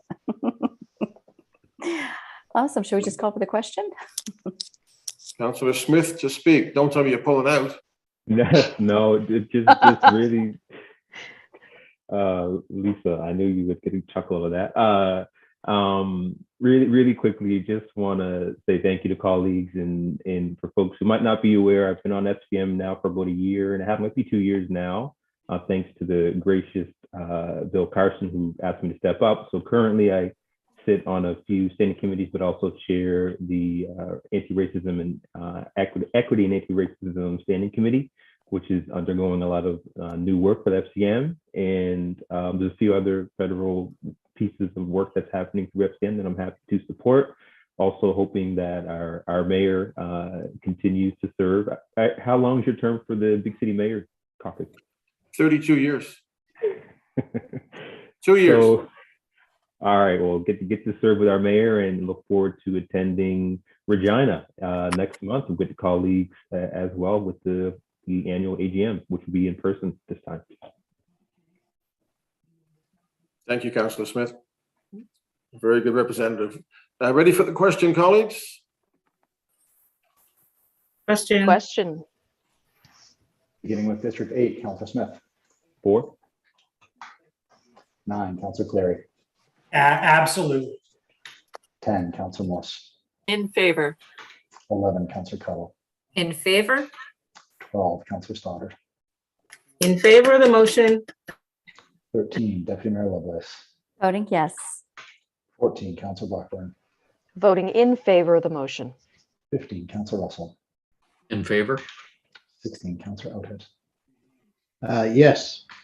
Mayor Savage. Yes. 1, Councillor David Gannon. In favor. 2, Councillor Hensby. Affirmative. 3, Councillor Kent. In favor. 4, Councillor Purdy. Yes. 5, Councillor Austin. In favor. And 7, Councillor Mason. For the motion. Thank you. So that's carried. Congratulations, Councillor Smith. Colleagues, I'm going to ask for notices of motion now. Are people ready to do the notices of motion now? Let's go to notices of motion. Deputy Mayor. Thank you, Mr. Mayor. I have 2. Take notice that at a future meeting of Halifax Regional Council, I intend to move 1. First reading of proposed bylaw R109, amending bylaw R100, the bylaw and ordinance repeal bylaw. And 2, amendments to Administrative Order 23, the purpose of which is to repeal bylaw P800, the pesticide bylaw, and Administrative Order 23, the pesticide bylaw exclusion list administrative order, which will be replaced with an integrated pest management strategy. And my second nom, take notice that at a future meeting of Halifax Regional Council, I intend to move to request a staff report, to request the Chief Administrative Officer to provide a staff report outlining the operating agreement for the Bay Community Center by the head of St. Margaret's Bay Bootlers Point Recreation Association, including any subleasing within the center, and that a report be brought back to Regional Council with recommendations regarding the governance model moving forward. Thank you. Thank you. Councillor Austin. Thank you, Mr. Mayor. Take notice that at a future meeting of Halifax Regional Council, I intend to move a motion to rescind item 15.3.1 from the October 26, 2021 Regional Council meeting, which requested a staff report as follows. That Halifax Regional Council requests a staff report regarding the feasibility of converting Lakeview Point Road and Hume Street in Dartmouth into a one-way loop by creating a new exit for Hume Street at the existing traffic light at Grants Grove. Thank you. Councillor Cleary. Thank you, Mr. Mayor. Take notice that at a future meeting of Halifax Regional Council, I intend to move that council consider adopting by policy a public participation program, the purpose of which is to establish a program to consider amendments to the Halifax Municipal Planning Strategy to enable high-rise development at 30 Ridge Valley Road and 41 Cowie Hill Road, Halifax. Thank you. Councillor Morse. Take notice that, take notice that at a future meeting of Halifax Regional Council, I intend to move proposed Administrative Order 2022-002-ADM, the Outdoor Community Rink Administrative Order, the purpose of which is to establish a process and grant program for outdoor community rinks. Thank you. Anybody else? Okay, colleagues, so the next thing we'll do is go in camera. The question is, what do? I heard from 2 councillors that want to keep going, 2 that want to have a break. Jacques suggests if we're going to go past 6, we need to have a break then or before. Is the council's wish to take a break now or? Yes. Yes. Yes. So shall we, 5:22, shall we come back at 6 with in camera? And Jacques, will that work for staff, do you think? Yeah, staff after 5 hours we're obliged to give them at least a 30-minute break. So 30 minutes, 35 minutes works. Okay. 5 hours equals 6 o'clock. So we've already moved to go in camera. I don't think we need to do that. We've approved the minutes. The other in camera item 17.2 has been deferred. So it's the two items that we've already discussed that we'll come back and discuss in camera. Ian? Mayor Savage, we have two motions to speak to items in camera. We could do a motion right now to move in camera. We'll put up the holding slide, and that way all members can come back to the in-camera meeting, and then we'll return to the in-public meeting to close. Okay. I'll move that. Moved by Councillor Kent that we go in camera, Second. seconded by Councillor Mason. All in favor? Aye. I will see you at 6 o'clock, colleagues. Thank you very much.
Good evening. There's now the council is coming back from the in-camera session. We'll be taking down the holding screen.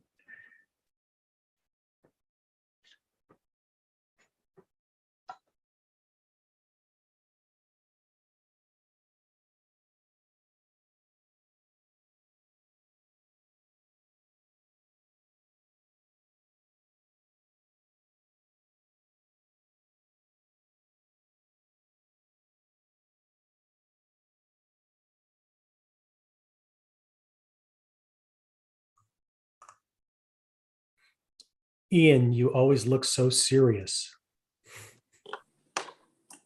Ian just came back from watching the Hillbilly duo. What's it called? The Hillbilly Express at Red Rocks? Yes. So Mayor Savage, we are live and streaming. So you can. What's the name of the band you saw? Turnpike Troubadours. Turnpike Troubadours. I listened to one of their songs. They're very cool. Colleagues, we're back. I'm going to go back. The motion is already on the floor from Transportation Standing.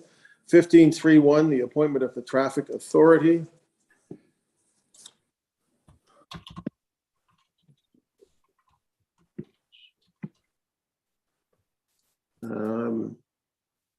Councillor Mason, are you on this? Sure. Yeah. Just, I feel like some context should be had. We had a quick conversation about the legalities and ins and outs of the appointment process, which is still brand new, only our second time doing it since we adopted it in 2021. And I just wanted to emphasize again, support and confidence in this appointment and urge council to vote in support of it. Thank you. Thank you. Anybody else? I've switched computers here, so I'm not sure if I'm missing anybody. Are we ready for the question? Question. Okay, question here. Beginning with District 9, Councillor Clary. Yes. 10, Councillor Morse. In favor. 11, Councillor Cuttle. In favor. 12, Councillor Stoddard. In favor of the motion. 13, Deputy Mayor Lovelace. Voting yes. 14, Councillor Blackburn. Voting in favor of the motion. 15, Councillor Russell. In favor. 16, Councillor Oathit. Voting yes. Mayor Savage. Yes. 1, Councillor Daigle Gamley. 2, Councillor Hensby. 3, Councillor Kent. 4, Councillor Purdy. Voting yes. 5, Councillor Austin.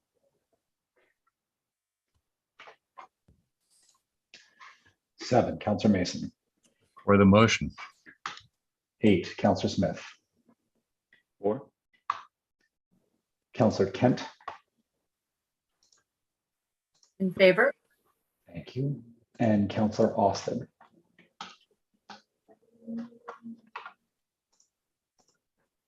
Mayor Savage, that has passed. Passed. Mr. Pitts, congratulations on this. Just in case you think you're done, there's a fourth part to this meeting that you have to show up at 11:30 tonight. I'll send you the coordinates and we will see you then. Welcome. Glad to have you as in this position. Colleagues, we'll move then to the other item that was on the floor, which was 15.7.2. It is already on the floor. Are we ready for the question? Question. Question. Question.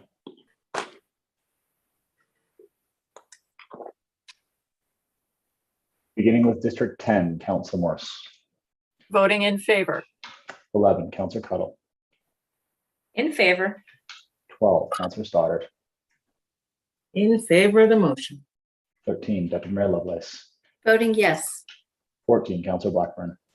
Voting in favor of the motion. 15, Councillor Russell. In favor. 16, Councillor Oathit. Yes. Mayor Savage. Yes. Councillor Kent. In favor. District 4, Councillor Purdy. Voting yes. District 5, Councillor Austin. In favor. District 6, Councillor Mancini. District 7, Councillor Mason. For the motion. 8, Councillor Smith. 4. And 9, Councillor Clary. Yes. Thank you. Okay.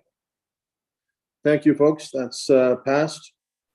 We've done notices of motion. Our next meeting is 2 weeks from today. And I may be in attendance. I may not. If I am, it'll be from somewhere else. And the deputy mayor will most likely be guiding you through that day. I do want to say that we do intend to meet so the next meeting will be virtual on the 31st. After that, our intention is to meet in public, meet in chambers again on an ongoing basis. So that's our plan. All right, colleagues, if there's nothing else, I will accept a motion to get out of here. So moved. Moved. We're done, folks.